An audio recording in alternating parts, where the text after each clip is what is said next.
Alrighty. Hello, everybody. How are you doing? How are you feeling? Hopefully, everybody is doing well and feeling well. Ronan Dragoon, thank you so much. In the hunt with a Twitch Prime subscribe for 65 months. Currently in a 49-month streak. So many months. Heyo. CT, Carlos, Flash Monkey, what's going on? Nephiloid, what's happening? I hope everybody's doing okay. I hope you're having a good day. I hope your week has been okay so far, and I hope you're ready for the weekend. We got tomorrow, and then we got the weekend. So, hopefully everybody gets to enjoy that a little bit. Yeah, I didn't really. I thought there was something that I wanted to bring up right before we got kind of started, but that's fine.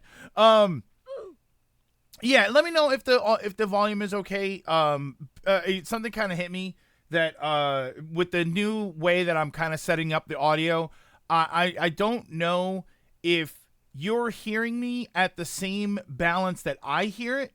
So I wasn't really sure. Like I don't know if there's something going on behind the scenes. I also don't know if there was something that I set up differently. For instance, my microphone looks like it's going up to a certain level, and the starting soon music, I can see, like on OBS you have the little bars, the little meters that tells you all the levels that it's going at. The opening music, the starting soon music was up to a certain level, which sounded fine, but then the fader that I used to control, now it's the PC volume, where that looked very low, so I wasn't really sure if I should be turning that up or not. Sounds about the same as usual. Let me ask you this. Let me ask you if this is going to sound louder. I'm not going to blow your ears out or anything. I just want to see when I change this volume. I want to know if you hear it or if it's just me. Is this starting to sound any louder?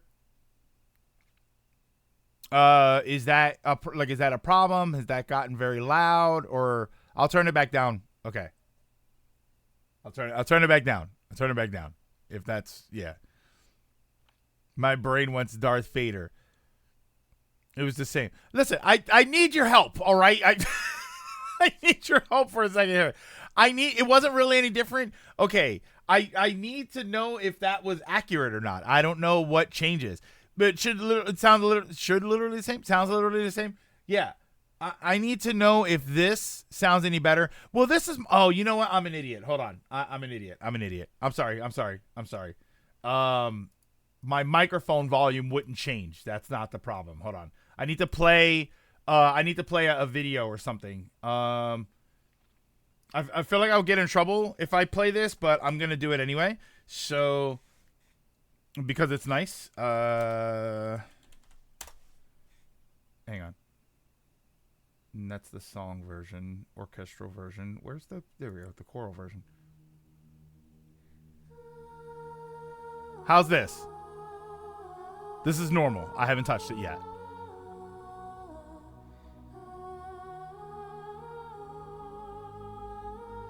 Oh, the intermission music's always much louder? Okay.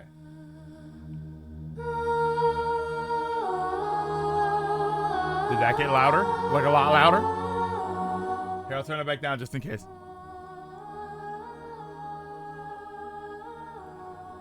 Did that get loud? Okay. That's what I needed to see. All right. So I just need my brain to connect with what the volume knob controls now. Yeah, it got louder. All right, that's what I needed to see. I have the stream on 100% and the intermission. The intermission or the starting soon music?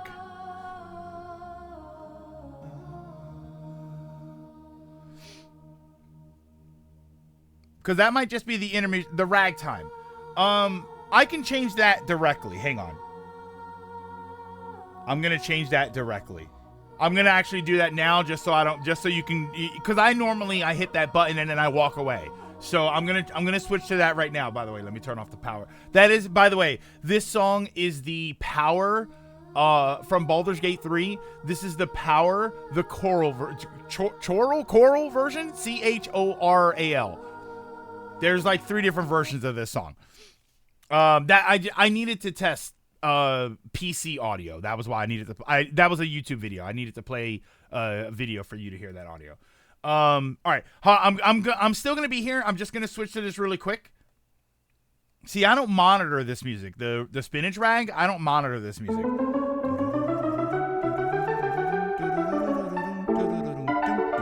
And you're saying this is much louder? That's interesting.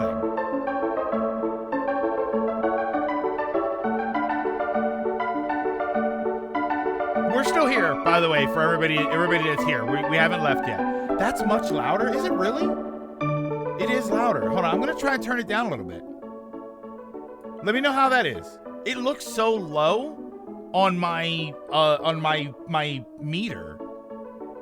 It's louder compared to my speaking voice. That's good. It's always been at that volume. It's kind of low now. All right, so let me turn it up just a little. I'll go right to like the middle of where I was. So how's that?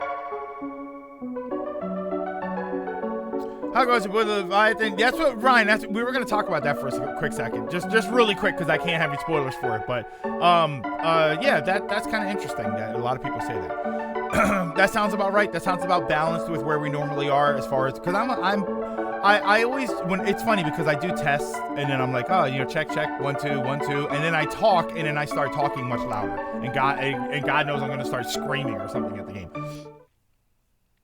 Okay, yeah, thank you. I explained this the other day. So what I started doing was the mixer that I use. You have to basically use a mixer that has a USB connection to your computer when you do this stuff. So.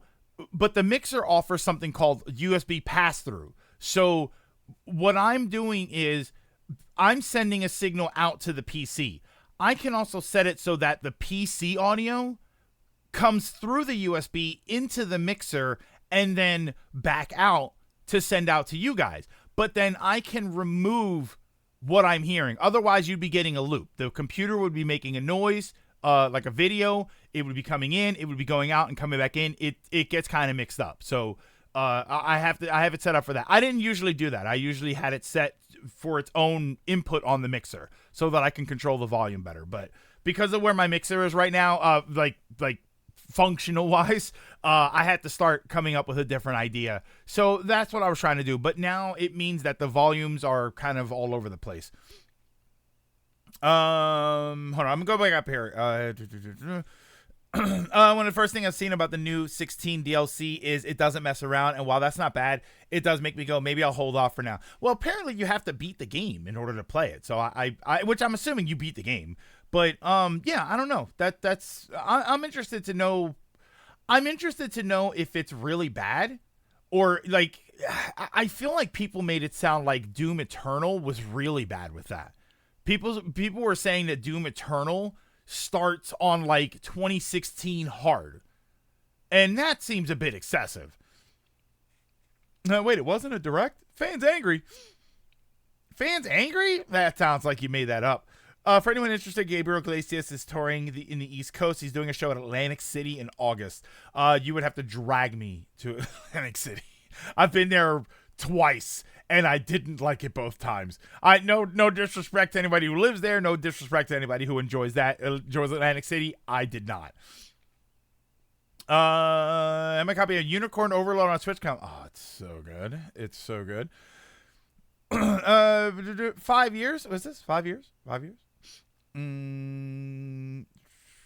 BG3 replay continues to go well. I heard they fixed something. Apparently there was like a Minthara problem. So you are saying that they fixed it. So I guess you can recruit her now, or you can kill her now, or something.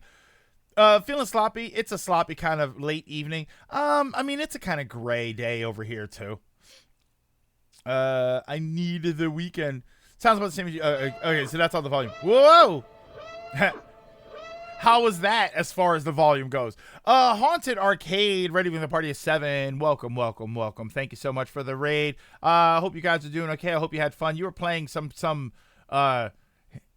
this is I'm not exactly Nostradamus here, but I'm guessing you were playing some sort of horror game. Right? Try with your intermission music for that's what I wanted to say. Hold on. I'm skipping past all of this. This is all the audio stuff. Need to go back to BG3. I'm in a big ass fight in Act 2. I may have pissed people off. Oh, Final Fantasy. Going back to Final Fantasy.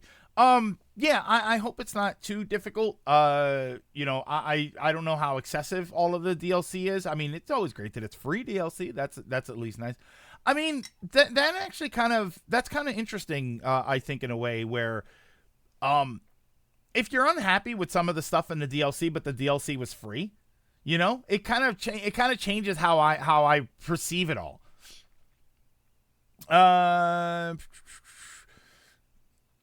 Let me go back to this here. I'm in a big ass fight in Act 2. I may have pissed people off. Yeah, well, Lilac, every time you mentioned when you were playing at the beginning, you were pissing people off in that game. A little closer to the previous level. Yeah, boy, the Leviathan DLC. Yeah, that's what we're talking about. Starting to hear the Leviathan DLC is pretty tough, which isn't bad, but does make me personally go hold off for a while. Which, ironically, Dragoon, if you hold off for a while, I feel like it would be harder when you go back.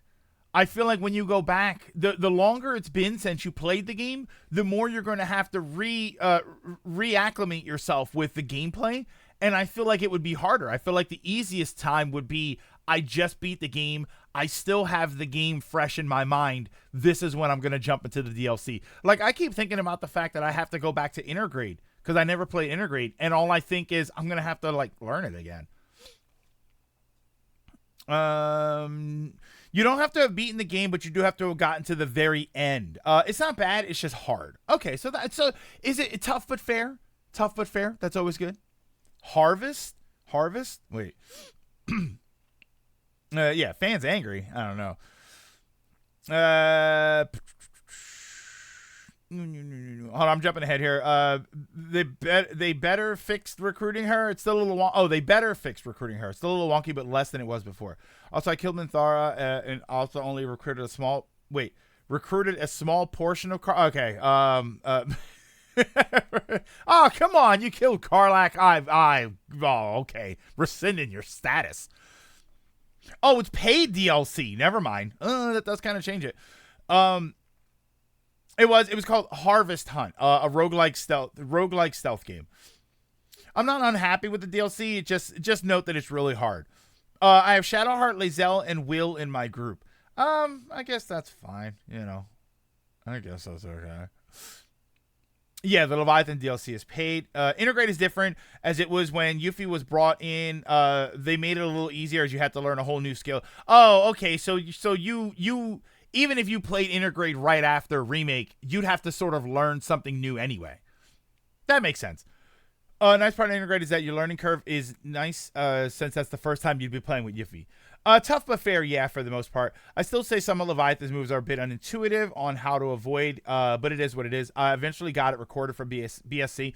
What I wonder, Ryan, because especially playing 16, I feel like one of the things I see about 16 that feels familiar to me, and you've mentioned that you don't like them, is the boss fights feel very MMO.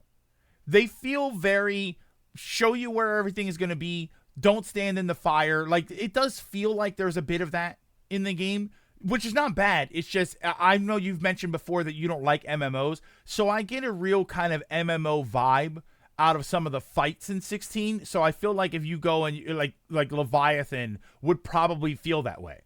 Where, like you said, it feels unintuitive, maybe because it's a genre that you don't really play. Could that be it? I didn't see the fight, so I don't know what is going on in the fight. That would feel unintuitive. You want to gift me Helldivers so I can hell dive with you? Sure, I'll gift you Helldivers 1 on the PS4. Hey, you let me know. Let me know, Elliot, if you wanna drop in at some point. We got it. We gotta get it. We gotta get into the game. We gotta get it.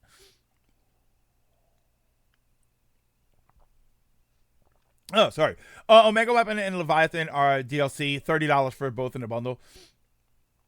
In fact, if you go right off remake, you find integrate a lot easier. And that's kind of what I was saying, was that if you go from one to the DLC, you usually find it easier. But I feel like integrate would be there'd be a better balance. So whether you jumped right into it or whether you waited, I feel like the learning curve would be similar, simply because it's either way, it's a fighting style, it's a gameplay style that you're not used to. Yeah, almost like the team worked on an MMO. Yeah, they're very 14 core. The guy who directs an MMO made a game that feels like an MMO. No, but like I know you guys are joking, and I know that that's the truth. I know that that's the whole case about Yoshi P. But it does, when you do something like that, when you add a mechanic from a type of genre, like an entire gameplay genre, into something that is fundamentally different, usually, it catches people off guard.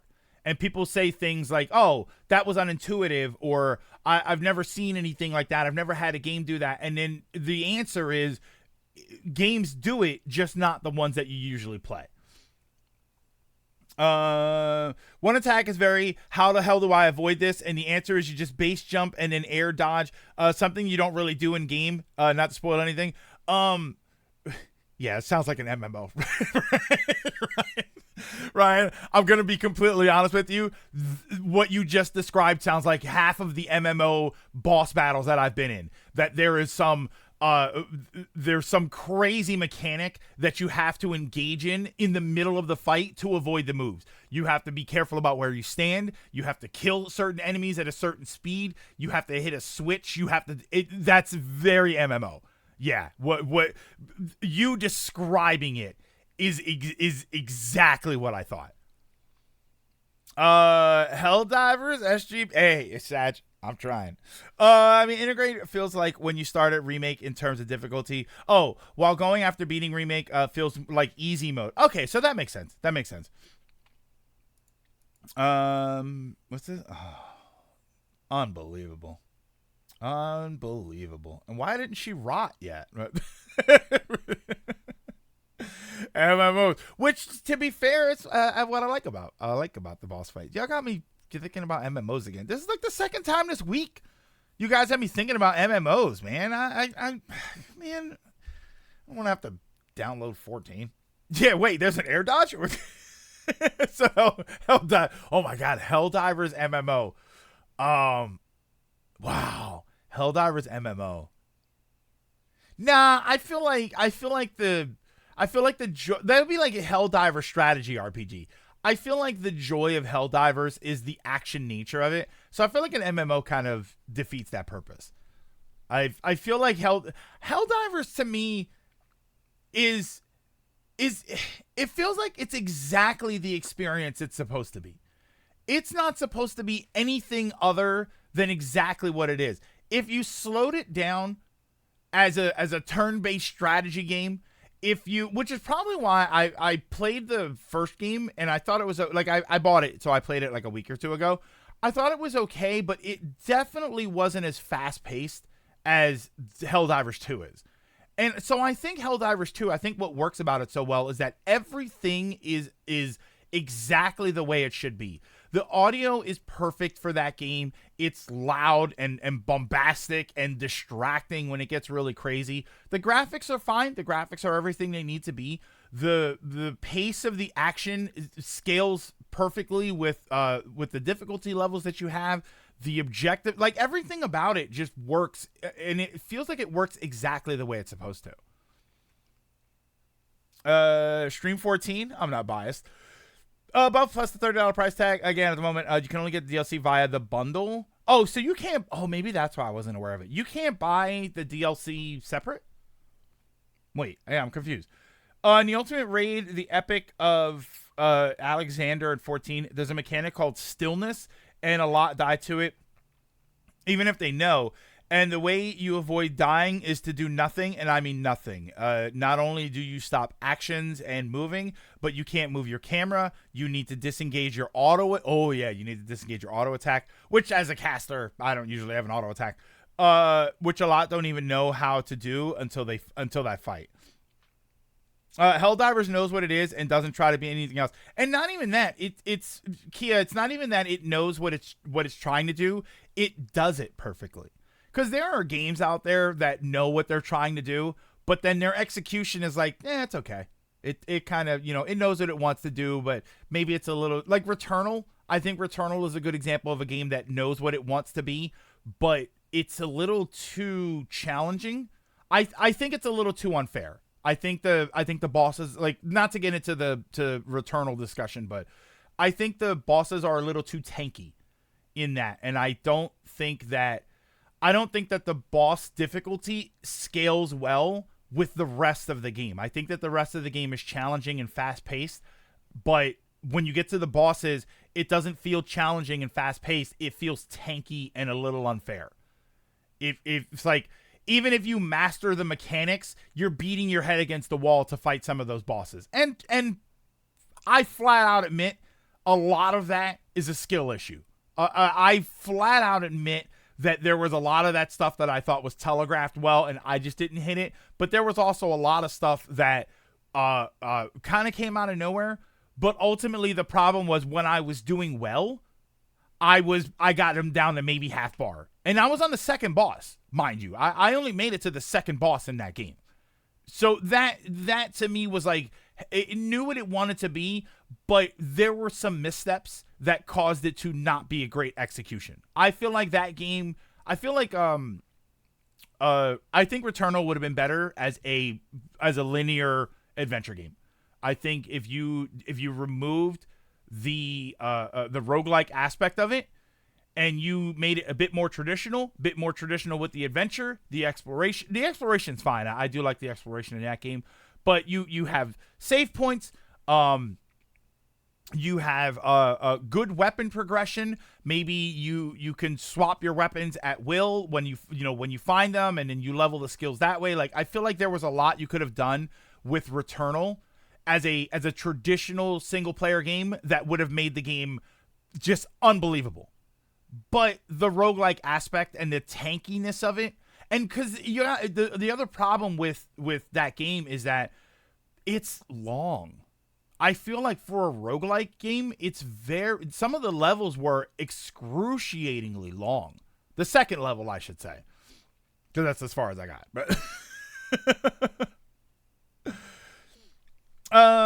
that's an issue in other roguelikes too. Yeah, I mean, I haven't played a ton of roguelikes. Like, I played a game called Wizard of Legend, which I thought was a really good roguelike. I think that it was tough, but there were a lot of... The balance was well. Hades, the thing with Hades, I thought Hades had a good challenge. I thought that the bosses were very well balanced for what the rest of the game was. You also progressed your character very well in Hades. I felt stronger when I got power-ups. When I unlocked the new weapons, I felt like this was worth it to unlock, and I want to try this out, and I can understand the strengths and the weaknesses, and I could feel the growth as I got my character more powerful. Returnal, no matter what because of the way it's structured, no matter what you try and do, you feel weak when you reset. Hades, I felt weaker than I knew I could be, but I knew I'd get there. Returnal, sometimes I feel like I don't know how I'm ever going to be strong enough to beat this game. The length things is an issue I'm having with Asgard's Wrath 2 on meta. At first I was like, wow, in-depth, non-demo feeling actual game. But after a while I was like, wow, this is too long. It's kind of exhausting. I think that's Dragon, I feel like that's a VR problem. There's a difference. If you want to sit down for 4 hours to 8 hours a day and play a video game, right? The new game comes out and you want to spend all day playing it. You can do that pretty easily. You sit down on the couch, or in front of your computer, you turn your game on, maybe in an hour or two, you get up and get a snack. Like, there's a way to do that and it feels comfortable. 8 hours of VR gaming sounds horrible. And that's the other, I mean, that's a VR discussion, but that's the other problem with VR is that this is why I say VR is never going to replace what I would call couch gaming or on screen gaming. Because it's physically more work. It's gaming is supposed to feel relaxing, not just mentally. Well, it's not always mentally. I've played Warzone and Splatoon, but it physically it's supposed to be low energy. You're supposed to put more energy into the mental aspect of it. You're supposed, whether it's because you want a strategy game or because you want to engage in a story or combat mechanics. Like usually it's physically a low energy experience, but it's not in VR. It was the same problem that people had with stuff like the Wii. The Wii is great when you want to get up and play Wii Sports, but if you want to sit on your ass and play Zelda, you don't want to be doing this the whole time. It's a lot of effort for what is supposed to be a chill, relaxing experience. I would say you get way better stuff after Biome 2. You can build some awesome combos. And again, if you die, you're just dead. That's what, Cage? That's something that could have helped me out with Returnal.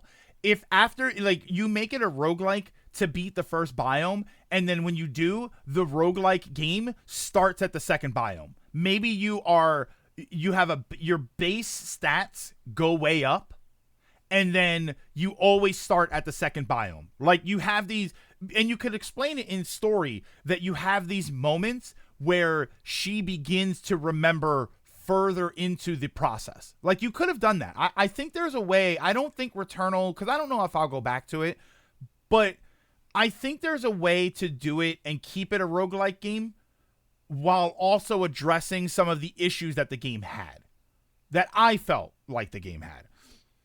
Yeah, which is why VR games tend to be short. Or I mean, they do tend to be short, which is kind of a bummer. I'd rather they just be structured for you to not play that often. Or not that, like Beat Saber, for instance.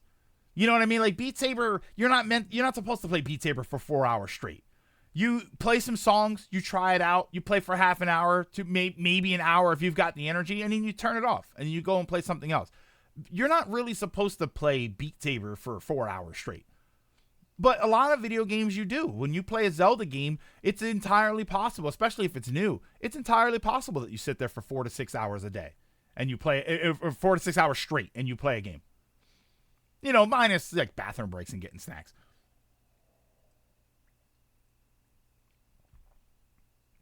Not even exhausting as a VR game. I mean, I'm doing a lot of walking to places, fighting things, and after a while, I'm like, the magic is lost. It's kind of dull. Yeah, but that might actually be a game problem then. Which is a shame. I hear good things about Asgard's Wrath. 8-hour VR sounds impressive. How do you have the stamina for that? Yeah, 8 hours straight of any game is tiring. See, I don't know. I think it depends. I mean, obviously that's going to be different for people, but I played Tears of the Kingdom the weekend it came out, and that was almost 60 hours nonstop. I just kept playing it. And, I took breaks because I had to. At one point, I had to get some sleep. At one point, I had to leave the house. And then, obviously, you get up and go to the bathroom and stuff. But by the end of that weekend that game came out, I was like 60, 65 hours into the game. And that's over 3 days. That's over a period of 72 hours that I had 60 hours in that game. Nothing like getting off work and strapping on a VR headset and flopping your arms around everywhere. In terms of VR, it's the usual, but that aspect but that aspect isn't usually why I stop. Yeah, Uncle won't return to Returnal, which is a shame because it's a good game, but I won't return to Returnal, which is a shame because it's a good game. Yeah, it's tiring for your eyes no matter what. I don't play games for 4 hours straight. That sounds incredibly unhealthy. Yes, neither do I. So Kingdom Come Deliverance 2 trailer dropped. What? What the heck? What? Oh, like 25 minutes ago. Asgard's Wrath 2 is very good, isn't it? 2. At the start, to be fair, it could be a very me thing, but after a while, wow, this is pretty. I'm basically walking around just kind of going until I reach the next plot thing. Yeah, as long as there's stuff to do in the middle, I've said before, one of the things that I really get absorbed into with games is just exploring. So as long as there's just stuff to explore, I'm usually good with that. I still haven't finished Tears. I last played the game 2 months ago. That's a shame. I highly recommend finishing that. It's very, very good. Particularly the last moment, I would say, of the game. Oh my god, it was so good. How I felt about Xenoblade Chronicles now. About that Nindy. Oh, we'll get there. I played Pikmin 1 for a whole week with sleep and food breaks, obviously, learning how to speed. Oh, yeah. And there you go. And there's other reasons, right? You get absorbed in the story. You play it for a long time. I mean, 4 hours, like, obviously it sounds like a lot, but there are 4-hour movies out there. You know, there's people that go to the theater and then they watch a 3.5 hour movie with a half-hour trailers in the beginning, and they got there 20 minutes earlier. How I feel about Xenoblade Chronicles, which, by the way, Uncle, I'm done with Xenoblade Chronicles now. You done? You're done? What do you mean? Like, you did did you do all the side quests, or are you just not going to bother finishing them? The reason I haven't gone far into 7 Rebirth due to me playing it in PSVR to enjoy it without people bugging me, and I have to stop after a 2-hour session. My head just can't take the strain any longer. That's interesting. Why in PSVR 2? Just to sort of get absorbed into it?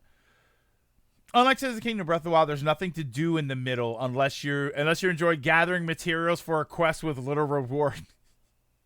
No, I definitely don't enjoy that. I like how Uncle read 2 comments as one, even though I put their... I look like they were double stacked, to be honest, Lilac. I've been playing Dragon's Dogma 2. Anyone else here playing it? Lilac, aren't you playing it? You should still be playing it, right? You love Dragon's Dogma. So Greg, with that, should Switch be VR as you said? Should the Switch 2 be VR as you said? Yes, absolutely. I still think so. Bear in mind, when I say that I think that the Switch 2's gimmick is probably going to be VR, it's going to be just that. It's going to be a gimmick. It's going to be just like it is now. Right? There's a VR Mario Kart mode. There's a VR thing that you can do at Smash Bros. I think they'll have some VR games, but I don't think that the next Zelda game is going to be a VR game. I don't think that Metroid Prime 4 is going to be a VR game. I just think that VR is going to be the next gimmick that they use, and I think it'll hit with some things, and I think for other things, people won't care. I think for the most part, people will still play it as a tabletop, handheld, or regular on-screen console. But there will be some people who like it. There will be some people who like the VR stuff and they want to try it. And like I said, with enough power, it's a great little barrier of entry into VR, just to test it out, just to see what you like. Yeah, I still think it could be the thing that they do. Everyone losing their minds about being able to about being able to play Game Boy games on iOS, and here I am playing Switch on Android. I mean, I was already forcing myself through the last few chapters, and chapter 15 just pushed too far. I wasn't having fun, so I moved on to... Oh, wait, did you not finish the game? Oh, that's a shame. I hope you finished it. Like the story, I mean. No, that's a shame. I really think you would, I thought you would like it. I don't know. See, I can't, I mean, I guess I can say things now. Is anybody else playing the game? Is anybody else playing? Is anybody else playing Xenoblade Chronicles 1 right now? Because I'm gonna say I feel like I want to be able to say things and not spoil it for people, even though I think some people might be planning to play it. Yeah, Uncle Spoiler income. Yeah, and I hate doing that. I'm right now coming back at 15. No. Okay, so don't worry about leaving. So what I would say, Lilac, is there was no. I think at that point, no, you should have gotten that already. There was a thing that happens that I think you should have gotten already. How many chapters was in Chronicles 1? How many chapters were in there? Were in Chronicles 1, not was. Xenoblade's a 10-year-old game. Yeah, but if people are actively playing it right now, that doesn't. I don't want to spoil it. 17. So I think you should have gotten to the big thing. I think you should have gotten to something significant, I should call it. A revelation, right? Let's say that. Yeah, I in line, like, I'll be honest with you. I'm not gonna pat myself on the back, because if you didn't like the game, you didn't like the game. That's just fine. But what you did was kind of what I was worried about, which was you wanted to try and 100% it. You wanted to try and complete everything along the way, and you didn't make it to the end because you got bored. I would rather have you stuck with the story and let the whole thing play out at a decent pace, rather than it's like watching a TV show and then in between episodes you went and you read a book. The entire, like, you know what I mean? You went and you read a 600-page book. It's like, it's going to be harder to want to go back to the show, because you're just going to keep getting distracted. Now, I kind of wish that you had stayed for the story, because I do think that the story is really good, particularly the end. But if you don't, if you didn't like it, then you didn't like it. That's all I can really say about that. Yeah, anything could be a spoiler no matter how old it is. It was also really hard to get a hold of until more recently, when I got the Switch port, unless you had hundreds. Oh, for the first game? Point me a lot I talked about is you, as they did, if you played Xenoblade 2 first, you may end up not enjoying 1 nearly as much. See, I didn't play 2, so I don't know what was wrong. I don't know what 2 did that would make you not enjoy 1. So maybe that's the problem. But I prefer 2 by a long shot. I got bored because I stopped doing that stuff. Once I dropped the gaps between the story, were just too long and empty. Oh, that's a shame. It was around chapter 8 I stopped the side story and focused solely on the side stuff and focused solely on the story. Oh, that's a bummer. Yeah, I'm if you don't want to go back, you don't want to go back, but that's a bummer. I really enjoyed that story, and I really enjoyed the game, Xenoblade Chronicles. I think I said this before, but I think one of the reasons I really enjoyed Xenoblade Chronicles was because it came to me at a right time, or I got to it at a right time. I was looking for something that felt a bit more linear. I was looking for something that felt a bit more small scale as far as the characters. I didn't have to worry about managing 70 characters that, of which I was going to use 6. The game was very clear about what I had to do and where I had to do it. Like, there were a lot of quality of life and design choices in Xenoblade Chronicles 1 that were exactly what I was looking for at exactly the right time. And I think that's why it clicked so well with me.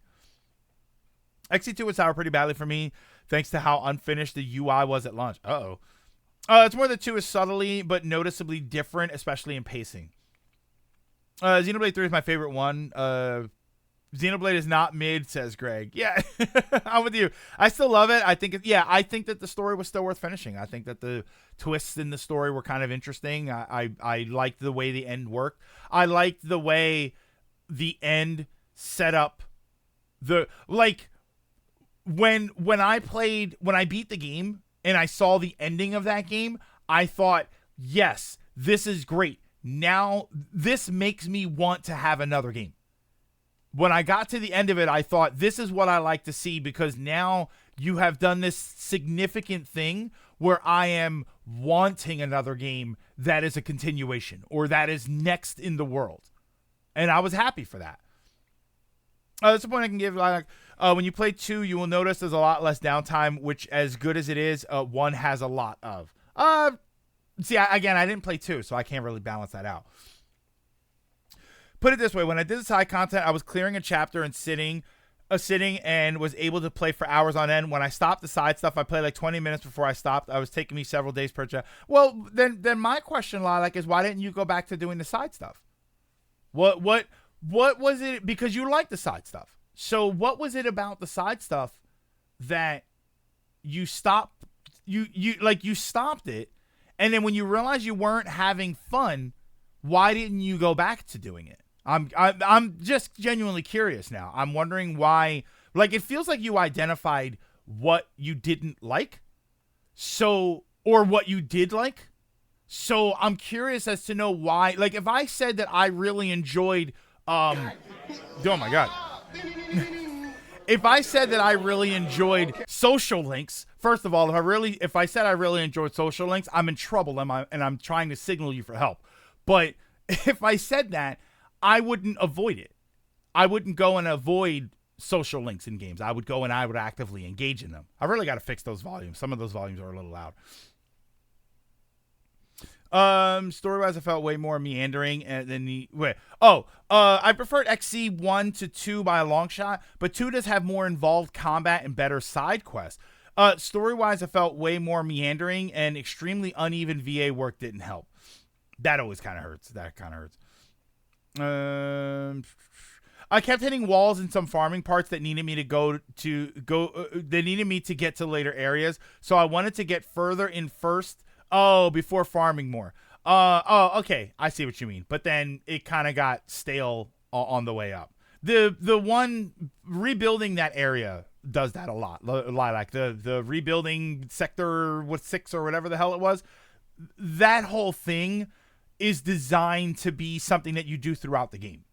I didn't find that out until later because I had no intention of engaging with it. But apparently that's something that you are supposed to do throughout the game.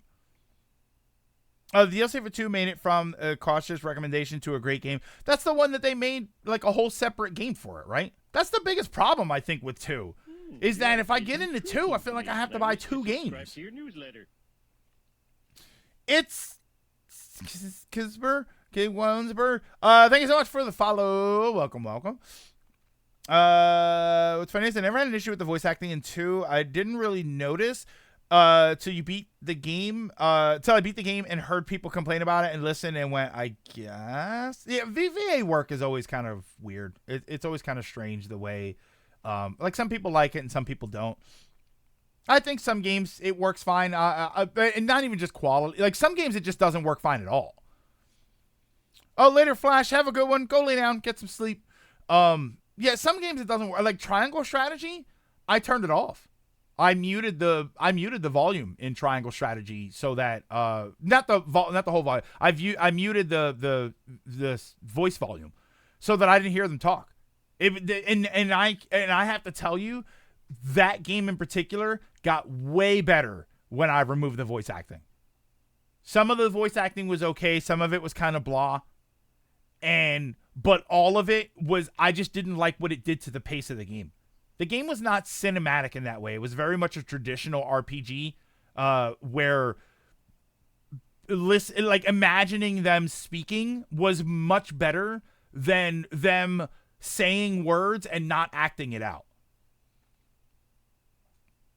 DLC is a standalone thing. You don't need it per se, but the DLC added loads of free updates towards adding quality of life. And Gold, you're not the first person to say that. That's why I say that it's almost like I would need to buy 2 games, because the DLC I think is like full price, but like if you wanted a physical copy. But everybody said that there's so much content, it's worth it. Like if people made it sound like you're doing yourself a disservice if you like Xenoblade Chronicles 2 and don't play the DLC. Like, it's that good. Rex's VA at the beginning is amateur compared to him at the end. Pyra's VA, it was way too sad all the time, and she pauses where she should not be. Okay, I'll put my little slippers on. XPC2 VA is not bad, but it's a lot of actors' first roles, and you can notice the nerves. Most only had small extra roles in soaps or dramas. Also, there are a lot of UK actors, which is great for them, but it's still, even if there's a reason, you can still feel like you don't like the voice work. Even if there's even if you can say, well, it's their first time, well, it's this or that. All right, that's great. It still hurts the experience for you to play it and listen to it. Nothing's gonna be worse than Elmer Fudd, Dr. Light, and Mega Man. I don't know, because I thought Mega Man in that same game was kind of rough. The free upgrade is separate from, what's this? UI? What's that? Torna. Yeah, Torna is a separate thing, but it's like a full price separate thing. I always say yes to voice acting. It makes any game much faster for me to get through due to my poor vision. Well, that's interesting. That's a different perspective on it. It's more you get Torna if you enjoy too, because it adds content and story. It adds context and story to further enhance what you like. Oh, separate from the big DLC. My issue is more. Oh wait, so there's 2 DLCs for Xenoblade Chronicles 2. Mega Man games in general had bad luck with voice acting. My issue is more that a lot were like it completely ruins the game. I was like, yeah, I don't know if I feel like even having not played the game, I would say I doubt that.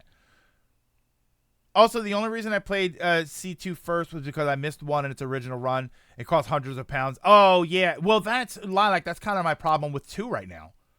I was able to get 1. I think I got Chronicles 1 for like 25 or $30, and then 3 was on sale, I think, for 30 on Amazon. It was 30 or 35 on Amazon.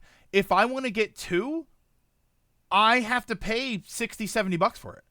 I literally can't find Chronicles 2 for less than $60 because there's no reprint.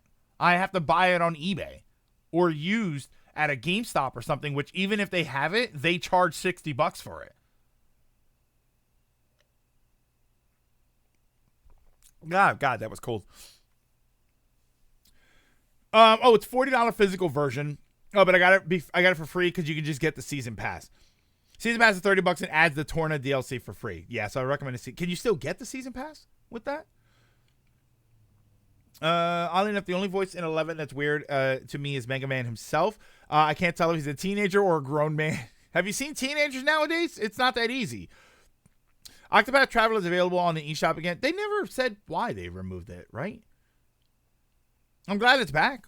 I mean, it was Octopath 1, right? So I'm glad it's back. Hang on 1 second here. I have to bring this up. You know what I got in my head? It was some kind of expired license thing. I actually didn't finish this anime. I didn't think it was all that great. Mashal, but it's like magic and muscle or something. I didn't finish it. I was like, it's okay. It was all right. But I got the intro stuck in my head. What am I looking for?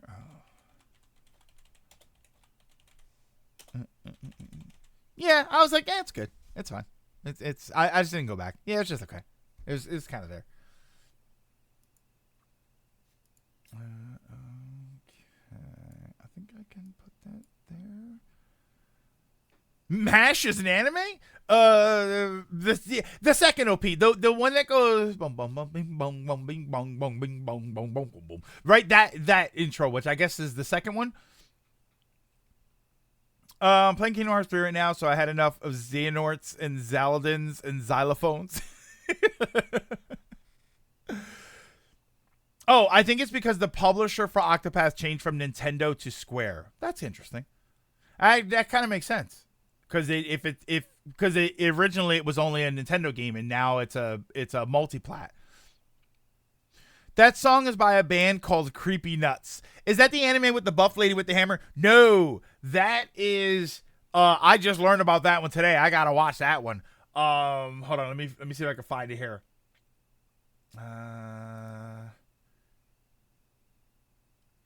Grim Variations. That clip that I retweeted that has like the super buff lady. Oh my god, her name is Roba, Roba. Wow, I gotta watch that show just for her. Buff lady with a hammer. Here, hold on.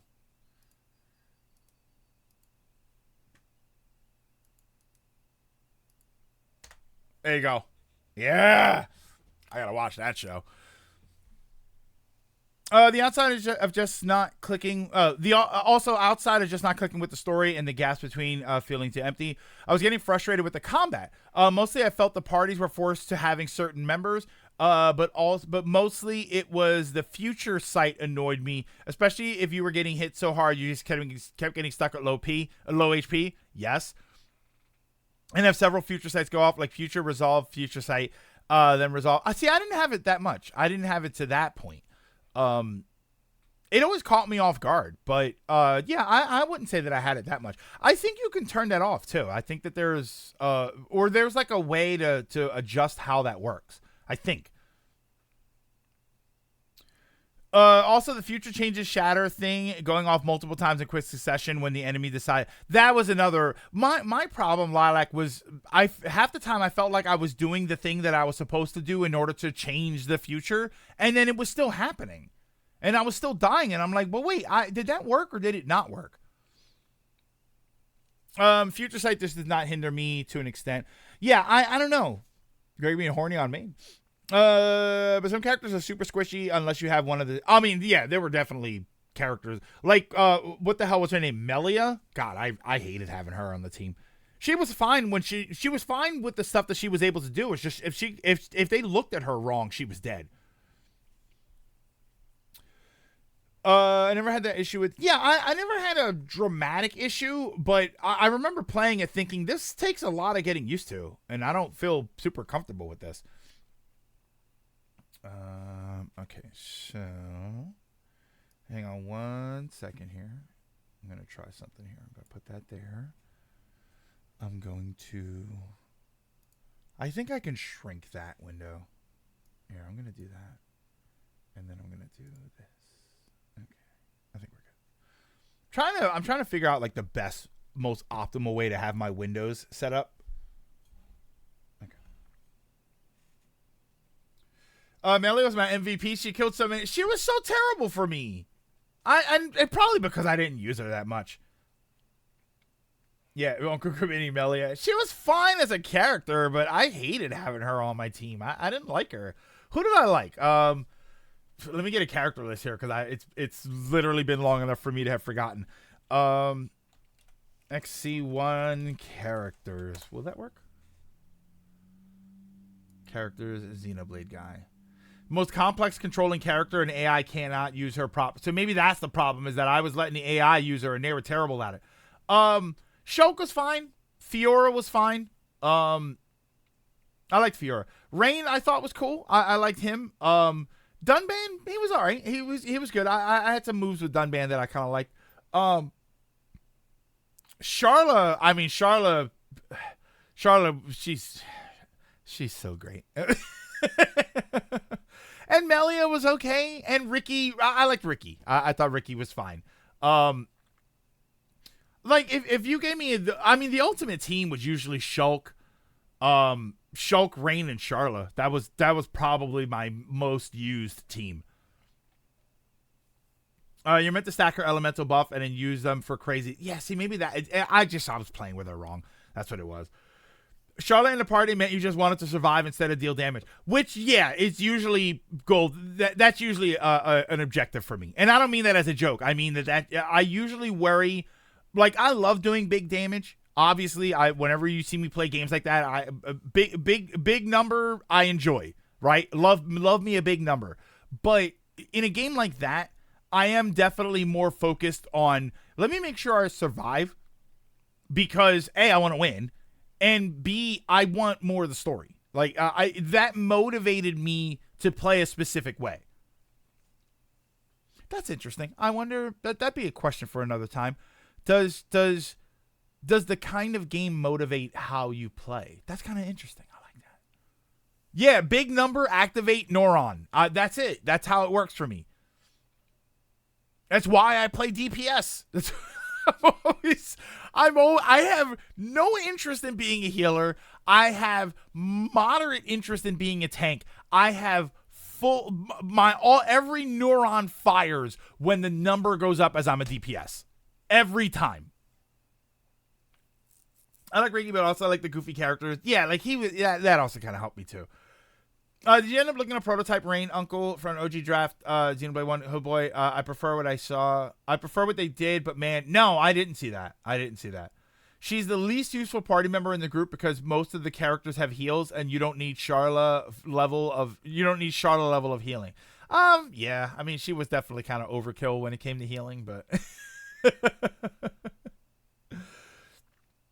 Metal Gear, you may have to buy tickets. What's that? I tried to heal her on WoW one. I hated it. I played a Shadow Priest, and we needed a healer for, I think it was for dungeons, right? We needed a healer for 5-mans, and they're like, no, you can switch. We'll give you some gear. It was my guild. They're like, we'll give you some gear, and it's a lower tier dungeon. Like it was a max level dungeon, but it was not one of the harder ones. So they're like, yeah, we'll try it out. And you can see what it's like. And like I set everything up, man. I got the raid heals frame, or like the healing download. Like I did it all. And I did it for about a half an hour, and I hated it. I could not for the life of me enjoy myself doing that. I figured it out, Executor. Like eventually I figured it out, but I was like miserable the whole time. I was like, this isn't fun. And you know why it wasn't fun? Because there were moments where there was a lot of downtime, and it was this weird balance between, there was a lot of downtime where I couldn't do anything because I didn't have I didn't have dots to hit the boss with. I didn't have any spells that I could hit him with. So I just kind of stood there and threw out some hots on him, right? Heals over time. And you merge that with the other times when all hell is broken loose and I am the glue holding it all together. I hated it. I could not stand it. I don't like it. You have 2 attackers and a healer. Melee also has the lowest HP of the group.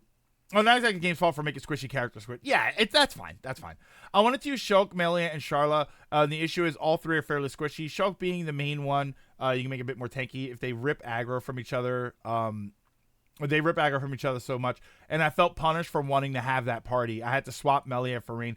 Yeah, I mean, Lilac, you're not wrong there, but I feel like that's also something that we see in a lot of games where you have this optimal party that you'd love to use. I think Rebirth did it too. I think Rebirth had a situation where I wanted to use certain characters, but I needed to make sure that I had one character that did something specific.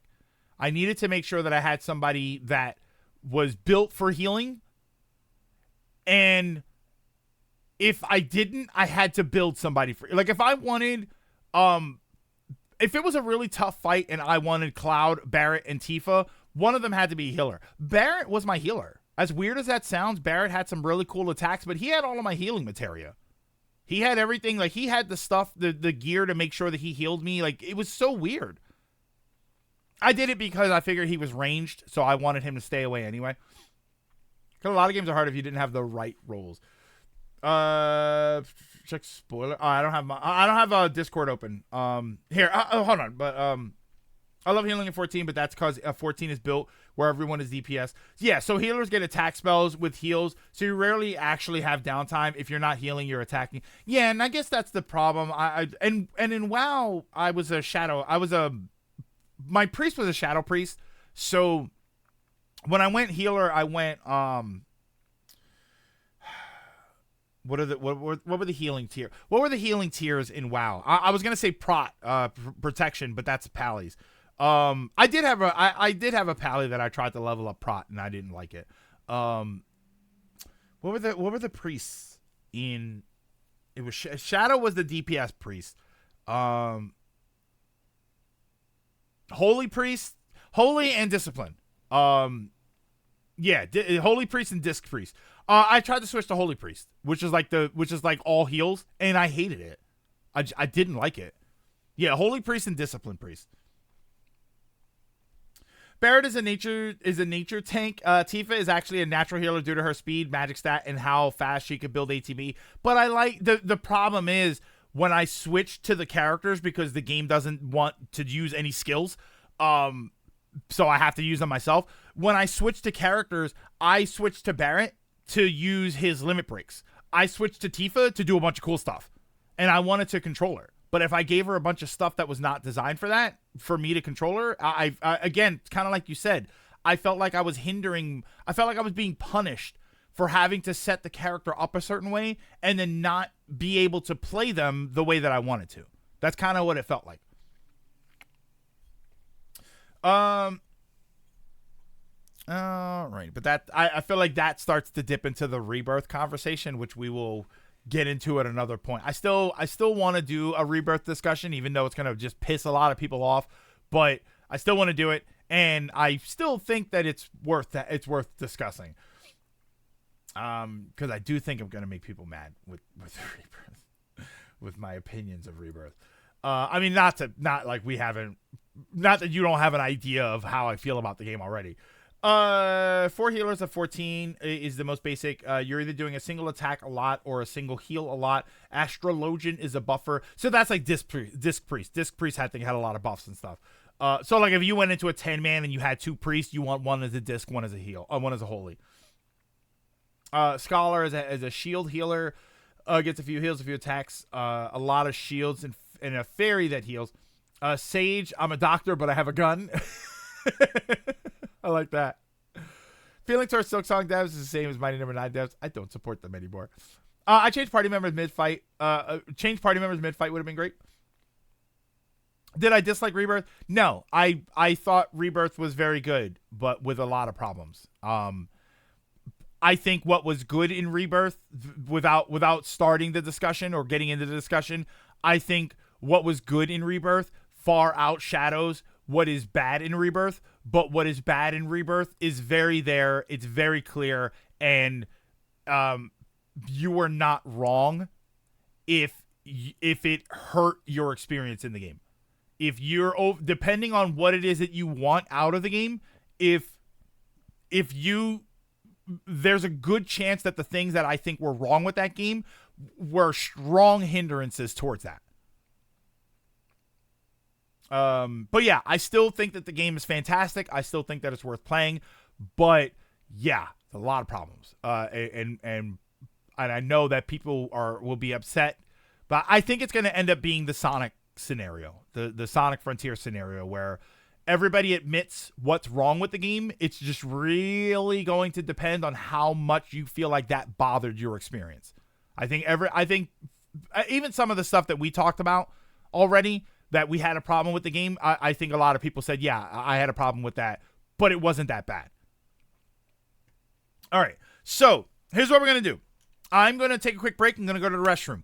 And then when I come back, we're going to watch. So we kind of talked for longer than I was really expecting. The spoiler posted is a quote from Askawada.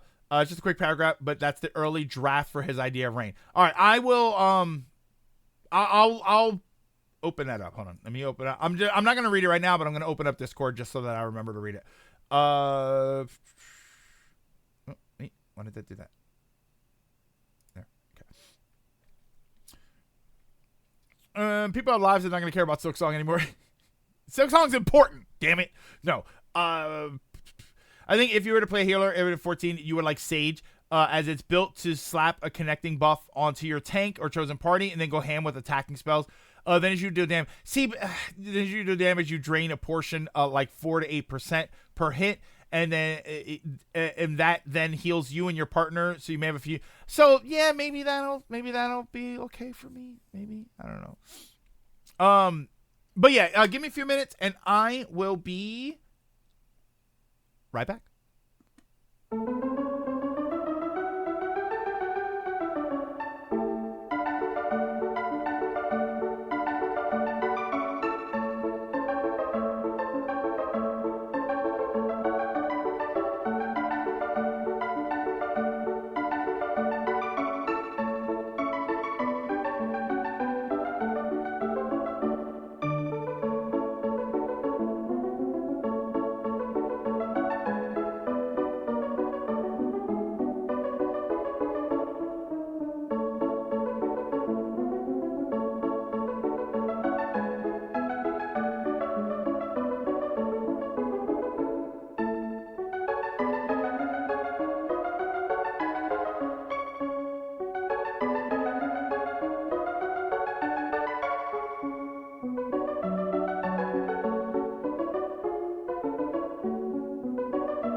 I think we're good, right?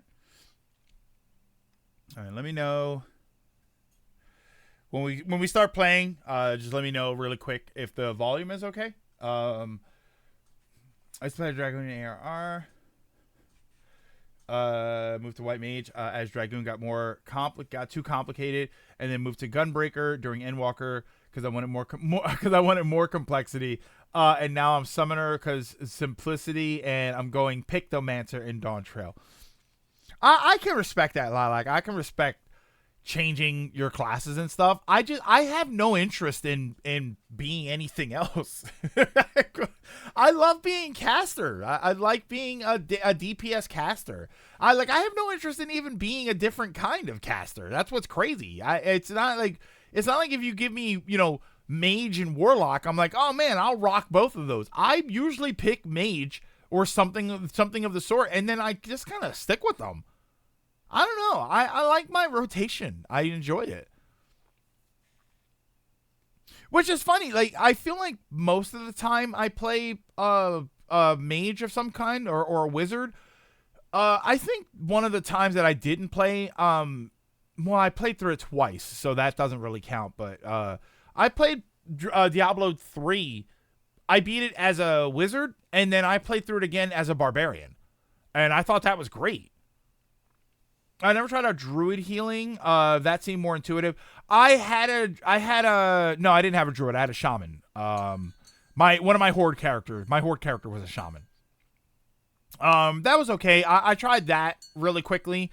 But I hated that too. Like with the totems and stuff. I was just like, this is too much. I don't like this. I think exactly. I think that was when I realized it's just healing that I don't like. It wasn't even like holy healing. Holy priest was bad or anything. I think it was when I realized healing is what I don't like. I'm a paladin in 14. I'm also Dragoon, and I'm going to try red mage. Yeah, see, I respect that, man. I respect that. Yeah, I usually play thief and fast classes. I almost always pick a wizard. A wizard or a mage or something, always.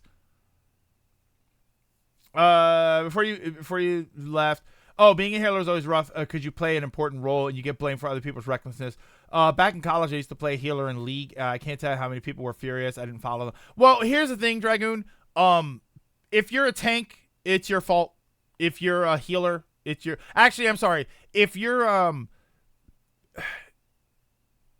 if you're a tank, it's your fault if you die. If the group dies. If you're a healer, it's your fault if the group dies. If you're a DPS, it's your fault because you didn't kill the boss fast enough. Right? The DPS blame the tank blames the healer blames the tank, the DPS blames everybody, and everybody blames the DPS. That's that's it. There you go. If anybody wants to know what it's like to be in an MMO, that's how it is. The tank blames the healer blames the tank, everybody blames the DPS, and the DPS blames everybody. There cannot be a better understanding of playing MMOs. The healer blames the tank blames the healer, and the DPS chuckles because they know it was them that started a war. Lilac, you may be right, because there were plenty of times where I kind of pulled off the tank, and I kind of did it on purpose. Well, not that I did it on purpose. I knew it was going to happen, and I did it anyway. But I also had the ability to drop all my aggro in WoW, and it would automatically reset to the tank. So once I saw that the enemy pulled away from them, I think the problem was you kind of had to get used to me, because if you knew me, like my guild members, they knew that was going to happen. They knew that my DPS was ridiculous. So I was going to pull aggro, and I was almost going to do it on purpose. But they also knew that once I pulled, I went invisible and I dropped all the aggro. So they didn't have to do anything. But in like pubs or something, or pugs, they didn't know. So I would pull aggro for a second, drop aggro, but now they're running around like they're about to die because the boss has suddenly decided he wanted to go somewhere else, and then they all panic, and then we lose, and then it's my fault, and it kind of was. But okay, but for right now, we're gonna watch the Indie World Showcase from April 17th, which was at the time of this was yesterday. I haven't watched this yet. I don't normally the Indie World stuff is not really my cup of tea. Not that I don't like it as fun on the fundamental level. There's just never really anything that I'm very excited about in the Indie World events.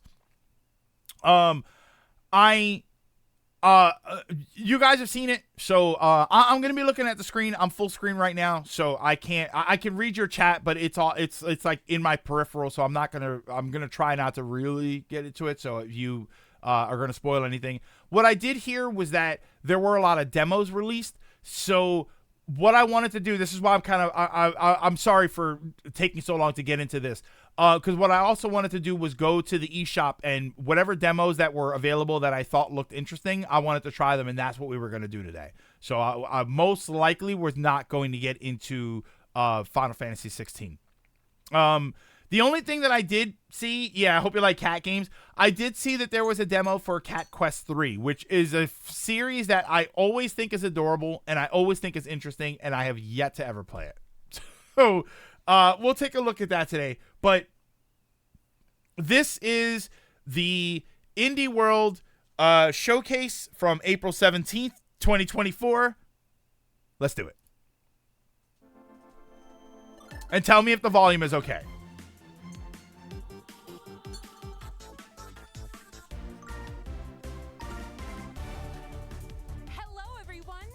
Hi. To Indie World. I'm Amber. And I'm Tyler. We're back with more indie games coming to the Nintendo Switch system. I had two things I'm interested in from this event. I was funny that did a raid with. I haven't. Did a raid with Newbie Tank the other day. Oh boy, I have to play slow because doing my usual rotation led me to having to run as everything aggro to me. Pip's here. Hello. That's adorable. Look at the sagers. Oh. I don't think anybody's Audio for videos attached on. Oh, no. Hi, I'm Matt, director and lead developer on Little Kitty Big City. I'm Micah, the animator. And I'm Pip, the narrative designer.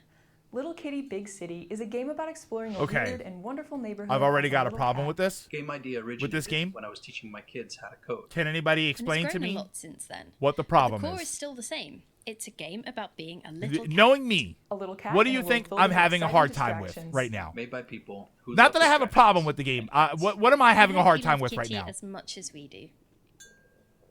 I think we nailed it. Yeah, and I think I've worked out the filter thing. Look.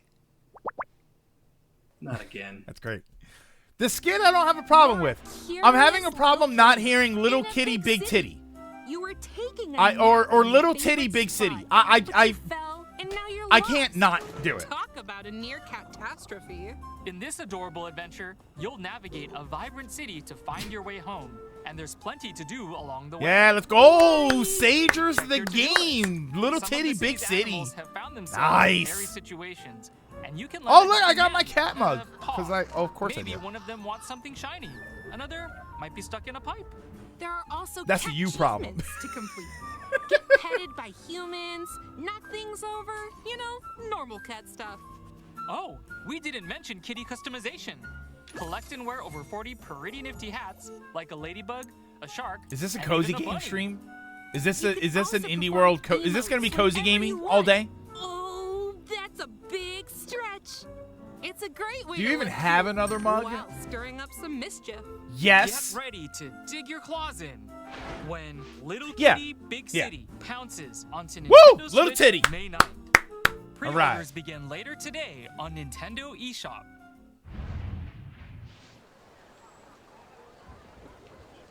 You ever get that feeling?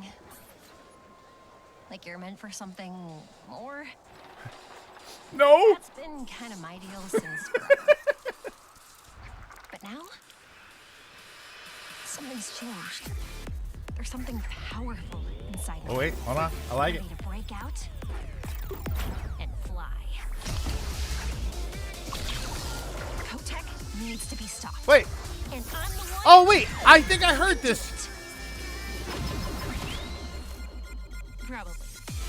Yeah, this is like a reimagining or something of Yar's Revenge or something. AKA Yar. If you Is that wanna what use this my is handle, supposed to be? which you totally should.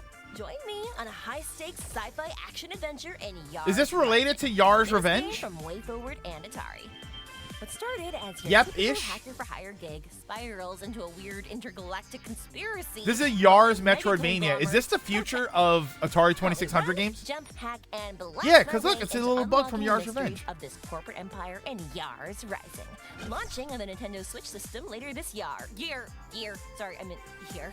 That's kind of cute. I like that. I hope that it controls well. I think that's what kills it for a lot of these indie Metroidvania platforming games, or just platforming games in general. Is if it feels stiff, it's not fun to play. The role of an android, the creation of a doctor who has since passed away. Every action you take and decision you make during your journey reveals a little more about who you are. I'm an android, And there are no right or wrong choices. but I'm not killing Travel to humans. places from your memories. Interact with other characters and gradually piece together the Yeah, it's made by future Shantae the and River City Doctor Girls, so hopefully envisioned that's for you. This is the other At the thing. end This of one your here, journey, your personality type or will the be Yars revealed. game. I'm With kind of 23 interested in the Yars game. personality types to discover, you can make different choices in each playthrough and see where they lead you. Will you end Emotional up as a journey. proactive leader? What about a wise sage? Or even a strong Oh, this and Yars and this here And if refined. you're curious about the Refined, personality I guess types of I should other say. players, you can share your results with each other and Yeah, compare there are your no right or choices. wrong choices. Like, if the game ends, there's a wrong choice. Find out who you are. Is that a bomb? Wait, hold on. Refine Let's go back a yourself. second there. The personality test game. They said Launching as a Sage. timed console Yeah, speaking of Sage. exclusive on Nintendo Switch this summer. Hi everyone, we're Spell Garden Games, the developers of Sticky Business.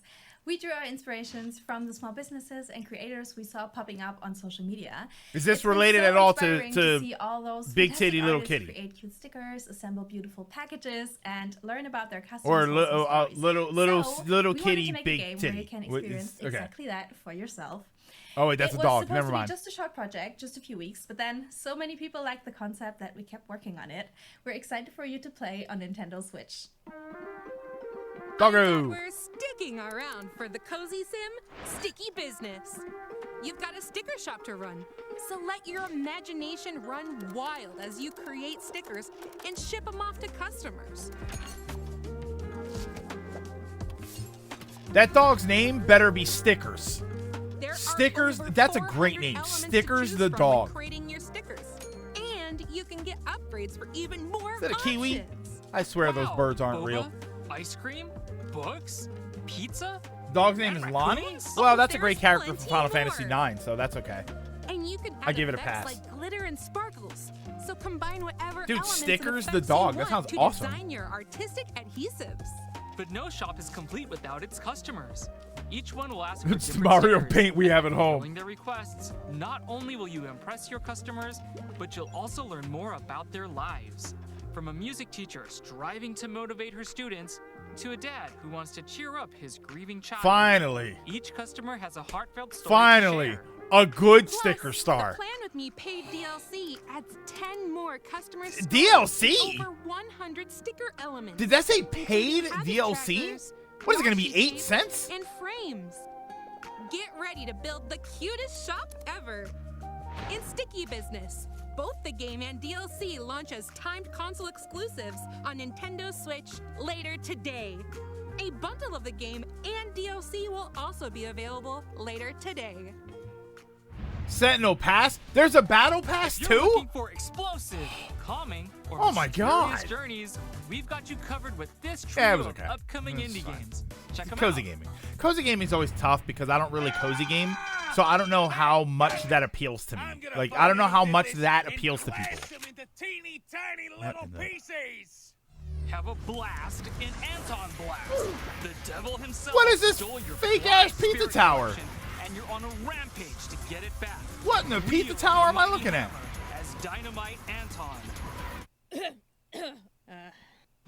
Or the massive mace as Dynamite Annie to lay wacky DLC was under works cost to $1. waste and beat up brutish bosses. mashed up levels, It's Wario Land. concrete jungles, Is this and what slimy everybody said that about slopes Pizza Tower? Is to that what alter their Wario Land paths is? and It's like find this? new areas to explore. After This seems a reaching bit the end of frantic each for level, me. a detonator will I think I would start like shaking it, down, so you've gotta rush back to the but I'm beginning not before eager to try it. everything Does that make explodes. sense? Get ready for a destructively good time in Anton Blast, launching as a timed console exclusive. Kinda, but not as Nintendo yeah, Switch this system, seems November frantic. 12th. A demo will Same be general available concept. later today on Nintendo eShop. Is it bad that I think Limited something like that would be a good mobile first-person game? Adventure awaits in Valley Peaks. They're more As puzzly. the new technician assigned to the peaks, you'll climb, glide, Yeah, I never and played even use Pizza your Tower. tongue to scale the mountains. Even Sonic is setting telling up him to slow radio down. towers so the locals can happily Now that's reconnect blast with the world. processing. But with boulders, spikes, and other hazards in your way, the trek to the summits won't be easy. If you need a hiking I don't know hiatus, why the there's like the still plenty lines to do. moving on the Chat spikes with was the messing with froggy my head. folks and take on small side quests. Fill out stamp cards for equipment unlocks. I've to been help waiting for make Anton climbing Blast longer than easier. Pizza Tower's been Or announced. kick back and relax with mini games. A pretty decent thing about sticker game. Plan Seems your well trip received. to Valley Peaks when it leaps onto Nintendo Switch this year. This is like super FX chipish. This is like the FX chip 17.0.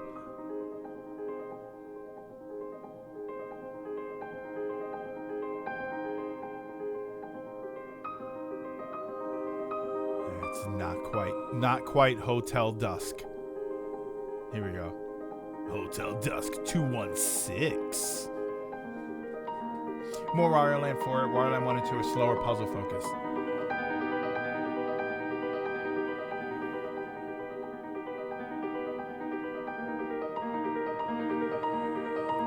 What the? It just became an Atari game. Lorelei and the Laser Eyes. If you said to me Lorelei and the Laser Eyes, that's not the game that I picked. I started working on the game in my spare time, and since then, That's not the game that it happens in my head collective of friends, when you say all that. bringing their piece of magic. It all started with the idea of using watercolor art style to evoke peaceful and zen vibes. I wanted it to be a meditative experience and to tell a beautiful story through gameplay that's able to put the player in a state of flow. Don't do it. I really hope you enjoy he's the gonna world say it. that we are creating here, and I cannot wait to show it to you. gonna Thank you say so it. much. He's gonna say the words. Ooh, he's got a camera for an eye. Some say that humans brought life to Europa. If you ask me, all we did was unlock the life that was sleeping within. Whenever I see Laser Eyes, I think of Cyclops. But it's not finished. We're trying to build something better than what we left behind. That will take time. That is why I'm sending you ahead. Oh, is he like a robot? I think he's a robot.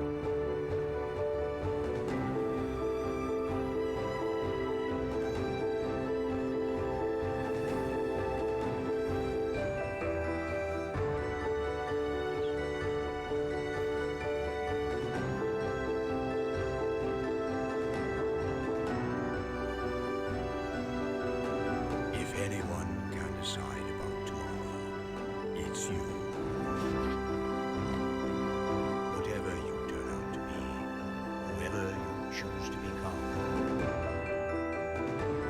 it's your world now, Z. It's your future.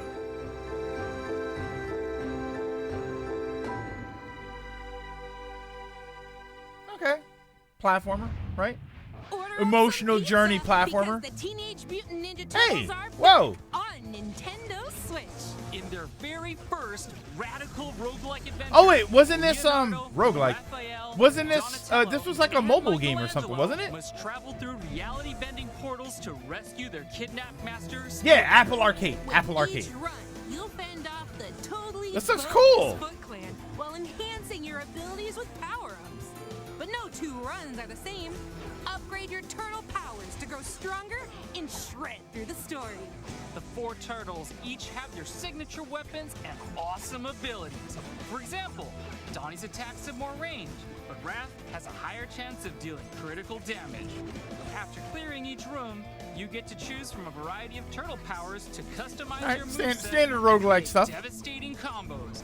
Don't get too attached though, because these powers reset when a run ends. More customization options await back at your sewer home, where you can spend in-game currency you earned on your runs on permanent upgrades called artifacts.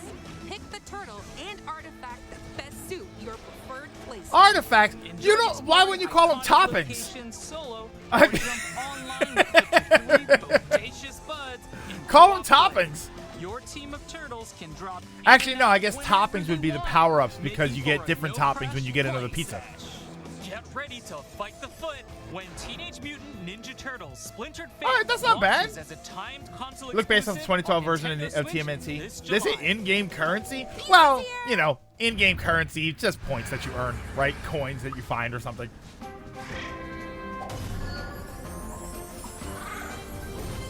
Oh, there we go. This is Cat Quest 3.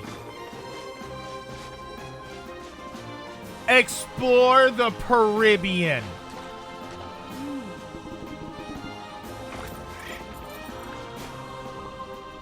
I really need to play 1 and 2. Oh, I thought he was pooping on him. Pirates!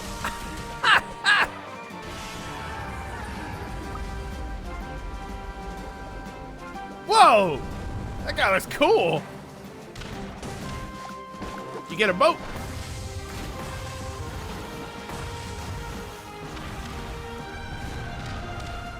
We hail from the Caribbean. That's awesome.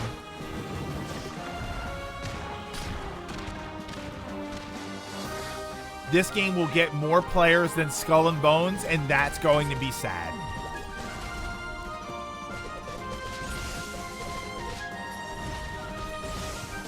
Laugh at our cat puns.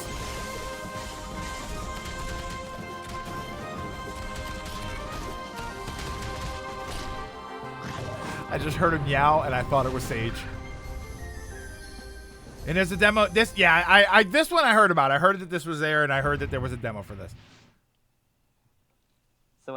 Game seemed designed by people who actually wanted to make it. Studio art director. And this I think is it looks my fine. amazing wife and artist Ying. Hi there.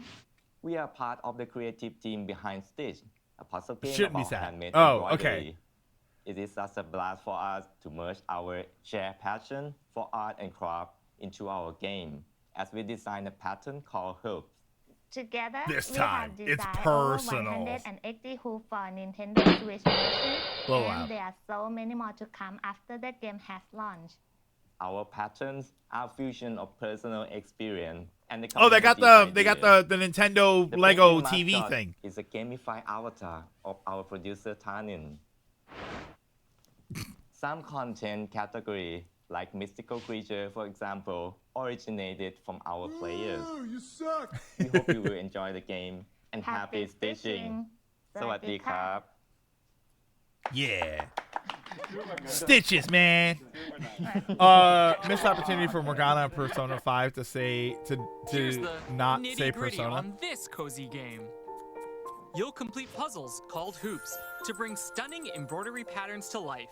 Stitch together groups of cells according to the numbers on the grid while avoiding any overlaps. Figuring out exactly where to stitch is key to completing the hoop. From roller skates and teddy bears to real-life locations, there are all sorts of hoops for you to needle and noodle over. I like they said real life locations, and it was just like a jumble of squares and rectangles. And my first thought was, the Midwest United States. Unwind with bigger ones that require more careful thought. My brother plays these kinds of Complete games. hoops in whatever order you'd like. No matter which hoop you choose, So each one has the potential to offer But there's a puzzle relaxing aspect and to it. calming experience that you can also enjoy with touch controls in handheld mode. After completing a hoop, you can play it again in free stitch mode and recolor it to your liking. If a hoop seems too tough, don't worry. A handy hint feature can be used at any time. You can also tailor your experience with various accessibility settings. Look, now I can make my Want own more of a Yoshi game. challenge? Try the limited time daily Shikaku puzzles. These ones don't offer any hints, so you'll really need to put your thinking cap on. Weekly hoops are Interesting. also available. It's better Each Pit one Cross. is inspired by real-life events and filled with trivia. So stitch away while learning a fun fact or two. Plus, once a weekly hoop is unlocked, it's yours to play whenever you'd like. Stitch launches as a console exclusive on Nintendo Switch later today. Ah, come on, Nintendo Stitch. Before What's we the matter go, with you? Let's take a quick look. You at a say few more Nintendo games Stitch heading right to there. Nintendo Switch. See the 4? That means 4 squares, including the number, need to be connected. You just have to work out how to connect them to finish the image. Yeah, just Disney knocks on the door.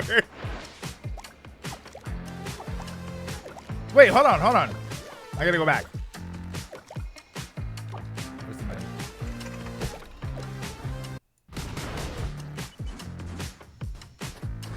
This looks cool. We just get a sizzle reel for that? Wait, this looks awesome. What's it called? Bzz. Oh man, he's Shim. Oh, you're like jumping through the shadows. That's clever. Animal well. Look at how great this looks as an old school pixel-like game. Doesn't that look fantastic? Can we hold on. Can I stop here and appreciate how great this looks? Why don't more people do this? Sorry. That looks great. Detective Doug speaking. Looks kind of like a swan.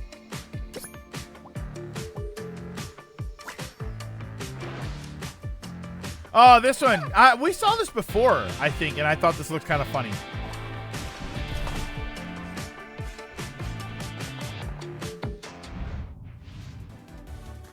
We've got time for one last What was that? Was it called announcement before Ducktective? we Is that what it run. was?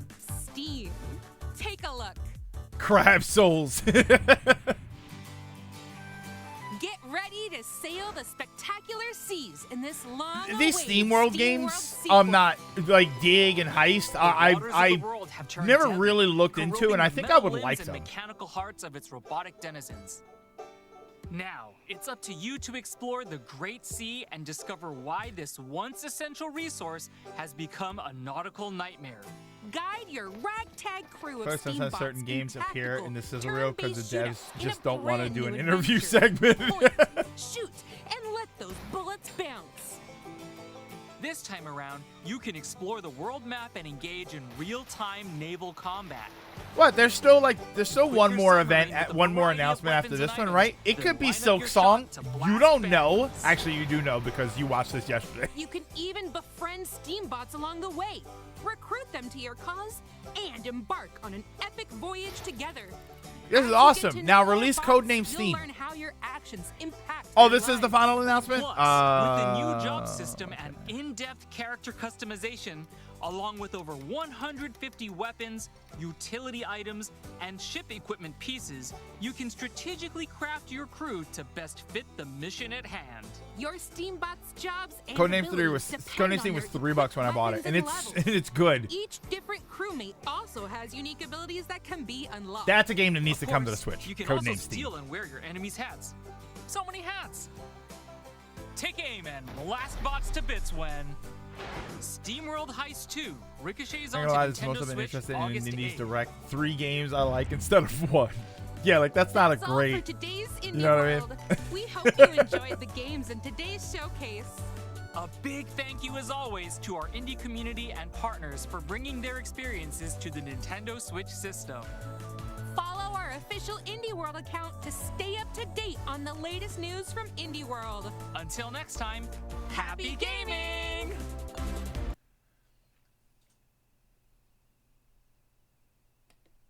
All right, so listen.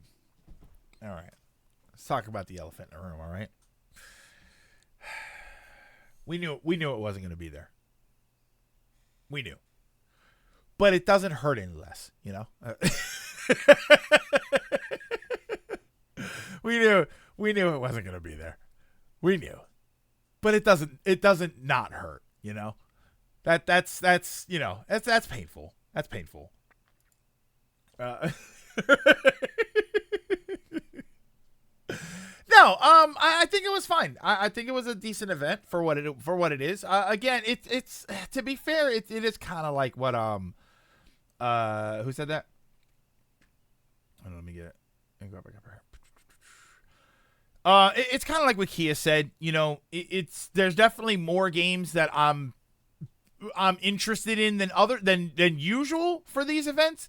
But again, I also think that a lot of them are, boy, that seems really cool. I will probably never play it. Like the Yars game, I definitely want to see more of. Little Titty Big City, kitty. That's fine. It looks okay. I like, to be honest, I think Little City, what's it called? What's it actually called? Little Kitty Big City. I think that just kind of interested me because it's a black cat and it looks like Sage. The Europa was kind of interesting, I think. My problem is I feel like there's going to be a lot of interesting platforming in Europa, which I want to download and then try that out. But will I care enough to keep doing it? I don't know. You know, that there's a reason the cozy gaming space I appreciate for what it is. I just rarely am really involved in it. Like Animal Crossing technically counts, but I've been into Animal Crossing Animal Crossing's probably, unless you want to count something like Sim City, Animal Crossing is probably the first time I was ever into something that you would call cozy gaming. But I don't really count that either. To me, that's a development sim, which is kind of why I approached Animal Crossing the same way. And I view Animal Crossing is cozy, but I definitely view it also as a sort of development sim. I would say Stardew, but Stardew's the same problem, where I view it as a like once I optimized the perfect farm, I stopped being interested in Stardew. Like I that was like the challenge to me was to build this amazing thing. And then once I knew how to build it, I kind of didn't care anymore. Yeah, SimCity is cozy. Well, GG, SimCity on the Super Nintendo. The probably one of the earliest versions of SimCity, if not the earliest version, outside of the PC version and the dropped NES version, which is out there. There is a ROM out there for the SimCity NES game. So I think that's probably as early as SimCity went, maybe a little bit before that. I'd rather have these kind of events rather than drown out. No. I'm not bashing the indie event itself. I think the indie event is great. It doesn't have to not exist because I don't like it, or it doesn't have to not exist because it's not my cup of tea. It exists, and I'm glad it exists. But that being said, it's usually not my cup of tea. But there were some interesting things in there. I don't, and I'm saying cozy gaming, but not all of it was cozy. I don't think that Yars, whatever it was called. What the hell was that game called? Yars Rising. I don't think that's a cozy game. I think that that's going to be a cool platforming game. I think it's going to have a lot of interesting aspects to it. So, like, I'm interested in Yars. So let me look over the list here. There's Little Kitty Big City, Yars Rising, refined the person. See, here's my problem. It's called here, I'll switch it over. It's called Refined the Personality Test Game. So that's kind of weird to me, but it looks fine for what it is. It's just I don't think I like what it is. Sticky Business, this one fascinates me because you guys have said that people really like this game. So I'd be curious to see what this looks like in motion or like in my hands to understand why it's good. Like, because it looks like they're showing me designing stickers. And I think, okay, that's, there's probably a mobile app where I can do something like that. So what is the other part of this game that is interesting? And I'm not saying it's not. I'm asking what it is. Anton Blast, it looks a bit too frantic for me. I feel like I'd be over. Yeah, it has social links. Oh my God, does it? You might see again, GG. I feel like social links wouldn't be as bad in a game that's designed about them. You know what I mean? It's kind of hard for me to not see that. Yeah, a lot of people tend to be like these events. Yeah, but I'm not a lot of people. So I'm Dragoon. I don't want to focus on the people that are like that because I'm not like that. And I don't think anybody here is like that. So I'm not going to focus on that. I know that people are like that. I know that people are obnoxious with it. We're not here. So I'm not going to address that. There's just no point. I'm tired of giving people like that kind of attention.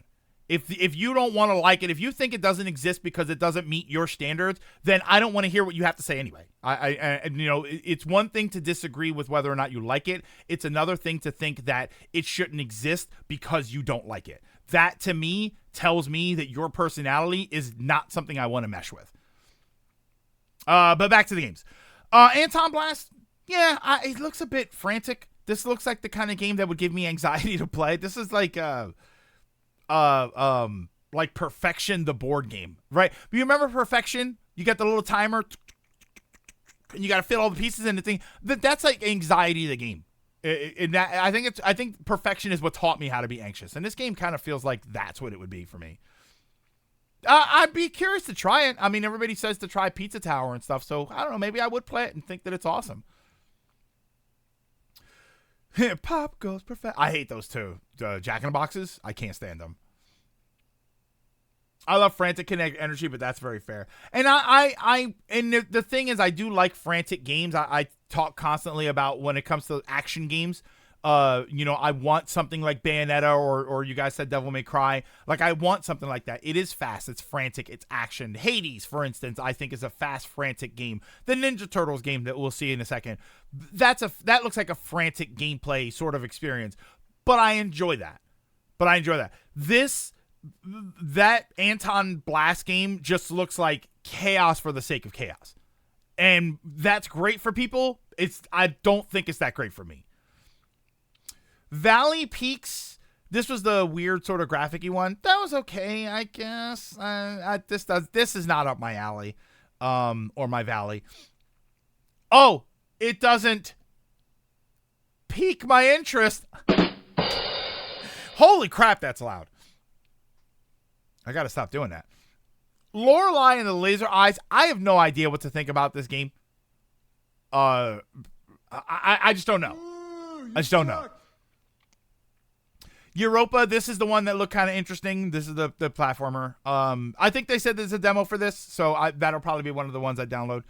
The Teenage Mutant Ninja Turtles game I thought looked really cool. I hope that the gameplay feels good. I hope that it works well online. I hope that there's online multiplayer, and I hope it works well. And I hope it comes out at a decent price. This doesn't look like a $40 game. You know what I mean? Yeah, Europa looks pretty. You know what game? Oh my God, thank you. I don't know why I connected those two, but you just reminded me. I have a PS5. I can play Kenna. That Kenna Spirits game. I wanted to play that when it came out. I thought it looked gorgeous. Lorelei and the Laser Eye sounds like a band name. It kind of does. It kind of does sound like a cool band name. Now hitting the stage, Lorelei and the Laser Eyes, right? And I wonder what kind of music it would be. Does support 4-player online at launch. It did apparently work well on iOS.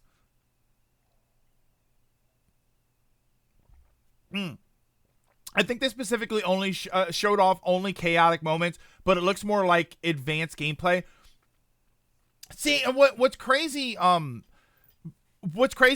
is that Pizza Tower, for instance, every time I've seen something on Pizza Tower, it always looks frantic to me. Is there a part of Pizza Tower that's not just craziness? It always looks like the point of the game is to just go as fast and frantic and insane as you possibly can.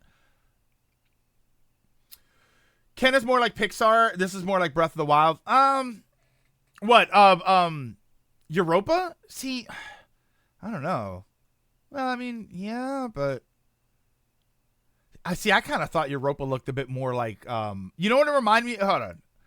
You know what it reminded me of looking at it? Are you gonna... that? I want to see the character. I don't know why. For some reason, I see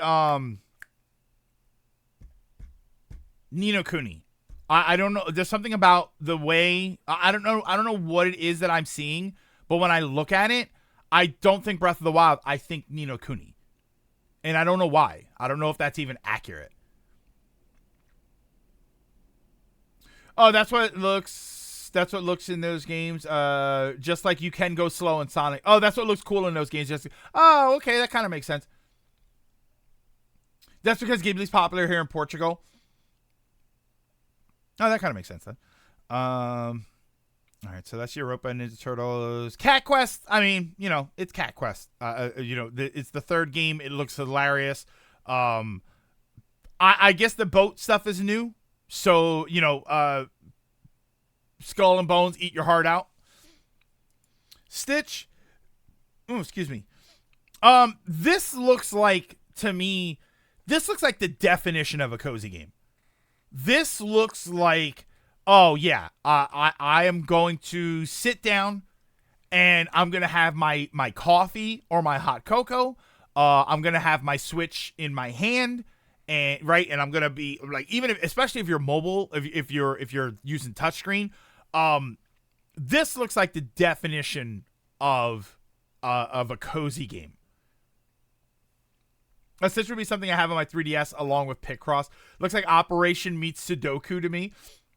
Sudoku Picross, and yeah, there was that harder mode that looked very much like Sudoku. I forget what they called it. Look, and there's. Hold on. Where did I just see that? Like this mode here looked really cool. Shikaku. Oh, it's a daily puzzle? You only get one every day. Oh. Where's It looked like there were objectives and stuff to beat also, to clear. This was also named an anime sequel to Lilo and Stitch. Yeah, that was the... I mean, it wasn't... I don't think it was anime, right? It was just a cartoon. That was a Western cartoon, I think. Here, I'm just going to do it like this. Because these are the short ones. This game looks cool, man. I wish that they had showed more of this. What the hell is it called? BZZZT. I think this game looks kind of cool for what it was. I hope that it's not like Super Meat Boy. I hope that it's not one of these, like, it's extremely difficult. I felt like Super Meat Boy was supposed to be that way. Celeste, right? I thought Celeste was an extreme challenge. I mean, you know, for me. But I beat it. I love that game. I think it was incredible. There was an anime sequel to that Western cartoon. Oh, really? I didn't know that. This game looked strange but interesting. I like the idea that you jump through the shadows. This I think this looks cool. I think I'd love to see more of this kind of game, like graphic style. I would love to see more of this. The gameplay itself, I think it looks fine. It looks like a relatively it looks like a pixel platformer, which is exactly what it is. What catches my eye with this is just the graphic style, the sort of simulated scan lines. I think that looks great. Beat Celeste recently, so much fun, but hard, tough. I think it's fair to say.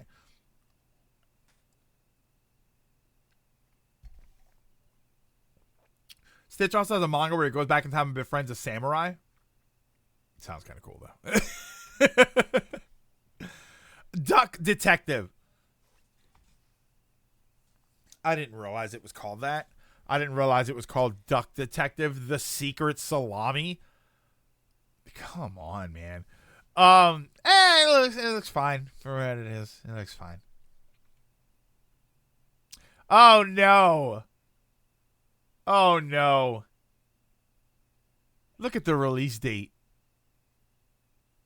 Look at the release date for it. Look, I know that the entire world isn't going to be playing it, but you're releasing it on the same day as Paper Mario.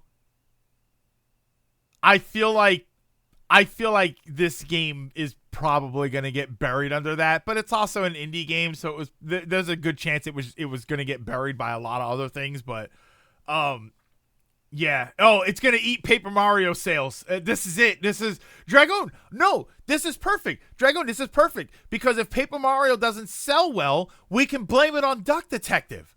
Oh, thank God. Oh my God. I was worried there. I was worried that we weren't going to have an out if Paper Mario doesn't sell really well. We can everybody remember if Paper Mario doesn't do well, we can blame it on Duck Detective. Oh, thank God.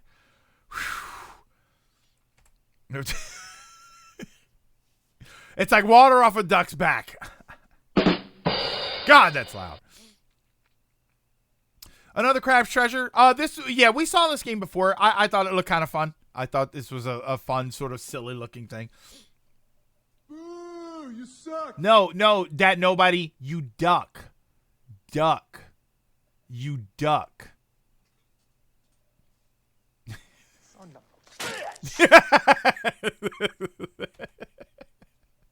I'm glad they added those video clips.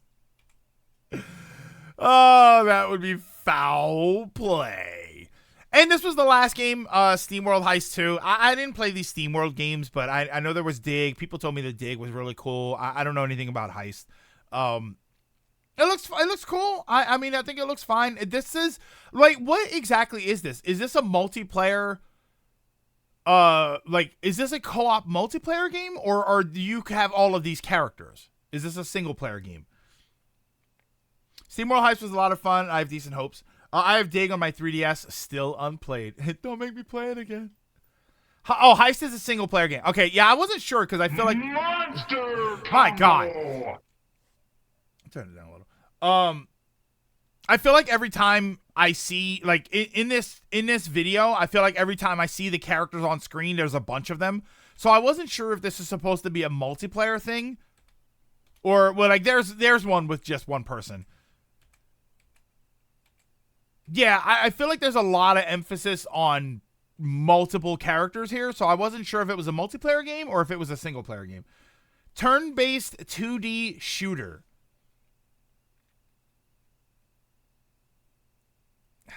You know what's funny? And Mr. L, I'm glad you said that right above. No connection to Codename Steam. I'm glad you said that because Codename Steam was a turn-based FPS shooter. And that's kind of funny. That's funny that and Dragon, exactly. Codename Steam, the thing that didn't work with Codename Steam, I think, for a lot of people, other than the fact that I feel like it wasn't advertised really well, was the aesthetic and the setting of it all, right? The ridiculousness. It was like this sort of over the top version of American history. You had these American history characters and U.S. history, I should say. And you know, it was like that Metal Wolf Chaos game that came out in Japan. It's like that. It's like a really ridiculous version of it. And I think that maybe that was off-putting to people, and they weren't really vibing with it.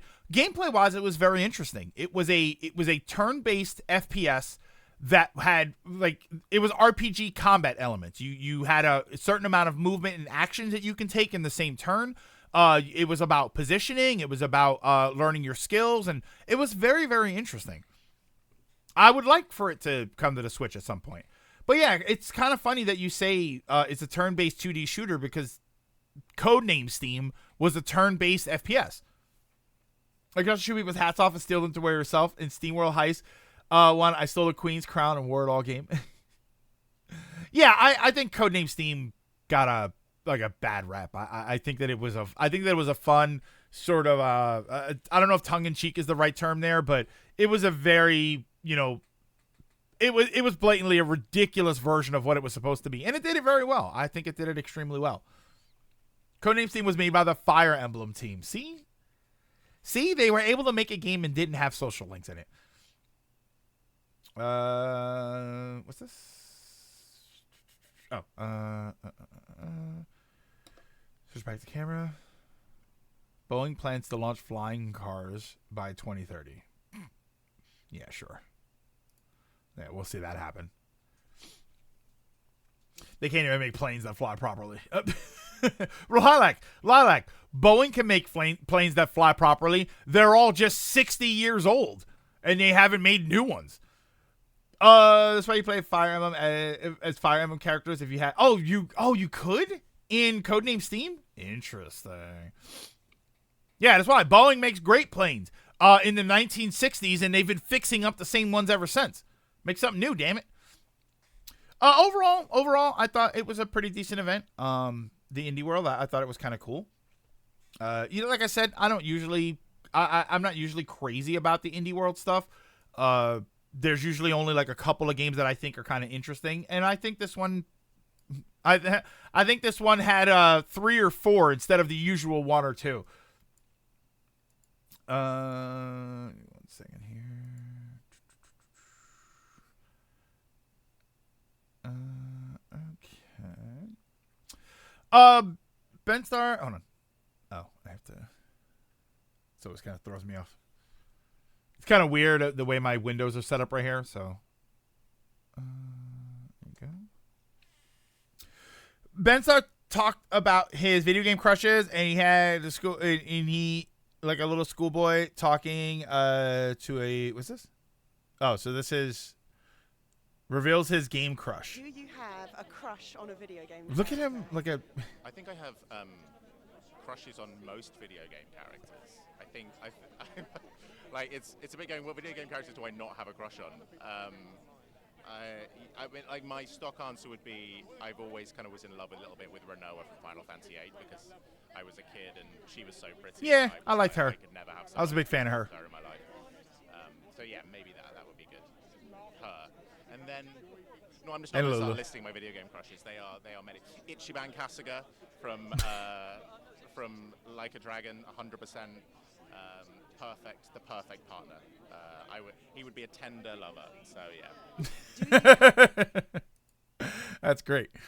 Yeah, he's like Lilac in that clip there. He's kind of like you said. He's kind of like a little kid, and he's just like, what do you want to have? What do you want to be when you grow up? I want to be. All right. Is it okay to add an off-topic question? Sure. Can't promise I'll answer it, but you can ask away. I was watching 16, but I know none of their names. Oh yeah, Claude, the main character from Final Fantasy 16.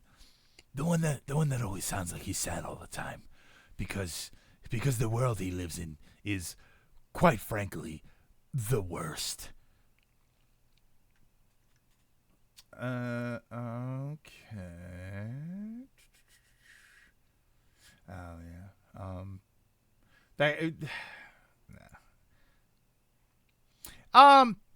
Random question. Is anybody going to too many games this year? Are you guys planning on going to too many games? We were talking about this earlier, and just I think people are starting to be a little disappointed in too many games in the lineup so far. So I mean, I really go for the sales floor and for hanging out with everybody. And even the sales floor, I don't really go for because I haven't bought anything in a while, I haven't bought substantial stuff. I think a lot of people are starting to be a little bit bummed out about it. I would like to if I can, but I don't know if I can. I still have that gift. Oh, I still have the gift I have to give you. Well, I'm going to be there at least Saturday. I'm going to TMG, but sort of not looking forward to it at this juncture if people aren't going the entire... Well, we're going Saturday. I know I'm going to be there Saturday. Depending on what happens, I might be there Friday. I might actually go up on Friday and then just come back on Saturday. To be honest, the problem, Ryan, is that if you looked at the guest lineup is not great. Well, it's not that it's not great. It's just I feel like it's probably better to discuss that another time. But I'll talk about it now. Actually, no, because I got to. Before I do anything else, I want to download some of these games, which is great because now I don't have to move a whole bunch of stuff around in order to fit these games. I can just download them to my gigantic memory card.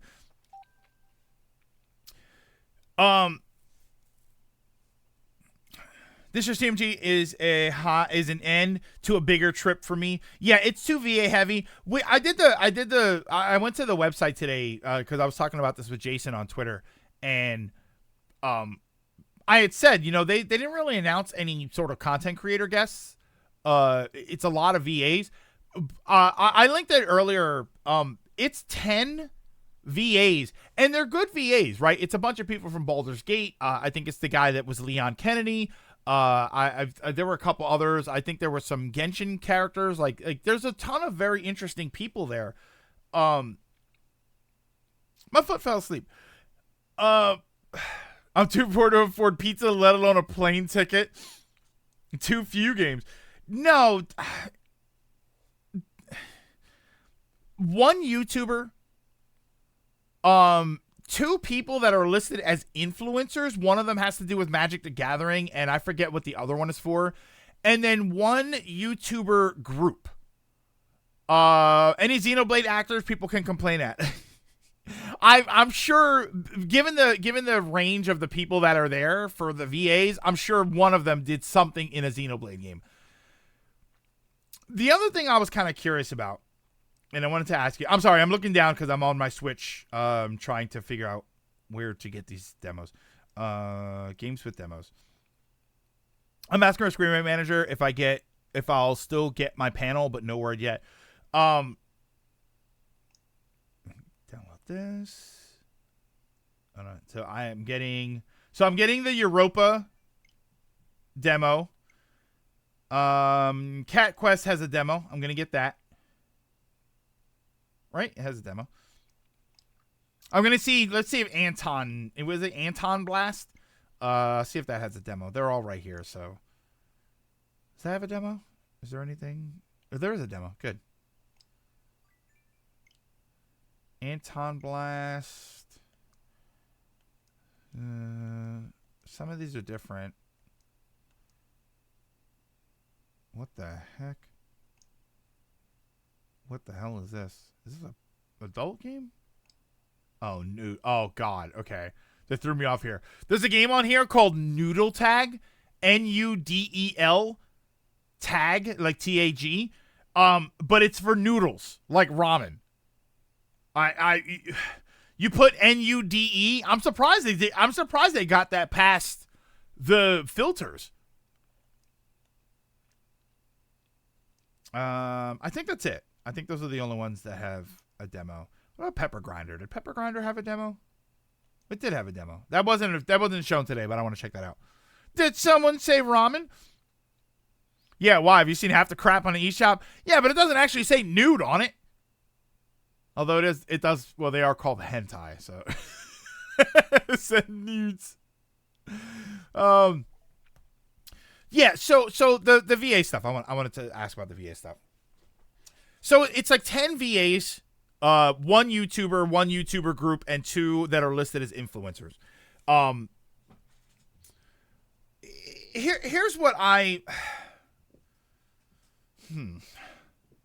feel like I'm gonna get. I feel like people will be mad at me for this one. How do you feel about celebrities and VAs that charge for autographs? No, Johnny is not that YouTuber, by the way. How do you feel about VAs charging for autographs? I mean, just in general, how do you feel about, you go to a convention, there's a line for a VA, you get up there and there's a charge. Well, I mean, you know ahead of time that there's a charge. I'm curious as to what everybody thinks about that. Because here's the thing. TMG, I know that they've had some celebrities that charge for autographs, but usually like the YouTubers and stuff don't do that. Right? John never charged for autographs. I don't think Arlo was there at least once. Scott doesn't charge, I don't think. Like none of them really ever do that. So I would argue that TMG is not normally known for that. Now, you have, out of the guests that I saw that were announced, 10 of them are VAs.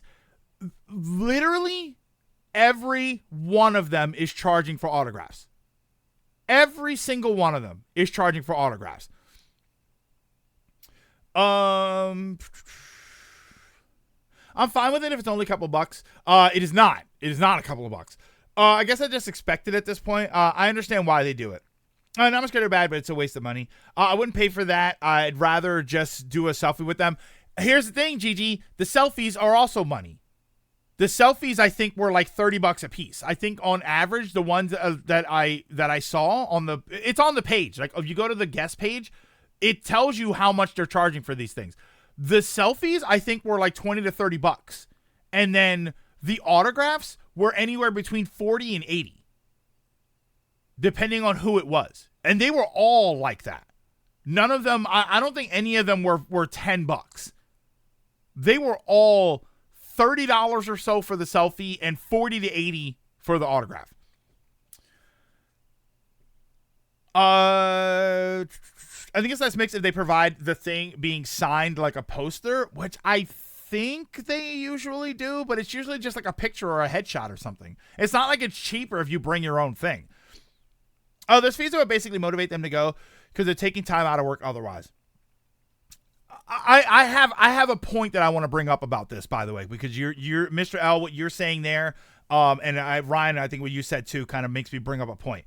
Depends. I don't mind the money I paid for David Hayter, but Quentin Flynn, I kind of wanted my money back.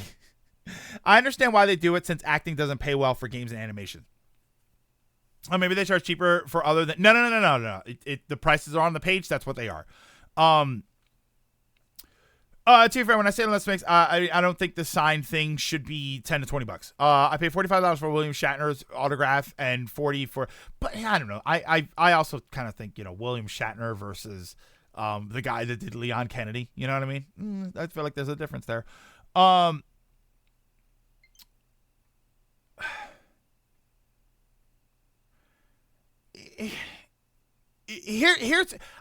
This is why I have a problem with this specifically in this situation, because of, and this has to do with too many games. This has to do with TMG and the people that are usually at TMG.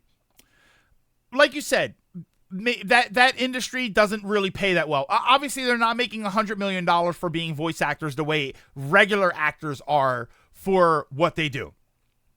Most I ever paid for an autograph was Adam West, and it was worth it since he never made out East again and died like a year and a half later. Yeah, that's kind of a wild one.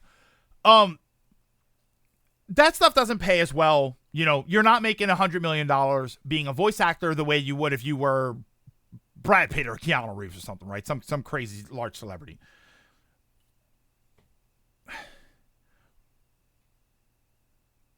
And I respect anybody can do what they want. I respect if you want to make that decision. I respect if you want to do that. Here's my problem. You did get paid for it.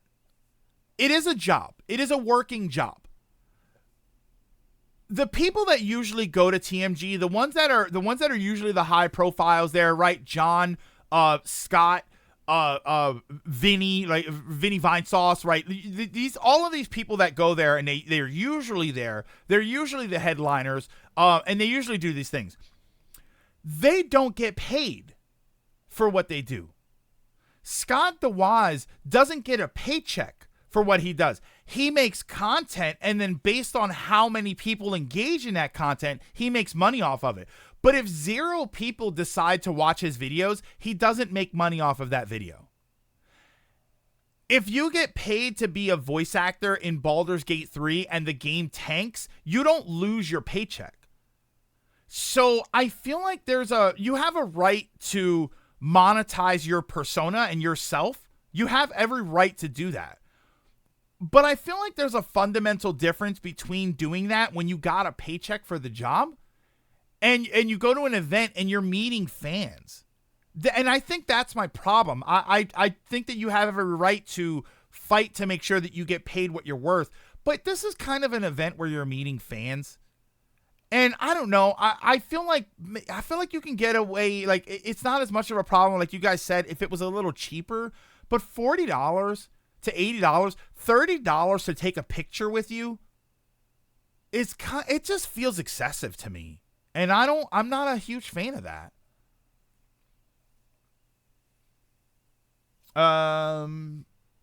What is this?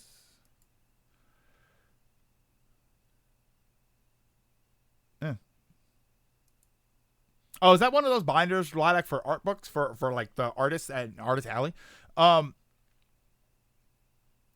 I'm not a fan of how we're kind of expected to, and that's kind of what it is. Dragoon, it's funny you say it, you put it that way, because that's kind of what it is. You know, you have a lot of people in a lot of places that think the United States in general, and anybody else that does it, that we're absurd for tipping culture. And yet they got paid for this work, and this is kind of like a tip to get a picture with them. It just feels a bit excessive to charge that much for something like this. And like I said, you have a right to do whatever you want to do. You have a right to monetize yourself. And obviously, if people are willing to pay it, they're going to pay it. You know, I'm not going to berate anybody for making that choice. You know, just because I don't think most of these people are getting their signature is as valuable to me as $40 in my pocket. Some people do. Some people do want to pay for that ability to speak with them and support the person that they really like. I have no problem with that. Here's where my issue really comes in. And this is going to kind of dip into some other topics that we usually talk about. That's not normally what TMG has always been. TMG has always been it felt a little more low key. It felt much more accessible. It felt like a place where fans could go to meet their favorite content creators and actually potentially interact with them. They might see them walking out on the floor. They can get in line, and all it costs them is time. And they could go up there and they could see them, and they could get in line again if they really wanted to. You know, if you really cared, you could do that. And that's what some people do, is that they go Friday or they go Saturday and they wait in the long line and they meet their favorites. And then they come back Sunday and maybe the line is super short. So they get back in and they want to say hi again and they want to, you know, just thank them for everything. And I like that. That's one of the things that I've always said that I liked about TMG, is that TMG felt, even though it was a large convention, it's definitely not a large convention, right? It's not Comic-Con. It's not FanFest in Philadelphia. It's not one of these gigantically sprawling things. It's still a large convention for what it is, but it's definitely a more personal experience. It felt when I see celebrities there, when I see these content creators, when I see even some of the bigger celebrities, right? When I see Charles Martinet, who arguably is one of the bigger names that usually goes to TMG, when I see him, I don't see him as this gigantic presence thing that is there. I see him as, oh, look, oh my God, it's Charles Martinet, it's the voice of Mario, and he's right there. But then, I don't know, it's turning into, it for this year in particular, it just turned into this thing where it's all voice actors. And if you had a balance, right, if you had 8 VAs charging and then 8 YouTuber headliners that weren't charging, or you know, maybe $5, right? Because they're selling stuff, right? That's the thing, is that some of these guys, they still sell stuff while they're there. If they were doing that, it'd be like, okay, that's a cool balance, right? You've got some people, you got the high profile, and then you've got the YouTubers and whatnot who aren't, they're not high profile, but it's a different realm.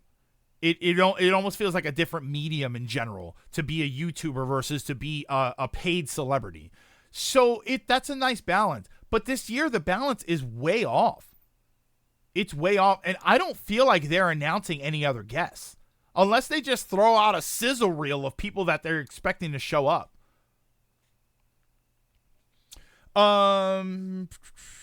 As I said, about if it's like $5, it's gonna be kind of mixed. Cause then Dragoon $5 is just like, well, now you're just nickel and diming people. But yeah, if you're gonna provide the poster, right, you'd buy a $5 poster of your favorite celebrity. So if they also signed it, that'd be kind of cool.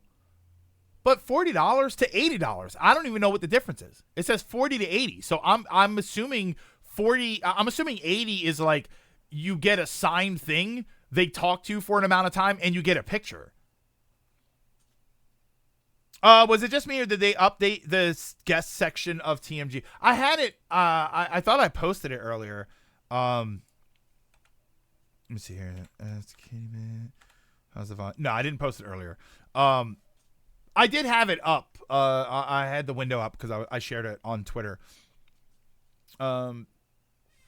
I noticed Cassandra Morris, Tyga from Toradora, does live signing streams on her YouTube channel. Like, that's cool. The pricing is excessive, especially if you don't really have time to say anything other than hello, because you have to. Yeah, exactly. And that's the thing. If it's a long line, you're going to pay $40 to get it signed, and you're not really going to get to talk to them. Carlin, an upgrade from all C-list wrestlers, but then again, I'm not interested. Do you think TMG got too big for its own good?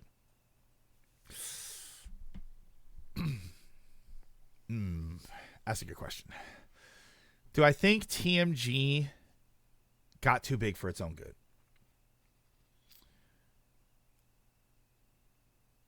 No. I don't think I have a problem with the size of TMG, both physically and just as a popularity thing. I think I'm concerned with the idea that if they grow in a certain size of popularity, that they think they have to do things different. That's my concern. You got popular because you felt more accessible. You felt a bit more personal. And intimate is probably too strong a word, but you understand what I mean when I say that.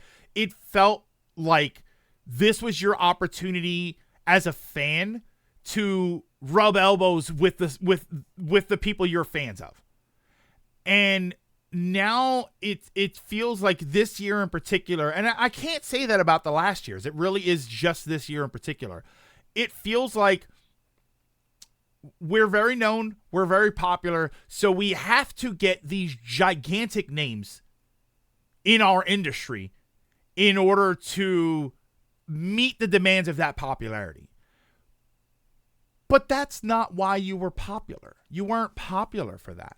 You were popular because you felt more personal. And it felt, and that's what I think is the most interesting thing about Too Many Games. It was a physically large event that felt like a small convention. I don't know if, how many conventions you guys. I'm not going to sit here and act like I'm some convention aficionado that's been all over the country or anything. But I've been to very large events and I've been to very small events, and they each have their own vibe and they each have their ups and downs. You know, with the smaller events, sure, it's not this big sprawling event. You're kind of limited on what you're going to see that might interest you, because usually conventions have stuff that interests you and then a bunch of things that don't. But you do have the ability to be more interactive with the things. Smaller conventions tend to not be as crazy crowded.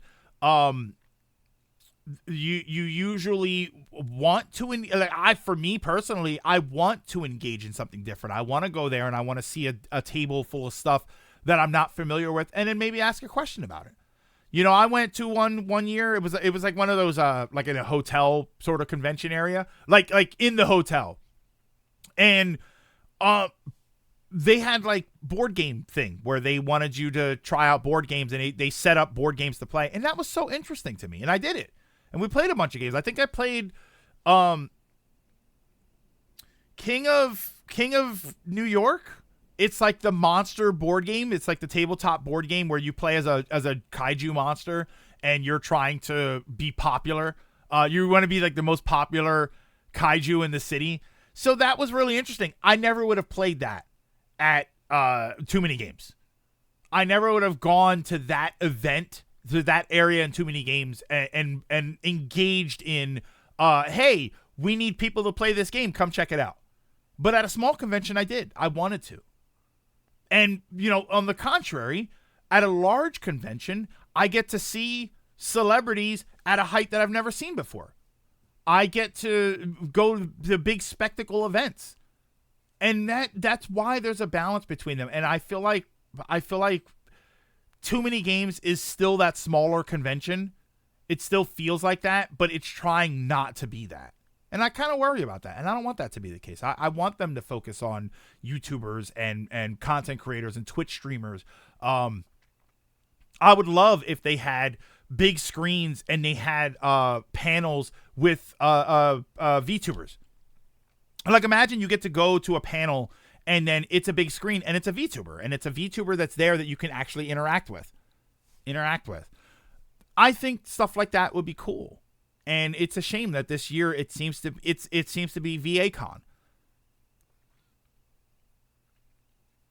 It's losing its integrity.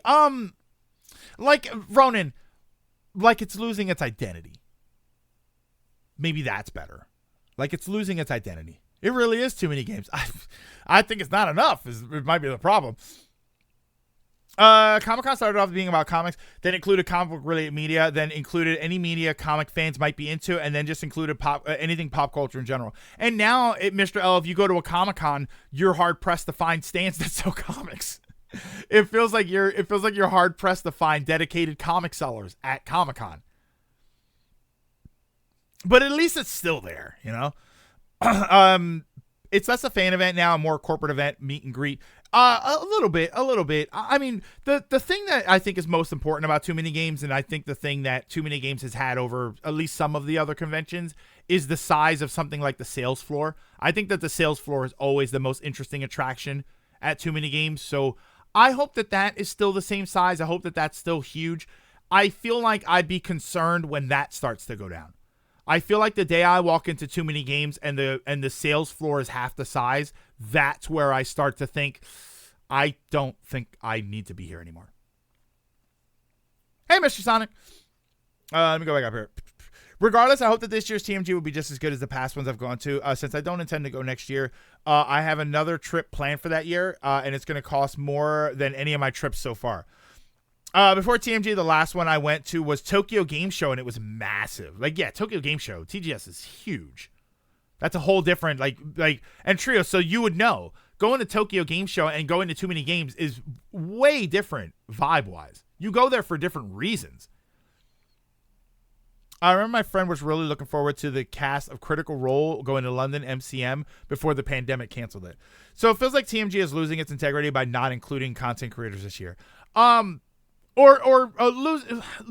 guess not losing its identity, but changing its identity.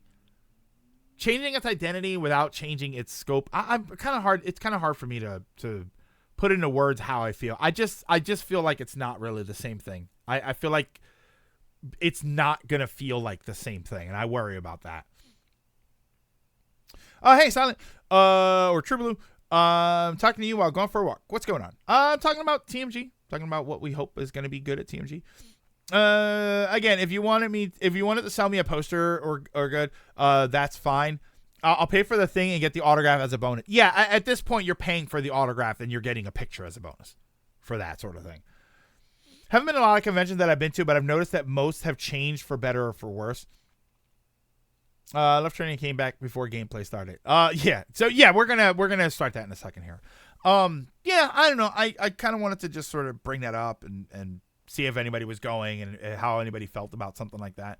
I still, I just want to hang out with friends and have fun with them. If people aren't going to be there, I'm going to feel bored a lot of the time, but we'll see. And that's one of my big things, Ryan, is that for the most part, this is kind of a bump. Like, if I'm bummed out about anything about TMG right now, it's that what I like the most about TMG is going and hanging out with everybody.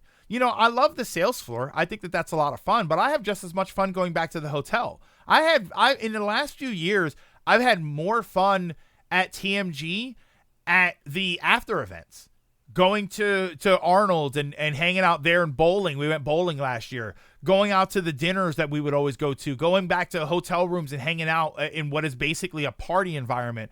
That's always been, for the last few years, that's definitely been my favorite aspect of it. So the fact that there's not going to be a ton of YouTubers who I probably won't get to meet anyway, it doesn't really bother me. My issue is this thing that's happening with the celebrities and with the VAs. I worry that if that's what the identity of Too Many Games is going to be, then a lot of people are going to start going or going to stop going. Because the people that I'm talking about going and hanging out with them and going to dinners and stuff, they're content creators. So if this starts to turn into a VA convention and not a content creator convention, the people that I want to go and see and hang out with, they're not going to be there. Like you said, Ryan, a lot of the people that you want to see are probably not going to be there all weekend. So you're going to be bored. or there's a chance you'll be bored. I hope that it's still going to be interesting. And I'm going to try and be there. I have off that week leading up to it. I thought it was the 21st to the 23rd, and it's the 28th to the 30th. I'm off that week. So the Friday that Too Many Games starts, I'm not going to be at work. So I will probably try and get up there in the daytime, assuming I can either secure a ride or secure a place to stay, because I'm still trying to figure out what to do if there's anything to do with the room. But assuming I can figure out a place to stay there, maybe I'll be there like Friday night into Saturday and possibly Saturday night into Sunday. I would like to do that. But if I don't, I'm not really bummed out about it, Oh, there goes Blaze. TMJ is a huge commitment considering, considering the travel involved in 8 months. Well, hold on. Give me a second here. Let me run to the restroom and I come back. When I come back, the downloads changed. The downloads finished, so we can get started on some of these demos. But I want to ask you something, Blaze. I should probably ask you off stream, but I'm going to ask you on stream. But give me a few minutes and I will be right back.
Take me bowling, please. Hey, Blaze, if I'm there, we'll go. It's right around the corner from the convention. There's a Arnold's Family Fun Center right there. We went bowling. There was an event there. The Screenwave event was there last year, so we ended up hanging out. It was like me, John, Mark. Who the hell else was there? It was like 6 or 7 of us, but we were just sitting there bowling. I like bowling. I haven't been since Too Many Games, but I love bowling. And even if they're there, man, I have to wait depending on how popular. And that's always kind of true, Dragoon. Like if you go and see, like if you wanted to go and meet Scott the Woz, for instance, like in the line, it was something like an hour and a half wait. It was crazy. I have some thoughts on TMG's direction because TMG is a huge commitment considering the travel involved and 8 months of notice. Do have fun at yeah, for anybody that's going to TMG, have a great time. The traveling to the convention is what always prevents me from going. For me, it's the hotel. Because for TMG in particular, it's not really that far. But the hotel is expensive. Me and Ben will take care of any transportation you need. I do believe Fonz rented a car as well, so there's no shortage of carpooling for this empty-ass con. Yeah, don't worry. I didn't get it. Well, we didn't know, Ryan, to be fair, because now I feel bad. We didn't know that we were going bowling. We went to the Screenwave party because they did the Screenwave party at Arnold's, which they never do. The Screenwave party is always at like the hotel. We were there, Ryan, the year that we were hanging out with Daniel Pacina, when we were hanging out with Johnny Cage. That's usually where it is. And last year they did it at Arnold's. And so we went and we were like, we'll probably go and it's probably going to be crowded, right? Because Arnold's was still open. So we thought, it's going to be fine.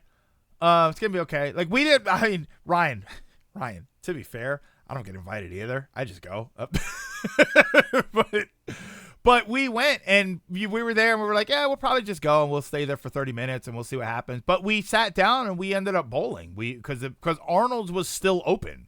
It wasn't like a closed event where you had to be. It was still just Arnold. So we went in and we got some drink tokens and that was it. And we bowled for, like, we paid for bowling. Blaze, I was going to ask you if you, for whatever reason, if you change and you guys don't use like your hotel room, can you let me know? Maybe we'll take it off your hands. I don't know. I don't know what the situation. I still have to talk to those guys, to the other guys, to see what the situation is going to be. But I'll be honest with you, I'm not motivated to sort it out. Here's the problem: if an answer presents itself, if an opportunity presents itself to get a room, I will. But if it doesn't, I'll go up for a day. I'll go up Saturday morning, right? I'll ask you guys if you can come and grab me or what, and then that's what I'll do. But yeah, I was just gonna say, if you're staying up there, if you, for whatever reason, if you don't want to go or if you can't go or anything, just let me know and maybe I can transfer the room so that we can get the room from you. Blaze, by the way, I also wanted to say, I thanked you before. I got the memory card. The memory card was the issue for the Switch. I also got the new memory card reader. Should I put this in? Should I go through the trouble of putting this in, or is this just a case of if it ain't broke yet, don't fix it yet? I feel like I should just keep this aside in case I do have an issue. But I was like, you know what? Let me make sure. Like, this isn't gonna work better, right? It's not like that thing deteriorates over time and the performance gets worse. If it's working right now, I should just leave it in right now. Yeah, like a save it till you need it. That's kind of what I think. I feel like, keep in case of emergency. Like if I had something, just keep it aside. Okay. Last time I went bowling last year with my brothers, you didn't like bowling? I love bowling. I think bowling is so much fun. I think bowling, the one thing I haven't done with bowling, I mean, there's a lot I haven't done with bowling. The one thing I haven't done was gone with people who are very good at it. Bowling's always that thing that you kind of go and it's kind of fun. And then, by the second or third game, you're throwing trick shots down the lane. But I've never gone with people who are actually good at bowling. They've got their own, I've got my own shoes, but the people that have their own ball, they've got like the glove, you know what I mean? The wrist support thing. And like they put a little English on it, right? Throw a little spin on it. And I've never gone with bowling with people who are good at bowling. I'm not really a bowler. I'm terrible at it. I'm more of a billiards person. See, billiards, I enjoy billiards. I like pool, but I don't think I'm good at it. But I do like playing it. Usually the other person wins first, or they scratch and I win. It's the same with golfing with other people, playing with them, but they suck at the game.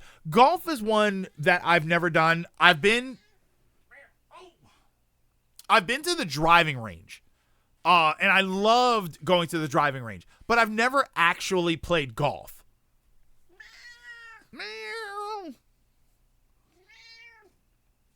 I don't like going with others that are good at it. I almost always do the worst, and it makes me feel like I'm terrible for the team I'm on. Last time I went bowling was like 6 or 7 years ago. We'll go at too many games. There we go.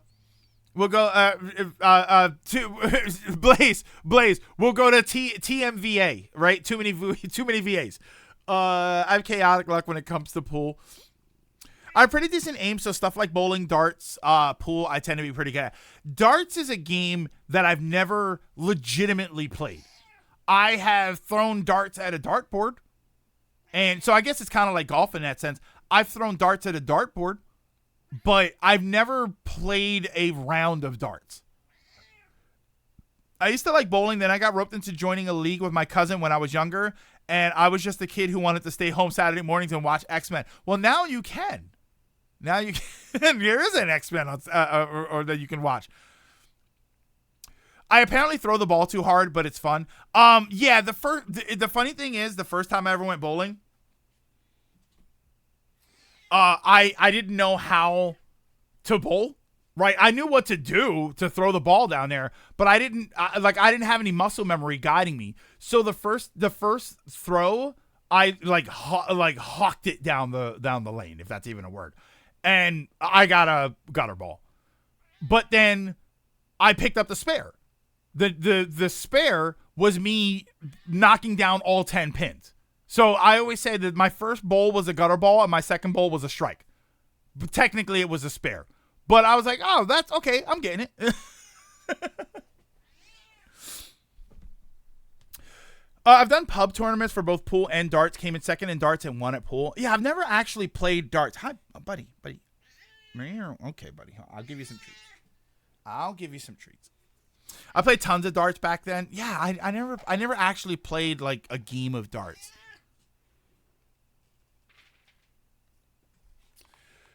I should ask all the TMG regulars, was last year the first time sponsored by Heritage Auctions?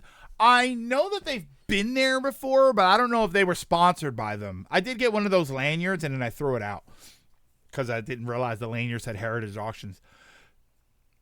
Yeah, I don't know. I know they've been there before, but I don't know if they ever sponsored it before. First time I went bowling, I nearly knocked myself out. I almost never get to stay home Saturdays now. My specialty of bowling is getting 9 pins. Okay.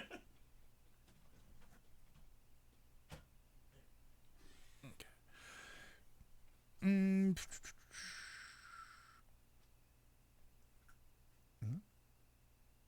turning my switch on. Gotta change that. Hang on one second here. One thing I hate about bowling is shitty shoes. They make you wear. I have flat feet, so shitty bowling shoes make me feel like I'm walking on stilts every time. I don't have a problem. Like, I've worn the shoes at the bowling alley, but I think I did it maybe twice, and then I said I'm just going to buy my own shoes, and they were like $50-$60, but I got my money's worth out of it because I think renting shoes was like $3 to $5, and I had definitely been bowling enough so that I got my money's worth out of having my own shoes. A couple ways to play darts. It all depends on the rules you want to use. I hate the shoes too, but it's technically for safety. So they say, well, if it's for movement, that's the problem, is that when you bear in mind, you're taking anywhere between 8 and 15 pound rock and you're throwing it down a lane. So if you aren't allowed to move with that, you fall. That's what happens if you're not wearing bowling shoes. It's got a little slide to it. If you're wearing like sneakers or something and they grip, you're gonna do this. They're gonna grip and you're gonna fall flat on your face, or at the very least you're gonna hurt your ankle. Okay, so let me. I feel like what do I even set the category to?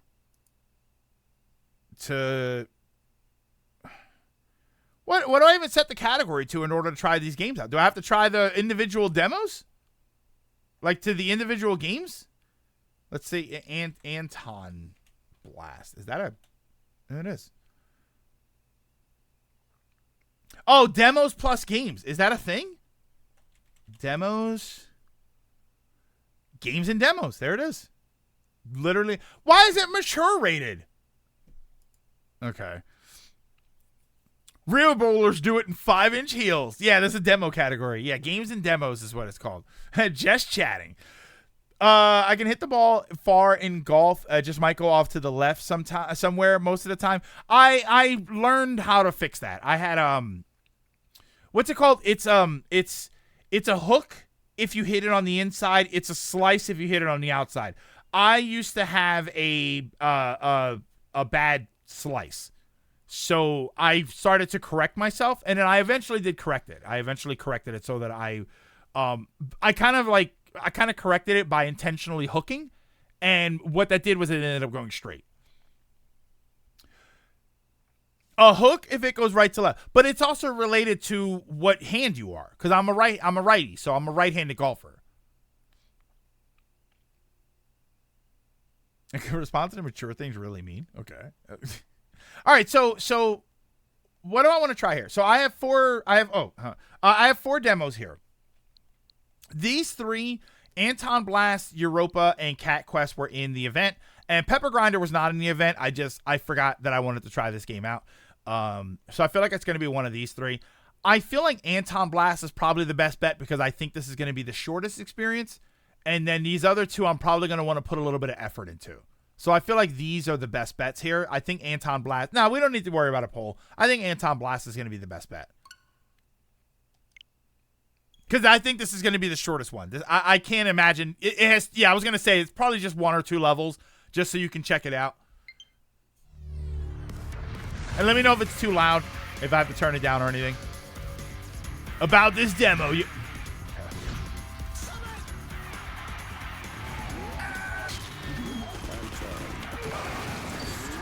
I can already tell you what I don't like about this game, and this is kind of why I was saying about the whole frantic nature of it. This is a loud, in-your-face, everything is screaming at you all the time, and I can already tell you I don't like that as a presentation. I don't like that as an aesthetic. I'm gonna actually turn the game down.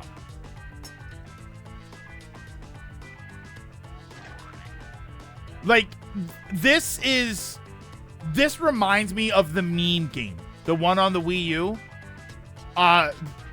That's not appealing to me at all. Idle hands are the devil's workshop. Oh, wait, hold on. Hold on.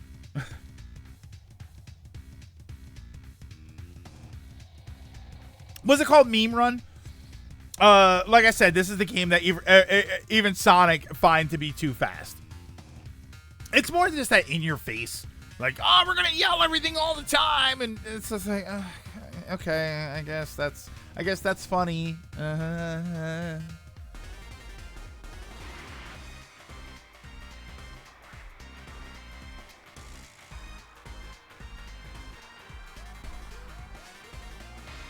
Yeah, so far it's not that fast.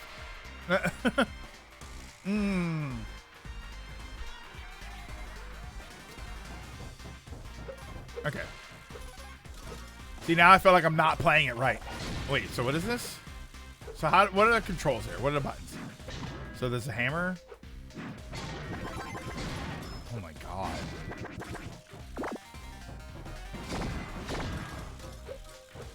Yeah, like I'm wildly overstimulated right now.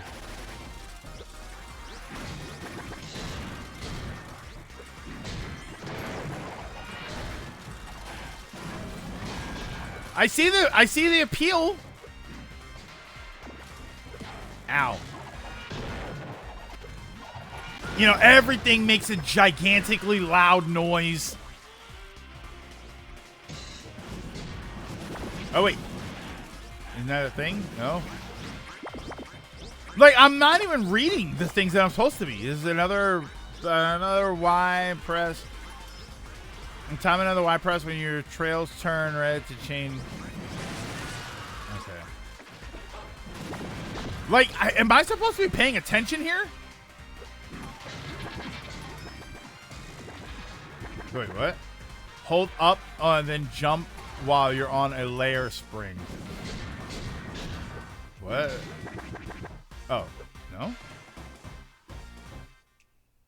Oh, well, okay.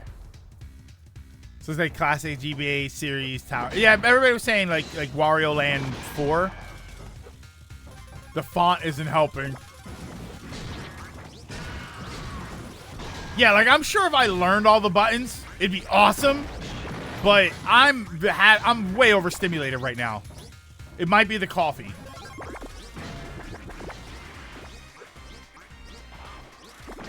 Oh, okay.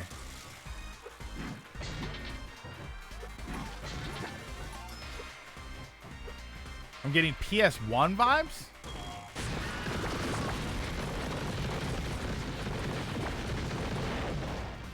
Oh, I haven't been able to move? Okay.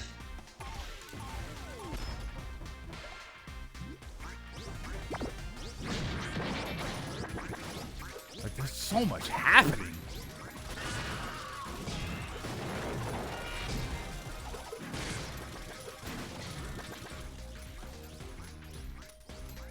Give me very anti-me.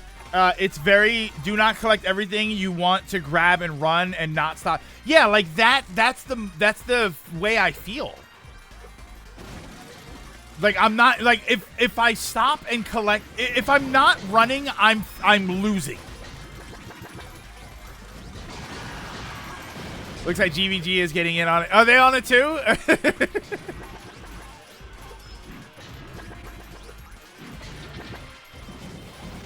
Where do I go? Oh. Jump, then press. Okay. You can stop and collect if you want, but you don't have time in this section. But then it feels like that's the wrong way to play it. You know what I mean? That's kind of why I've often said that about Sonic. I've often said that about Sonic. Like one of the things that I have trouble with Sonic games is that I feel like no? Is it this one? Oh my god, I need to do that. Hold on. There we go. Like I feel like the point of Sonic games is to go fast. So when it's all very quick, I feel like if I'm not going fast, like I said, if I'm not going fast, I feel like I'm playing it wrong. And then when I don't like it, I feel like, oh, that's my fault. No? Okay. I'm more of a fan of Sonic for its exploration. See, yeah, I think that's always kind of interesting. Are you having fun the way you're playing the game? Then you're playing it right. I mean, I guess, but... What's down here? Oh. That thing said dream drop distance. See, and like you said, if you're having fun, you're not playing it wrong. But I also kind of feel like the game is designed to be a certain way. And again, I think this is less about the gameplay and more just about presentation-wise. I feel like I'm like I said, I'm very overstimulated right now. Ow. Like, I can't tell what's supposed to be what. What was that? Am I winning? I think I'm winning. Yeah, all games are designed a certain way. Yeah, I guess so. Oh, wait. So that's going to break all of those. Okay, so I'm getting it now.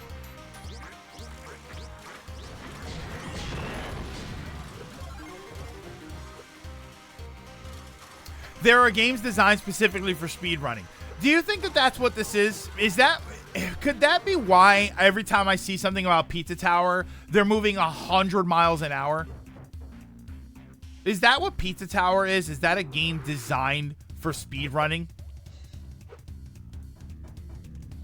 Yeah, see, maybe that's what I'm having an issue with. It's like Super Meat. Is Super Meat Boy designed for that? I guess Celeste, you could probably say, is designed that way. There's an option for the speedrun timer. Pizza Tower is about going fast. That's why I can't get into it. As a score, so you can do score attack. So, like, essentially, yeah.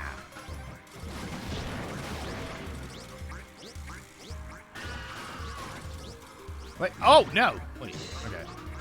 So, do I need those? I think I needed those. Okay, I think I needed those.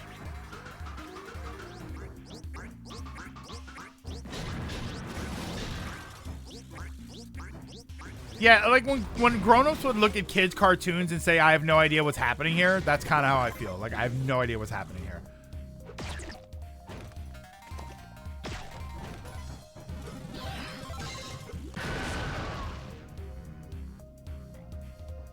Oh, those are bad for you. Okay. This way? Oh, wait. Okay, so I have to do everything over again. All right. Is that... Okay. There's just a lot happening. Okay, so slow down there, Anton. Is that his name? Is he... Is his name Anton or Blast? It really could be either one of these. Or is his name Anton Blast? Oh, so I'm not supposed to hit those. Okay.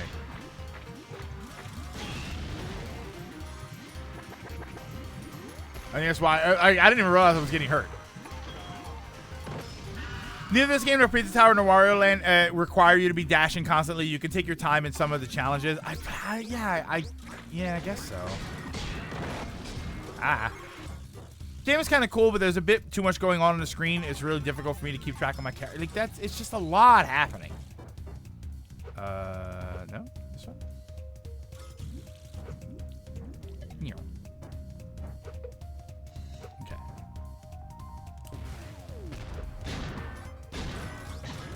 Whoa.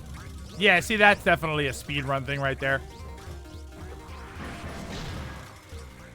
Aha. Whoa, whoa, whoa, whoa. Easy there, Anton.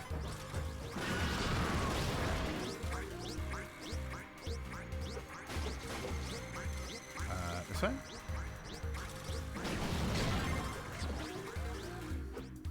No, not there? Okay.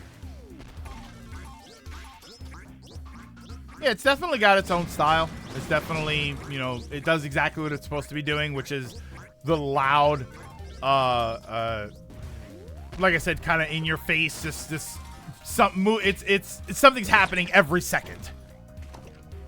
I guess that's why it feels like, oh no. I guess that's why it feels like when I'm not doing something, if that's why it feels like I'm doing something wrong, because the game it's designed for it to be crazy all the time. What? What? Oh my God. Kind of you know what it reminds me of? Pinball. If you ever played a real pinball, later, Mr. Sonic. If you ever played a real pinball machine, if in a real pinball machine, if the machine isn't making a bunch of noise, you're losing. You know? So like, I feel like if there, like you said, I can play this kind of slow, but I feel like if I'm playing this slow, I'm doing it wrong.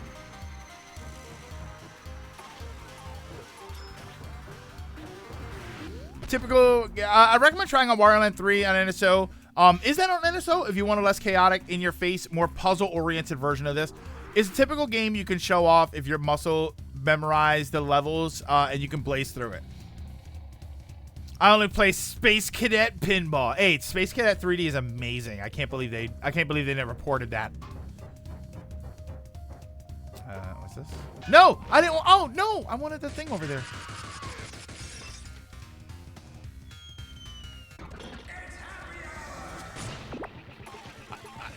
What's happening? Am I supposed to be hitting something? Oh my God, it's right there.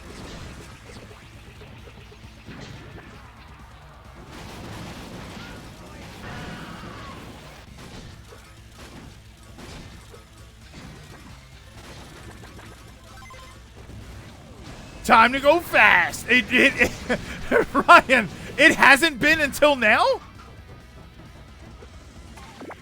I literally don't know how to. Okay.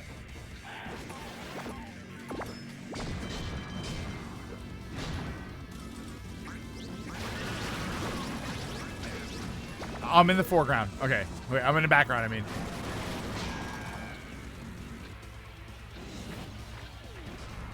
Oh, wow. That was kind of cool. Wait. Can I can't just, like, climb the ladder that way? Okay.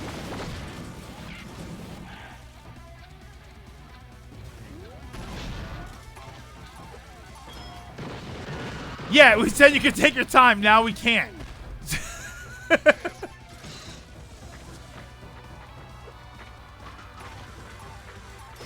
What are you doing? Like, I don't know what is that noise that the casino, what's it called? The slot machine.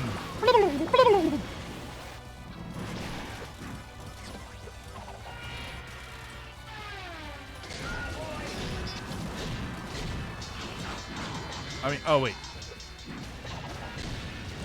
Oh, I have to.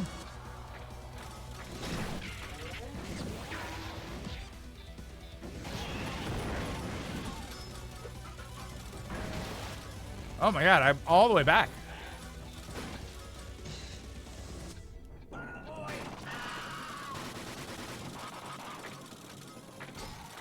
What?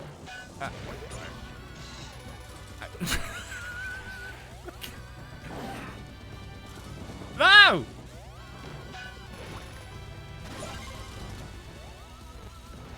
Ballin'. If by bawling you mean crying, yes. I am crying. I can't. Okay, relax. There we go. Ow. What is he saying? Not good? Am I going backwards or something? This is my SGB game.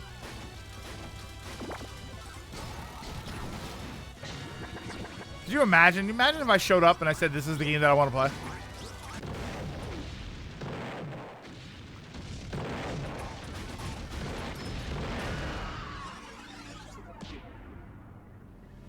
Well done. Are you sure? I disagree.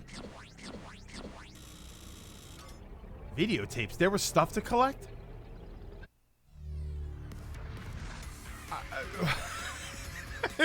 don't know what just happened. I'm so overstimulated. I'm so overstimulated right there. Holy crap. I missed 60 boxes. As I get pelted with boxes by the end of it like Crash. I feel like it's probably a good example of that kind of game, I think. I don't think this game is for me. Did it look, I mean, I don't know. I feel like I'm mentally exhausted right there. I think it's probably a good thing that we played this game first. I almost want to see, I kind of want to see what the next a tougher challenge. I gotta say. To live with such deep redness as I possess. All right, let's see. Am I already hurt?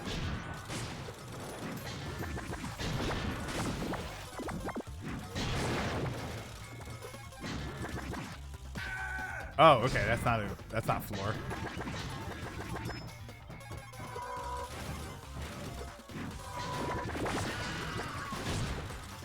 Ah. Oh, wait. There we go. Better than a games journalist.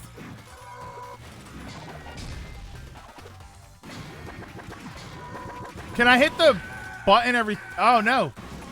Okay, why did you do that? Oh, my God. He's screwed. Well, they put the red guy from Cow and Chicken in this game. Yeah, he does kind of look like that.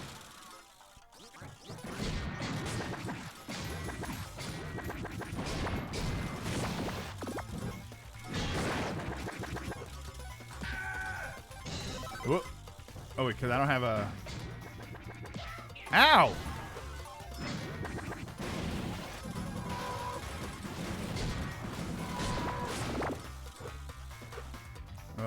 There. Oh, oh. See, yeah, I could definitely move a little slower, but I feel like there are moments where it's designed around you going faster. See, this is fine. Look at how calm and collected that is. Whoa.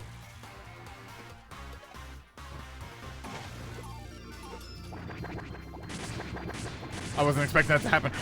Oh my God! That was kind of crazy. That was very Sonic the Hedgehog.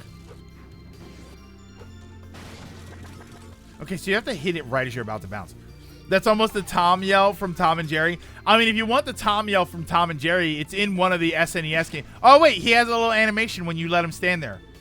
Why is he so mad? And why does he look dangerously like me?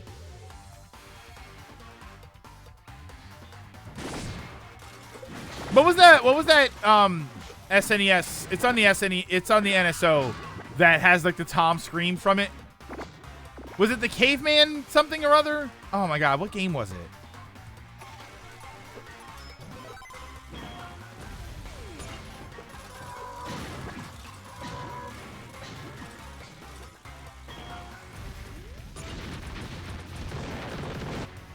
Oh my god.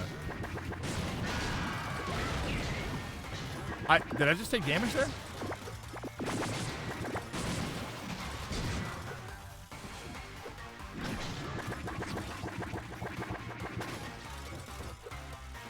Still easier to do than the jump from than the wall jump from Super Metroid.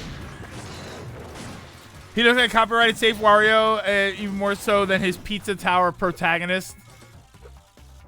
What's that guy's name in Pizza Tower? Was it like Peppy Pepperoni or something?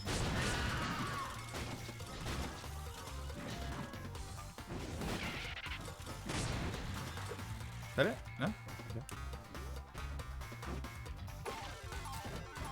Peppino. Okay. Oh, here we go. Oh, no!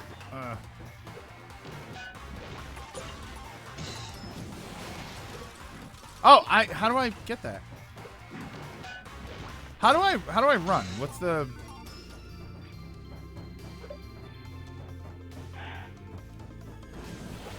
Oh, you just hold it. Okay.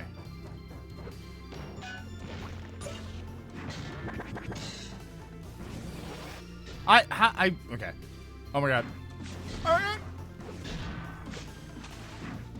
Like I really should be settling down and learning the mechanics. Okay, so if you just hit the button, you just run. Was it Prehistoric Dan? Was that the name of the game?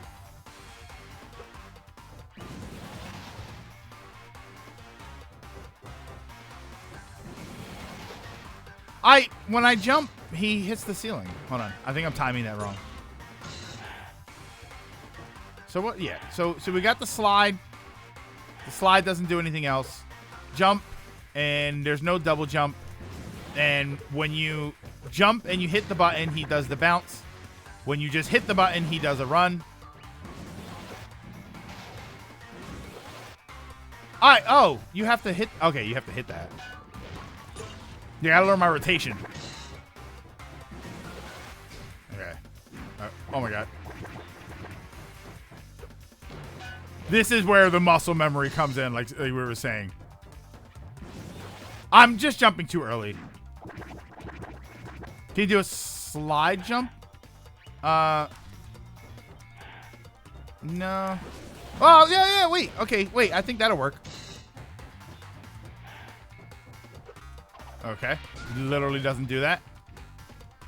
Oh my god.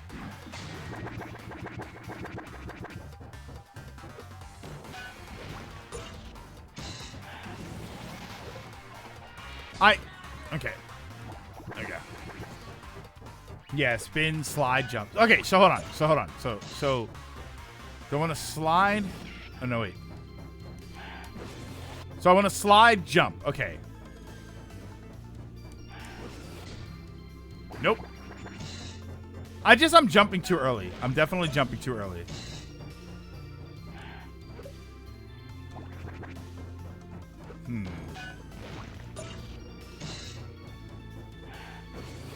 There you go. Oh, no. Oh, swing. It doesn't register a hit. You have to actually swing, too. There we go. Oh, a cassette tape. Oh, wait. I wasn't even supposed to go that way? Wait, where am I supposed to go then?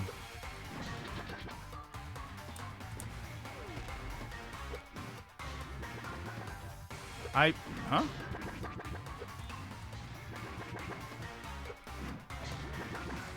I'm confused. I wasn't even supposed to go that way. That was to get a cassette tape.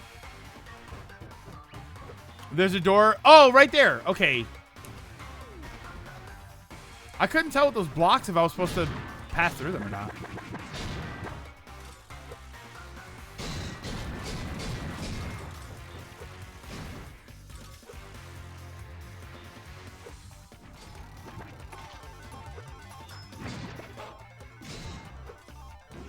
Okay.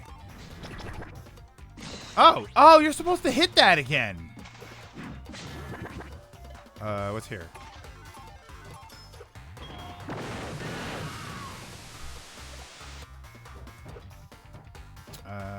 So this.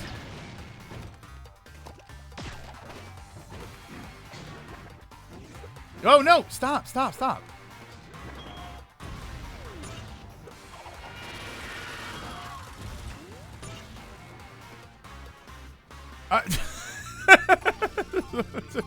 Yeah, I thought this would be really quick. I mean, well, I don't know how long. See, you know what I hate is that I'm gonna say, all right, this will be it, and then I find out I was 2 seconds away from the end. Did you just destroy a mountain? Yeah, Samus, eat your heart out. Stop. Okay, stop falling off the thing. Am I supposed to?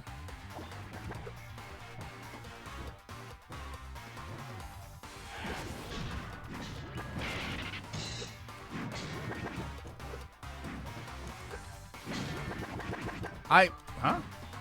Okay, I guess I'm just supposed to be done. Looney Tunes shenanigans. Yeah, okay, I guess that's it. I'm not gonna go any further than this, but yeah, this is like, yeah, he's very, very loose with the controls, very loose. But I think that's part of the design. I feel like this game is designed. I think that's one of those things where the game is sort of built for that. You know, like somebody said, if you're having fun, that's fine. But I feel like with loose controls like this, the point is you're not supposed to try and be precise. You're supposed to keep moving. Or you're not supposed to be precise in the sense of, let me get to the edge of this platform and then hop over to the next one. Like what we're used to with platforming. This is very much, it's designed for you to move as fast as you possibly can. I have to go to bed, have work tomorrow. I have to get enough rest to survive the day. Later, Trios, have a good one. Enjoy your Friday. I hope everything is all right. It's Friday over there, right? I don't know what the Trios. With the time zone difference, I'm never really sure what day it is over there. But you have a good one. That would have been the end of a level in Wario Land 4, or at least where the clock to escape the level is. But these levels just kind of drag on a bit. Well, it blatantly said that was a harder level. So I don't really think that that's indicative of the rest of the game. WarioWare, speed. He is speed. All right, so Cat Quest or Europa? What do you think? I'll say I won't do Pepper Grinder. I probably won't do Pepper Grinder today. I'm only 4 hours ahead. 20 points of the issue I'm seeing. It's like Wario, but the level design isn't as accommodating, and it's kind of long. Cat Quest, look, one Cat Quest, one Europa. Which one of these will I play more?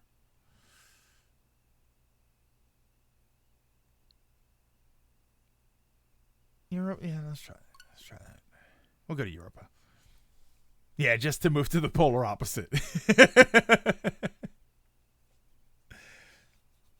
Yeah, I think this will help me sort of settle down. Neither. They're indie, and you'll forget they exist after today. Oh, this is nice and calming. You can turn off that shaking? Thank God.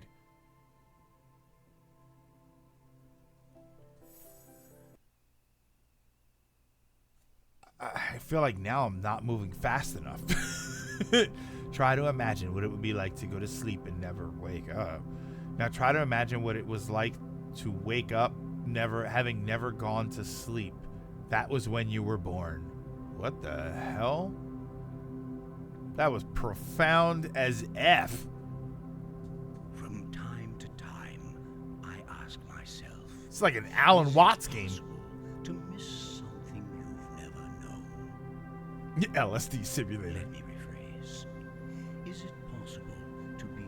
homesick for a place you have never been. Japan. Homesick for a place I've never been. Oh my God. I thought the game locked up on me.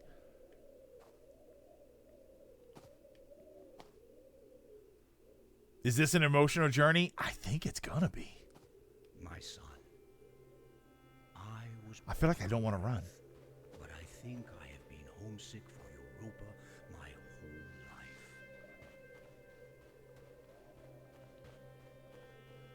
I'm writing this from the island.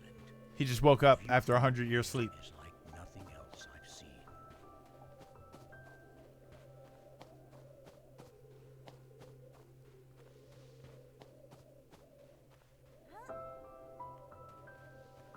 Getting without being some sort of dystopian world, getting eco vibes.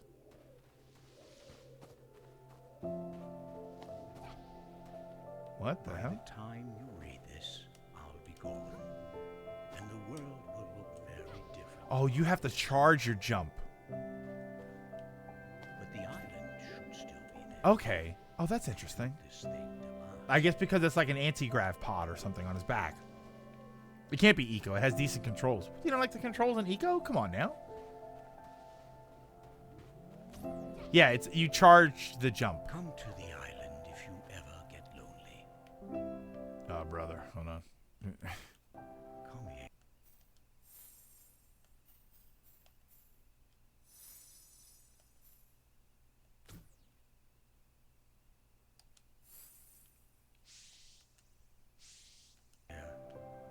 And think There we go. of me.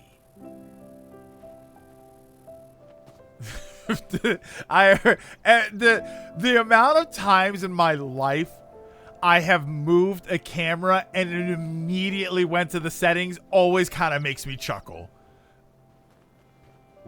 Team Eco made some amazing games, but the controls were built for lizard people. What else did they do? They did Shadow of the Colossus, which is a game that I've never played, and I feel like I would like. They did Shadow of the Colossus. Did they do Last Guardian? You ever think at some point the issue is you? Never. The issue is never me. It is Lilac. In this and in everything, it is always someone else's fault. Yeah, it's Shadow of the Colossus and Last Guardian. I have the Shadow of the Colossus Eco combo on PS3. Is that a good version to play? Isn't that on PS4? Should I play the PS4 version of Shadow of the Colossus? Whee! Oh, so if you jump off of something, wait, and you hold the button? It's whoa. I wonder if I'll like Shadow of the Colossus. Do you think I wouldn't like it? I thought Eco was I never beat Eco. I've seen the end of Eco, but I never beat it myself. But I did play a chunk of it when it came out, and I thought it was kind of interesting. It's just, it was a game unlike any that I've ever played before. For anybody that's ever seen Eco, it's not, it doesn't feel like anything I've ever played before.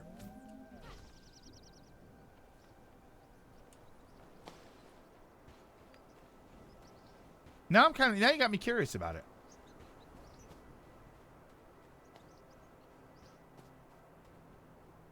Puzzle boss game.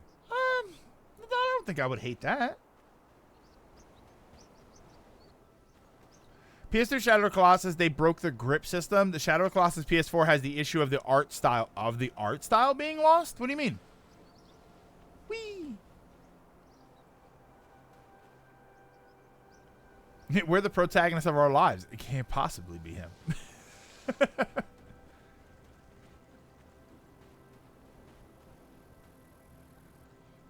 The overworld's just getting bigger and bigger. What? Whoa! What? Okay. Oh, he was supposed to climb that.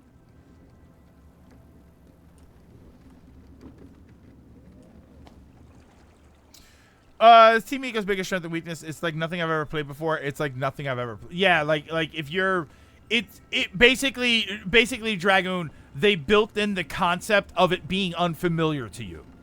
So if you like that unfamiliar feeling, you're probably fine. If you need some level of familiarity, it might be tough to connect with.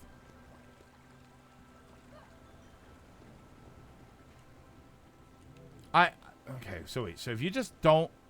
Okay, so if you don't hold the button... The one weird problem that I'm having right now is...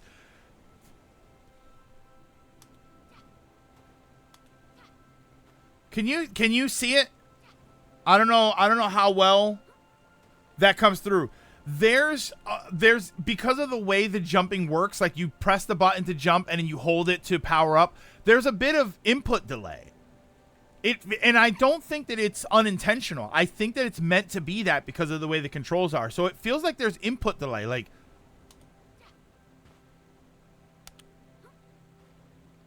it's got to be in like a 100 or 200 milliseconds, but it's noticeable. And I think it's supposed to be there because of the way some of the mechanics work.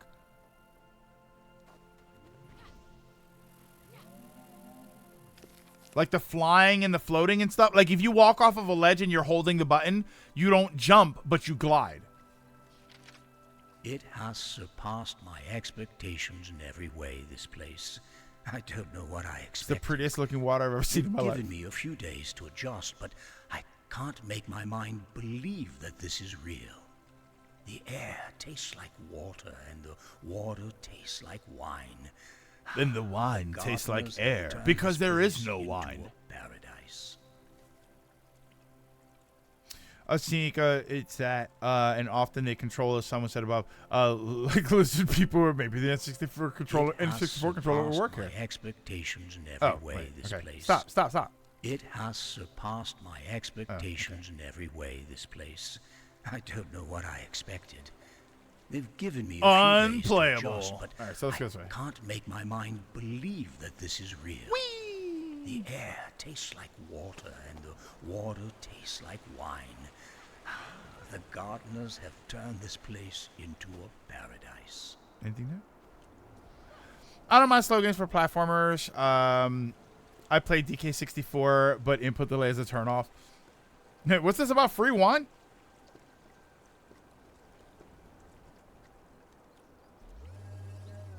What the?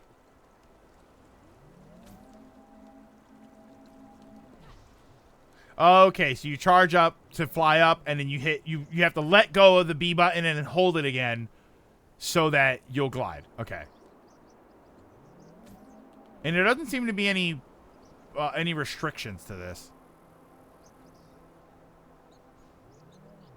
Okay.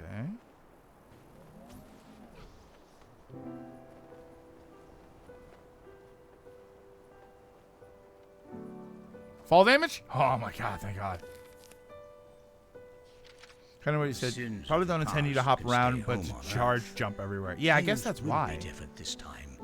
They have to be. They don't intend for you to jump everywhere. Definitely the opposite of Anton Blast. 100% the opposite.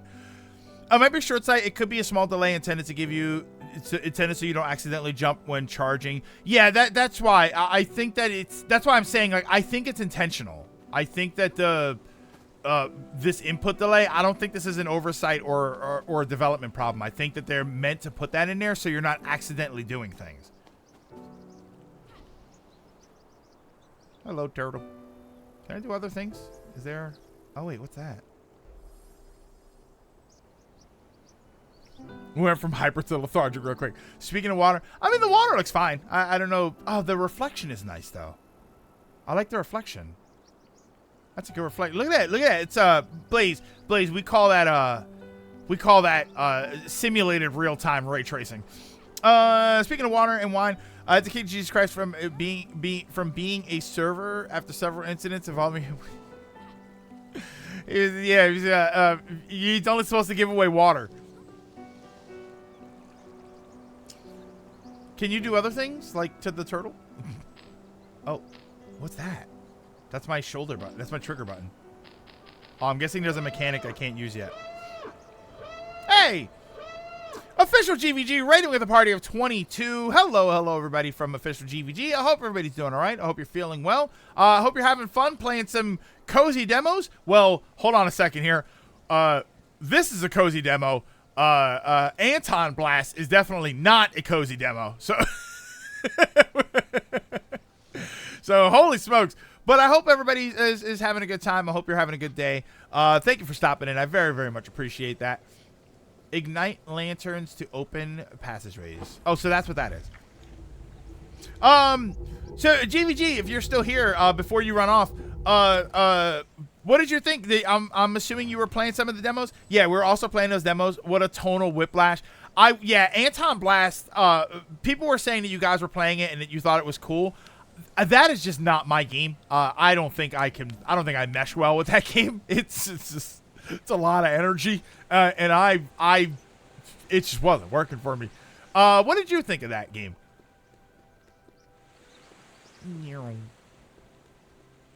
Anton Blast is a very good drug trip, and I can't wait to play it.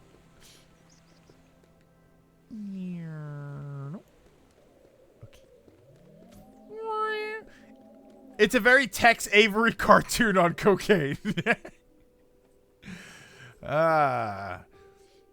I'm not it's been a while since I watched the Tex Avery cartoon, but tell me about the other thing. I would like to know more. I mean, so far this is, like you said, it's very tonal whiplash. Europa was so chill. I'd love to play even more. I get that Anton Blast is not for everyone. It's just an energy drink in game. Yeah, I mean, we were saying it's like it's a very, it's like the 90s aesthetic rolled into a game. I compared it a little bit to Meme Run, the Wii U game, where that was just craziness for the sake of craziness. I think it's interesting. I don't think it's particularly bad. I was playing it. I'm like, I know that this isn't for me. This is not. Yeah. Oh no! Fall damage. No. Play it loud. But as a Wario Land fan, I'd be down to play more Anton Blast. It was so. And the funny thing is, by the time we stopped playing it, we did the first level, and then we tried the second one, which is supposed to be like a harder mode. I had to stop just because we had to switch over to another game, but I was like, you know what? I can see the satisfaction of completing it. You know what I mean? I don't have the ADHD required to play Anton Blast. Oh man, I don't know. I have the life stress that makes me want to play this though. And it's got the credits rolling. See, this is another one though that I need to know what's happening here. In order for me to get invested in it. I feel like I'll like the exploration in this game. You know, just running around and climbing things. Game is going to be insane to watch speedrun. Yeah, it's definitely built for that. It's definitely built for speedrun. I was talking earlier because it was very Pizza Tower, and I didn't play Pizza Tower. One of the things about that game is every single time I see Pizza Tower, they're running at 100 miles an hour. And the game, it feels like the game is designed to speedrun. It feels like the way that game gets really impressive is when you see somebody doing very well at the game. Which I just don't think that's a gameplay aesthetic. Like that, I don't think that's a gameplay goal that I'm looking for in a platformer. Because if you give me Bayonetta, Devil May Cry, Stellar Blade, I want it to look cool. In those kind of games, in those like action kind of combat games, I feel like if you can win, that's great. But it should probably look cool when you do it. Oh wait, this is I need this thing.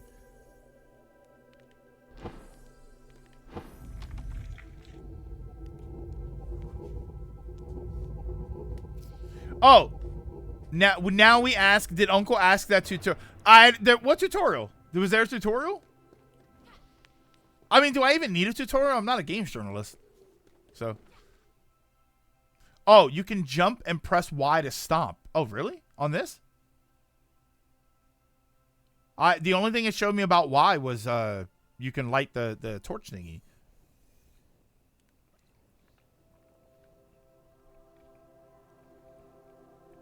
Oh, it makes a bigger fake bubble? Flame bubble.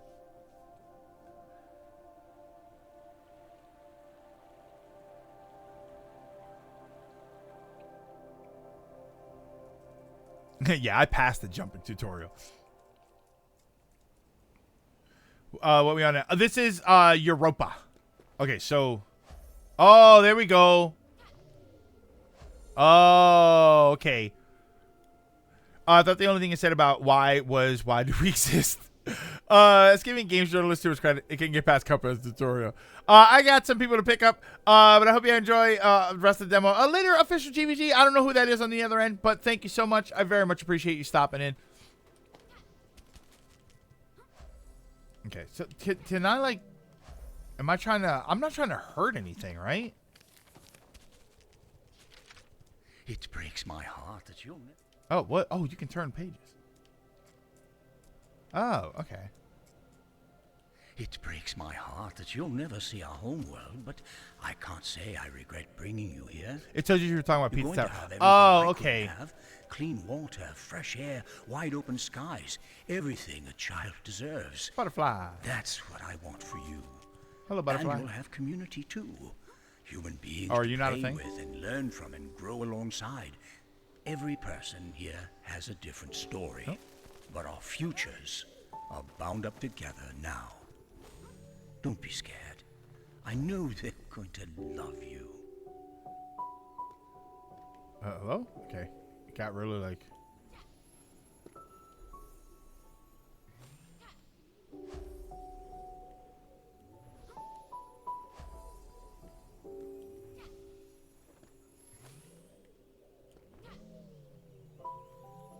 What does that mean, levitate? Can I... Oh, hold ZR to levitate upwards. Oh, okay. So you fill it with a charge. Come on, get over there. Come on, slide cancel. I do also like the hyper aesthetic. Okay, so I don't want to save the animals. So if I hold ZR, crystal stars expand levitation distance devices peak capacity. Okay, so I want to go. Whoa! Oh, okay. So then, whoa, what the heck?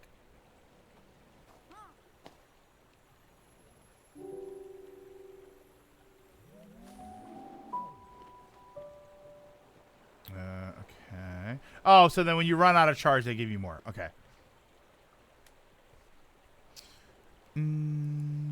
Was this for Mario 64? Target response to abandoning physical. Oh, target response to abandoning physical media rumors. New policy will impact movies and TV shows, not video games. Target will continue to sell physical movies and TV shows by offering thousands of titles online, but will have limited selection in retail stores, such as new releases or during key times throughout the year. That makes sense. But not video games. But that shouldn't impact video games. That's good. I'm glad they have something there. But not video games. So they're gonna have video games.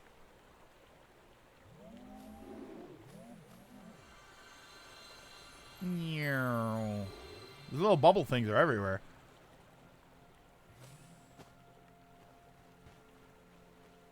Yeah, physical video games aren't going away at Target yet.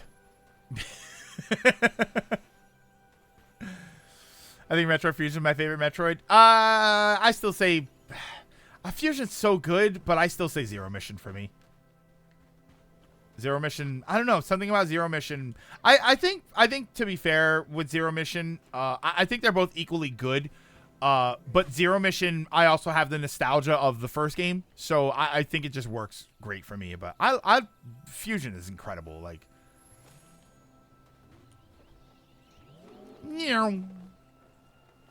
use levitate and glide to stay in the air longer. Oh my god, what the heck? Better Fusion and Dread for me. Dread, I feel like I should be Dread, but I don't have, like, it hasn't been long enough with Dread, and I haven't gone back and played it again. I really should go back and play it again.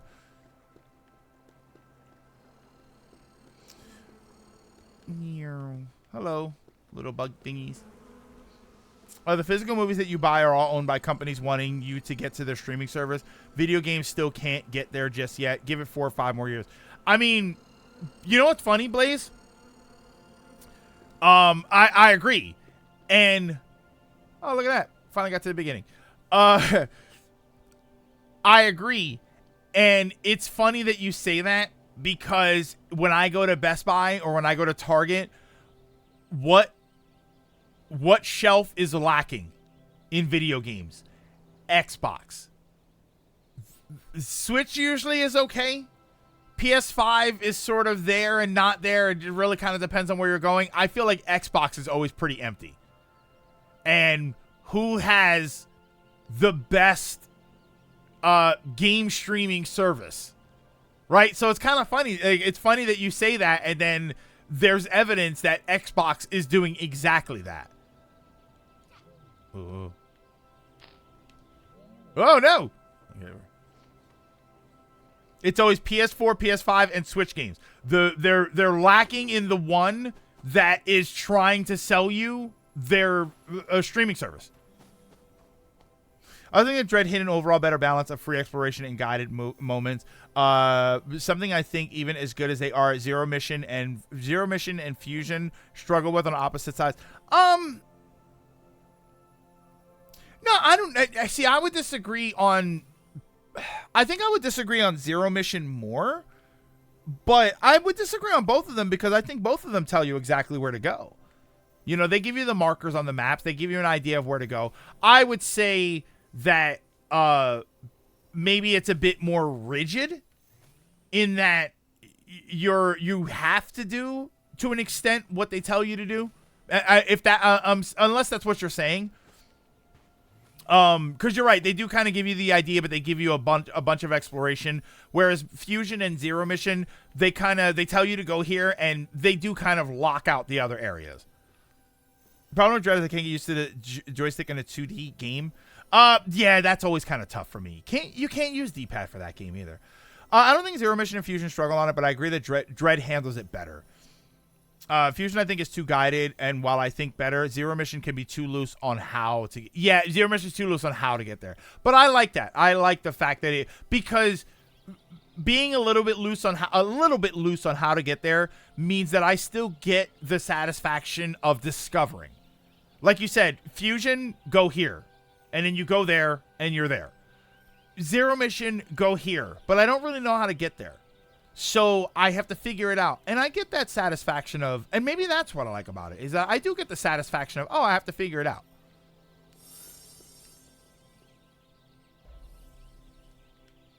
I was seriously into Metroid when I was younger. Oh, I loved Metroid. I've been a Metroid fan forever. Zero Mission was a bit too light on difficulty. That's the only thing I would say is that I think both of them are kind of light. I think both of them are a little bit light on difficulty.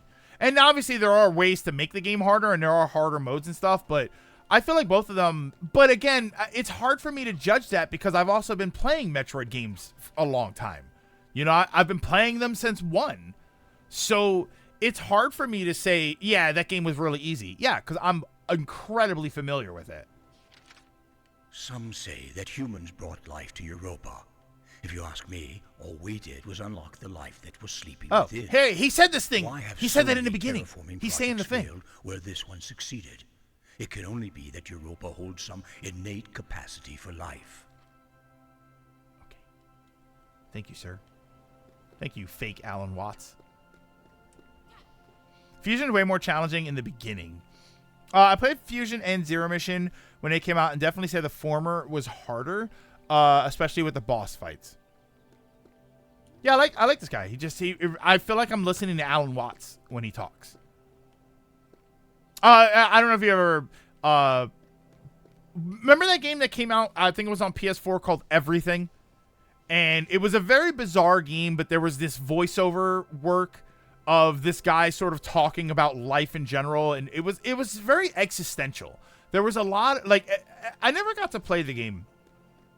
But there's a very existential message behind that game and behind all of the discussions that they're having. It's all the audio clips and stuff, and it's very interesting.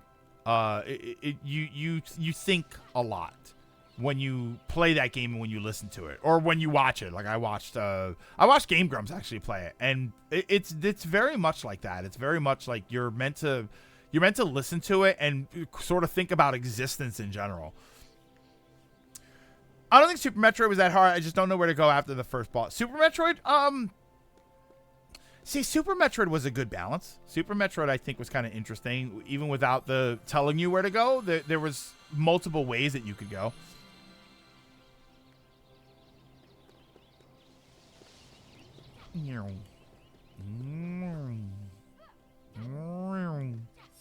Super is not a good balance. It's yeah, that's the problem. Is that Super tells you nothing. It's not a good balance. That game tells you nothing. Yeah, you're not wrong there. Can I go there?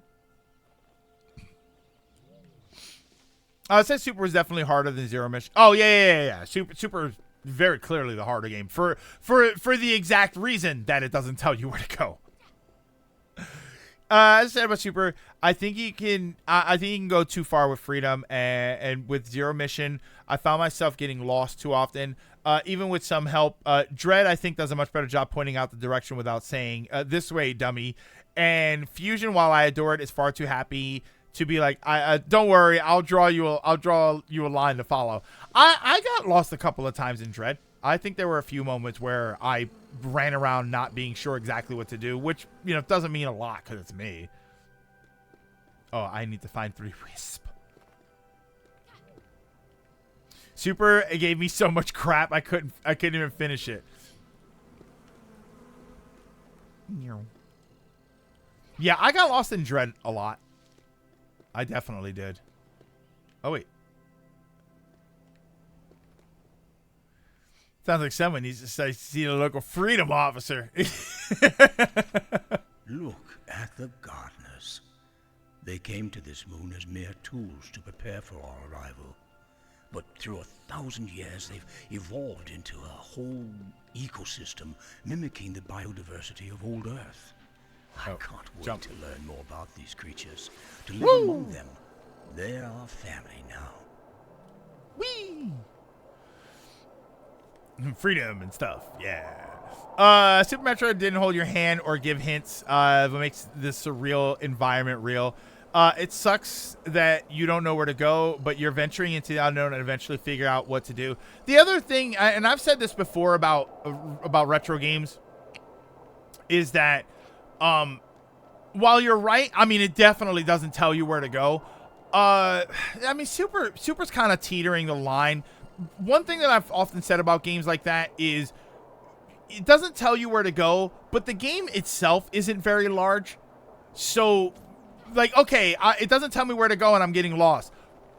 But the map is a single-digit percentage of what games are like nowadays. But Super Metroid, I think, was pretty big. That was actually kind of a sizable map. So I don't even know if that actually counts.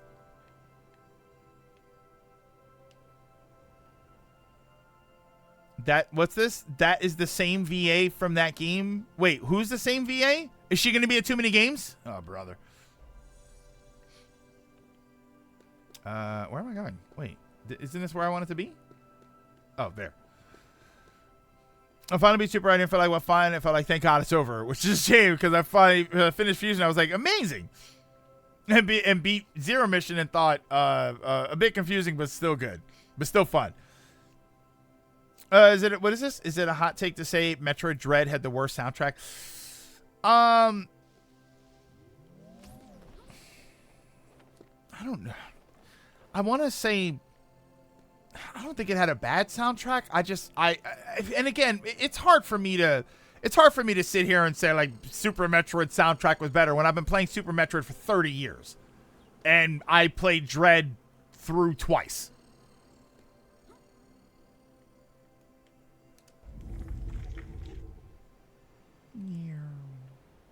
Yeah, this is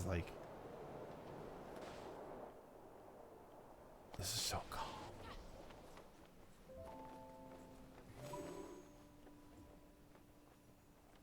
I don't even know. Use levitate to glide and stay in the air longer. I couldn't help it. Dread pissed me off with how hard the bosses were. The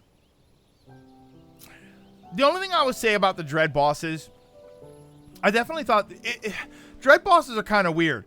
I felt like they were challenging, and then and then you figure out what you have to do, and then they became relatively like the last boss.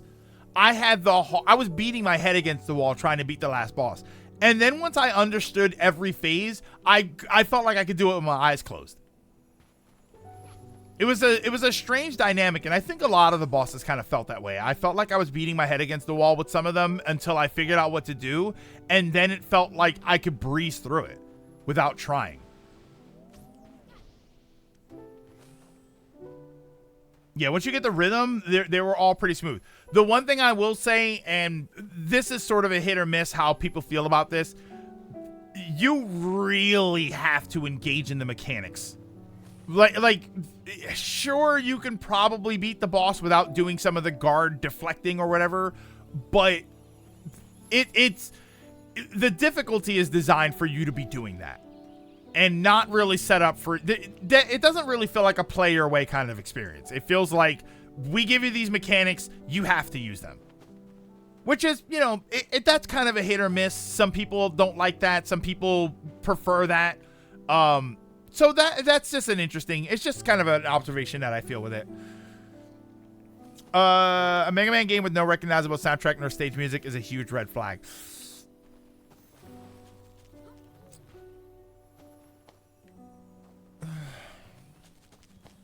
We're not gonna get to Cat Quest today, unfortunately. I feel like here. Let me grab this page. I'll listen to this last thing, and then this is probably gonna be it here. I'll jump on Cat Quest real quick. I want to see what is in the Cat Quest demo. I know you have a lot of questions, most of which can't be answered in this notebook. There's a chance you're angry, or that you'll get angry one day when you're older. No Cat Quest. Now we'll give it a shot. But it's not finished. We're trying to build something better. Even though I love Kirby and Forgotten Land, it does feel punishing if I don't use the dodge. Generations Mighty Number 9 is a prime example of that. Oh, Mega Man game with no recognizable soundtrack or stage music is a huge red flag. For boss, I can find a groove in rather than walls I have to slam into every time I replay the game. Looking at some of the fusion bosses here. I feel like this is a deep. Wait, can I guess you can't save, huh? We'll switch over to the last one. I'm gonna switch over to the last one. We talked about that the other day where we were talking about Unicorn Overlord, and I was saying that the music doesn't seem super memorable for me in Unicorn Overlord, which is not really fair to the game since it's brand new and I haven't even beaten the game. But I also noticed that I don't listen to the music right out. It's not like every game that I play it and I immediately go, oh my God, the music.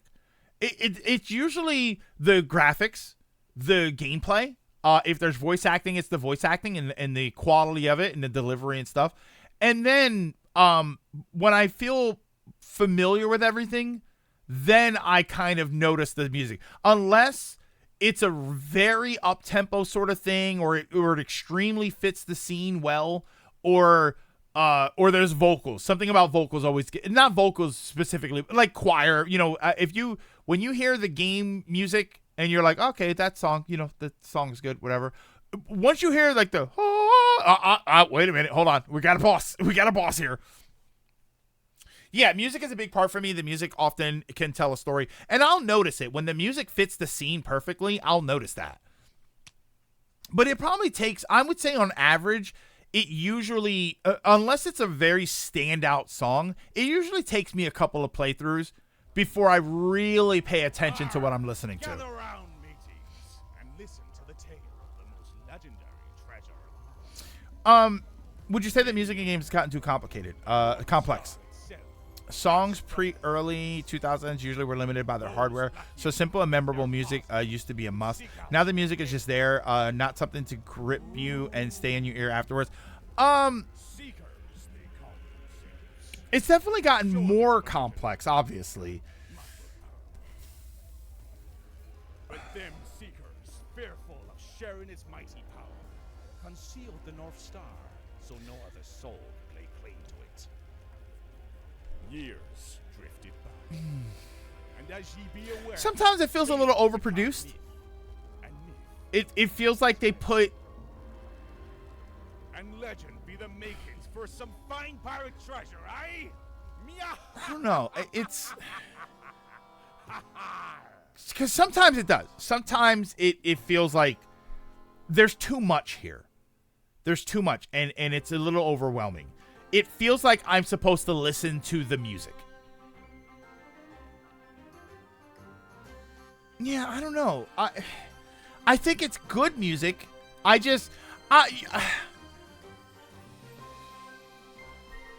Actually, I can tell you right now. That might be because we're having a conversation about this right now. I wonder if it's not the music. What if the issue is that the games are too complex now? Or not too complex, but what if it's because the game is complex?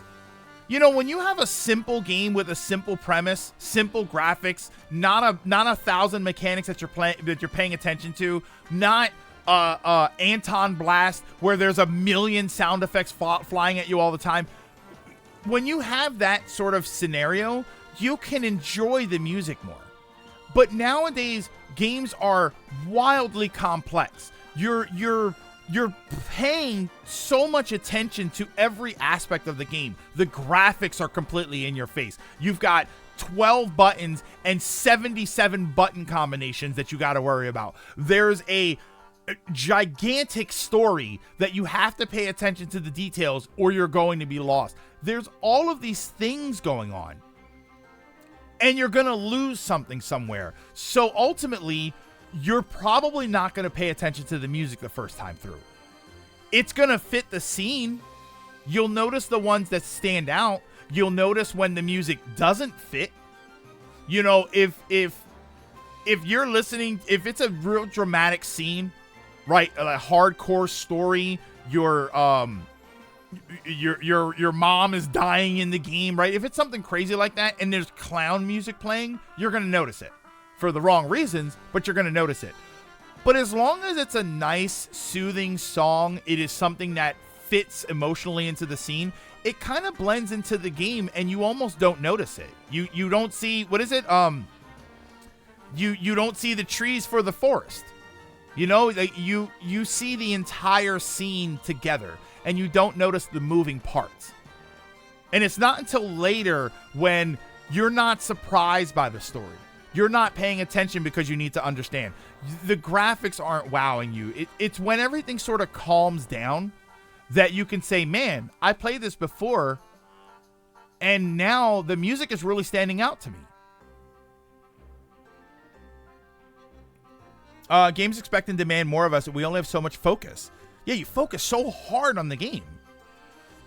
We focus hard on the game itself over the music, and now you got the extra issue that we just consume the product. And yeah, and because there's so many products, you consume the product and you move on to the next one. And you don't, you know, when you played Super Metroid back in the day and you beat it and it was amazing, you played it again. Or you finished exploring, and now a lot of the time, for me anyway, it's like, all right, I got to move on to the next thing. I was actually thinking about that. Later, D, have a good one. I guess this is why you buy the soundtrack if you enjoy it. Sure, but I feel like the soundtrack kind of loses some, like, the thing about video game music is that sometimes it's made, wait a minute here. Wait, that's insulting, as I know. You can choose it. What?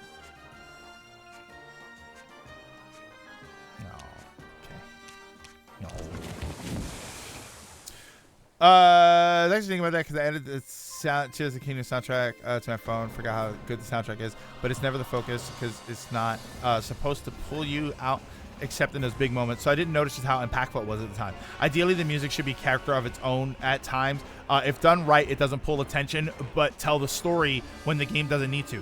So hey, John Nader, and the problem with that, Lilac, is that after you're done, you don't remember the music specifically. You remember the scene as a whole, but you don't remember the music didn't stand out because it wasn't, because you're right, it wasn't supposed to. mention the soundtrack. Who said that? Boktai. You mentioned that's why you buy the soundtrack. The problem is when you listen to the soundtrack outside of the game, the impact is sometimes not there. You don't like Baldur's Gate music, for instance. I've been listening to the Baldur's Gate 3 soundtrack. It's good music on its own, but I don't have the frame of reference for half of that music. And half of that music, it doesn't feel like it's designed to be listened to. It's designed to have the frame of reference. There's rumored to be a North Star Treasure Island. Secret. Bomb Rush Cyberpunk. I've listened to that soundtrack. Great soundtrack. But some of that music is incredible to listen to on its own, and some of that music is video game music that is meant to accompany a menu or a particular stage.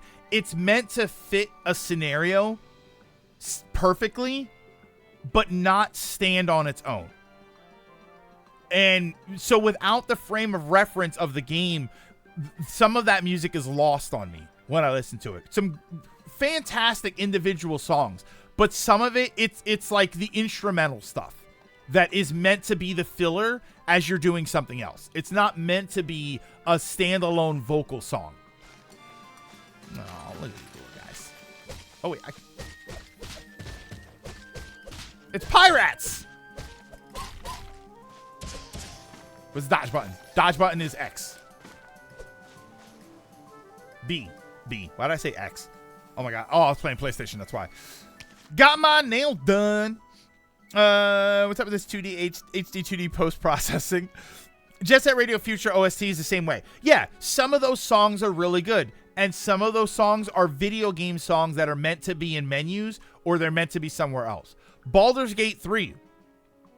Down by the River is an unbelievable song. It is amazing. But there's a version of it that is meant for you to create your character. So one of those is really good on its own, and the other one is background music while you're doing something else. And some of those songs would get you copyright claim to hell. Another Final Fantasy 14 music. It holds a lot of emotion for the players, and you can play certain pieces and make 14 players cry. But also there's a lot of music that even if a person has never touched the game, the music still holds its own and portray the emotion of the story that piece is meant to take place in. And I've seen people able to get a sense of what is meant to be going on in the story. And likewise, Lilac, I bet you there's a lot of music in that game that without the context, you would think, yeah, that sounds good. And that's it. And you would move on to the next song. There's probably going to be a lot of music where someone would say, yeah, okay, that sounds good. I like that. You know, I wonder what's happening in this scene. And what is it? It's menu music. You know, there's probably a bunch of that. Hello. Yeah, cutscene songs. Well, it depends, because cutscene songs they're usually driving some sort of emotion. I like that the play area is also the map. Oh, I'm in combat. Says who? That thing? Yeah, but menu music can be bang. I mean, everybody knows about the GoldenEye pause music. Press X to swap weapons. Oh, look at that. Ow. Oh, look at you. Do you regenerate shots? Oh, you do. I'm gonna take you on a ride. Like that. Blaze. I'm gonna take you on a ride. Right? And you're done. We know it. We think of it fondly because of what it was and where it was. But you're not gonna put that in your CD player. Not that version. There might be a full-length version of the song that you want to listen to, but you're not going to put in, I'm going to take you on a ride, and listen to that for 5 minutes. At the dip because of the phone call, did you see my Tears of the Kingdom? Yeah, I did. Gameplay first and music second. Sometimes I'll like a soundtrack even if I hate the game itself. Battletoads. Story comes third, because while the story can be good, I'd rather just get back to the gameplay. I inherently have a speedrunner's mindset. This I'll put to player's preference. It's player's preference and also the game. I think that there's a lot to be said about what you're expecting out of what kind of game. Actually doing an in-game version reconstruction of game music from the actual ripped samples.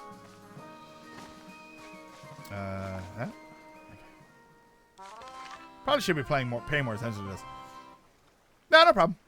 I'm going with my brother's family. It's kind of wild. I hope everything's all right. I hope your nephew, right? That's the one that's always calling you for babysitting. I hope your nephew's okay. And I hope your brother's okay. And I hope you're okay. And I hope everybody's okay. Coin launcher music. Run past this, no point. Seeker, I await thee. It's kind of, you know what's weird? I mean, it kind of makes me want to try the other Cat Quest games, but it also kind of makes me want to play Tunic. I've been getting the urge to play Tunic. Puerto Rico. Oh, that was lower. Street Fighter 3, Street Fighter Third Strike OST is godly. The people who made that soundtrack are doing an enhanced version soon. I mean, that game is just incredible. I can't believe that game hasn't had a resurgence. I'm kind of surprised that there hasn't been like a huge resurgence of Third Strike. Third Strike was so good. Press L? What?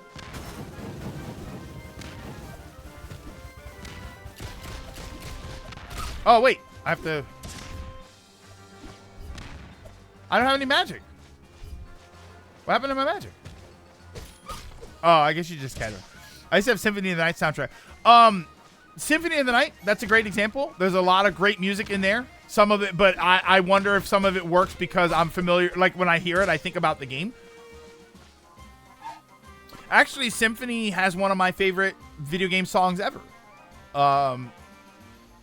Which is Wood Carving Partita from The Long Library.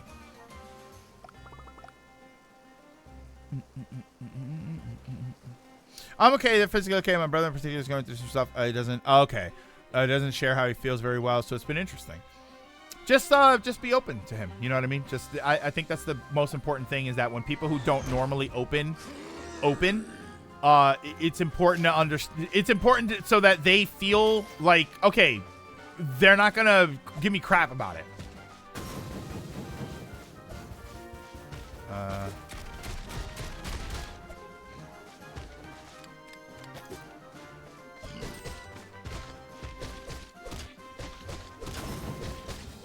Come on, perfect parry. Come on, perfect dodge.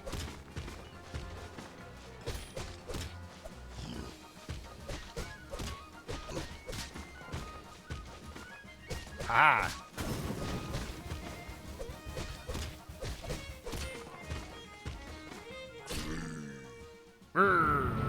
Take that, you pirate. Oh, yeah, perfect parry. Symphony of the Night soundtrack stuck with me despite not actually playing the game for several years after getting introduced. It's so good. It's such a great that's a great soundtrack. Like and yeah, there's some of it that's really good and some of it that's kind of okay. Tactics for obvious reasons. Final Fantasy Tactics for me, I just think has unbelievable music. But I do think Tactics music is situational. I think that one of the reasons it sounds great is because it was great for the scenes that it was in. And that's another game that I got into the music just because I played a ton of it. All right. Oh, wait. I want to try the boat, and then we'll wrap up.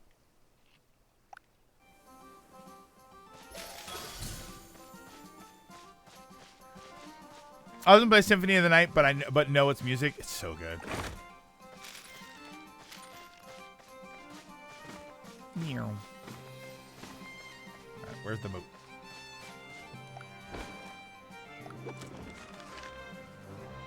To me earlier, you don't often realize how good a soundtrack is until you listen to it on its own, like Breath of the Wild and Tears of the Kingdom. And you're right. Out of context, it might even be better. You just take the openness as you're trying to pacify me. It's like, no, I just want you to talk. I don't like pirates, but isn't this game perfect? Yeah, I mean, this is just adorable, right? All right, so how do I... There we go. Sits out for Pot Pervana.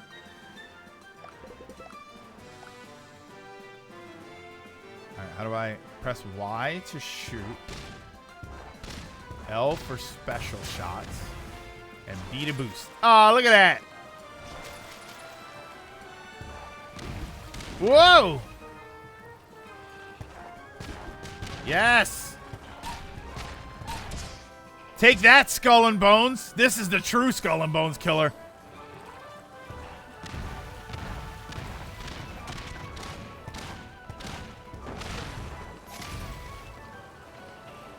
Part of the reason I got into soundtracks and listening to them closer is because of games like Star Ocean and Final Fantasy IV. Like Star Ocean, I thought Star Ocean had decent music for when I was listening to it, but I couldn't for the life of me hum you a song right now from Star Ocean. Granted, again, that's a game that I also only played one time, and I still never got the second one. All right, that's really all I wanted to try. I needed to try the boat. Meow. Can I just go anywhere? No.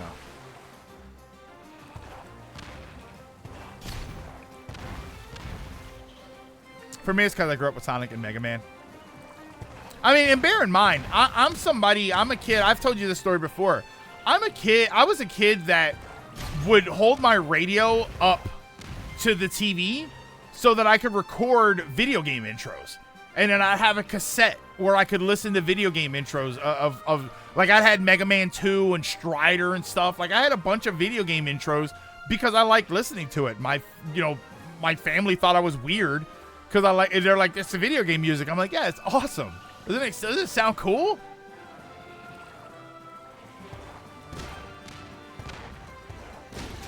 Whee!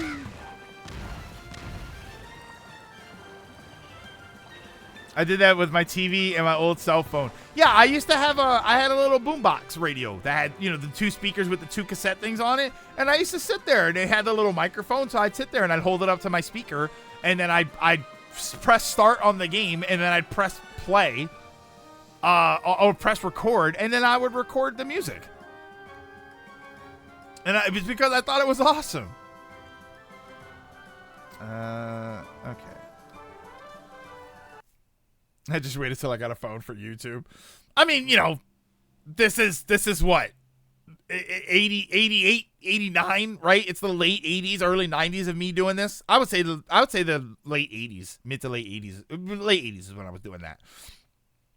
Because then, yeah, I mean, you get around high school, middle to the end of high school, closer to the end of high school, that's when the internet started to become a thing, and that's when you could go on and get music. And then, I'd say a year or two after high school, that's when you started to get, like, iMesh and Napster, which Napster I didn't really use, but I used to use iMesh a lot, and that's when you started getting that. And then, I forget when, I mean, it's, it's crazy. I think we talked about this before. YouTube wasn't until something like 2009. YouTube was like much later, wasn't it? For some reason, I remember being, I don't think 2009 might not be right. It was probably earlier than that, but there was a point where the internet, 2005, there's a point where the internet was popular and we still didn't have YouTube.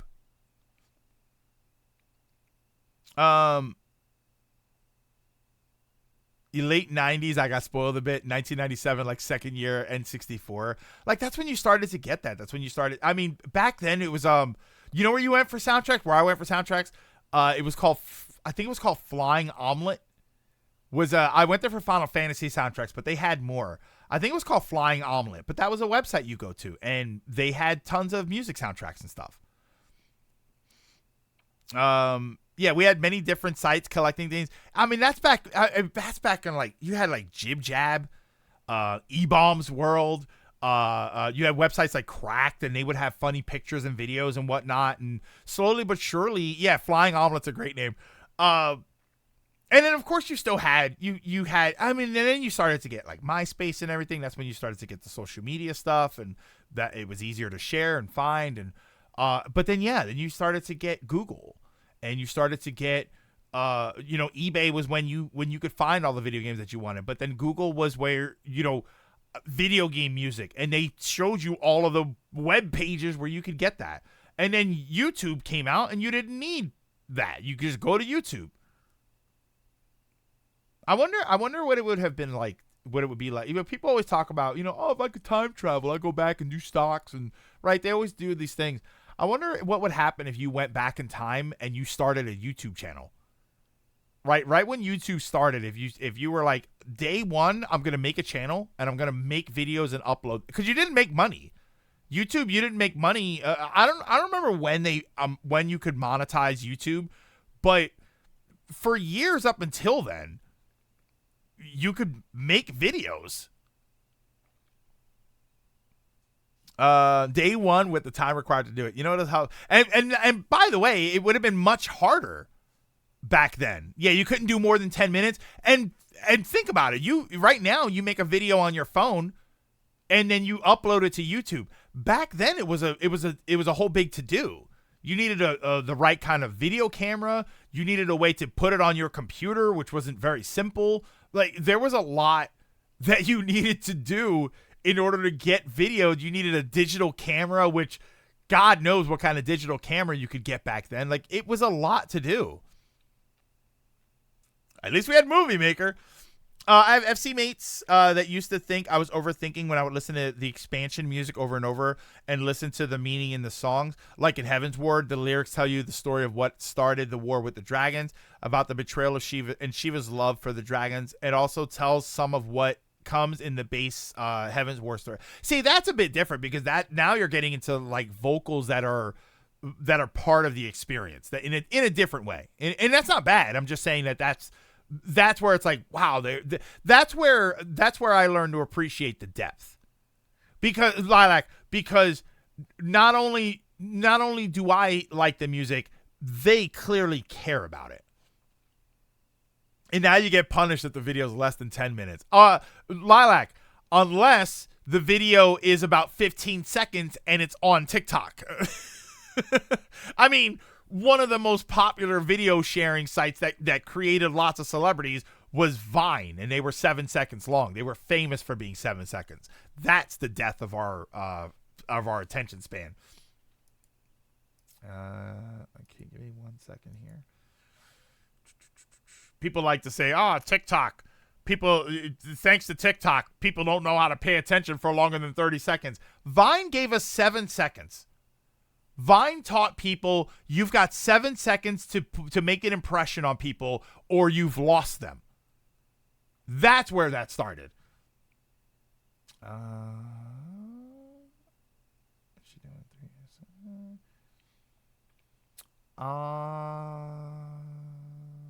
me see. Zeppelin's doing a war with... hang on. I don't... Okay. Zeppelin's doing a War Within, WoW, I guess it's like a, what does she call it? First look. Oh my God, I'm gonna have to watch this. Okay. I think I'm actually gonna send you there. I don't normally send you guys to places that are very, very large, but we're going to today. But thank you so much, everybody, for stopping and for hanging out. I very, very, very much appreciate it. Tomorrow we'll probably have the longer stream. I'll probably try and start at 3 o'clock at the latest. And we'll make up for no Final Fantasy 16, so we'll play Final Fantasy 16 tomorrow. For right now though, I'm going to send you over to Zepla. Zepla is taking a look at Final Fantasy. At World of Warcraft, The War Within. I guess it's the first look. I think this weekend they've left it. They got it open for some people so that they can check it out. So I'm gonna probably put this on and check this out in a little bit. So stick around after the credits, and I will send you over there to hang out and represent us very well. But thank you once again, everybody, for stopping and for hanging out. Don't forget to drink your mask, wear your water, social distance whenever possible. Take care of yourselves, take care of each other, and I will see you all tomorrow.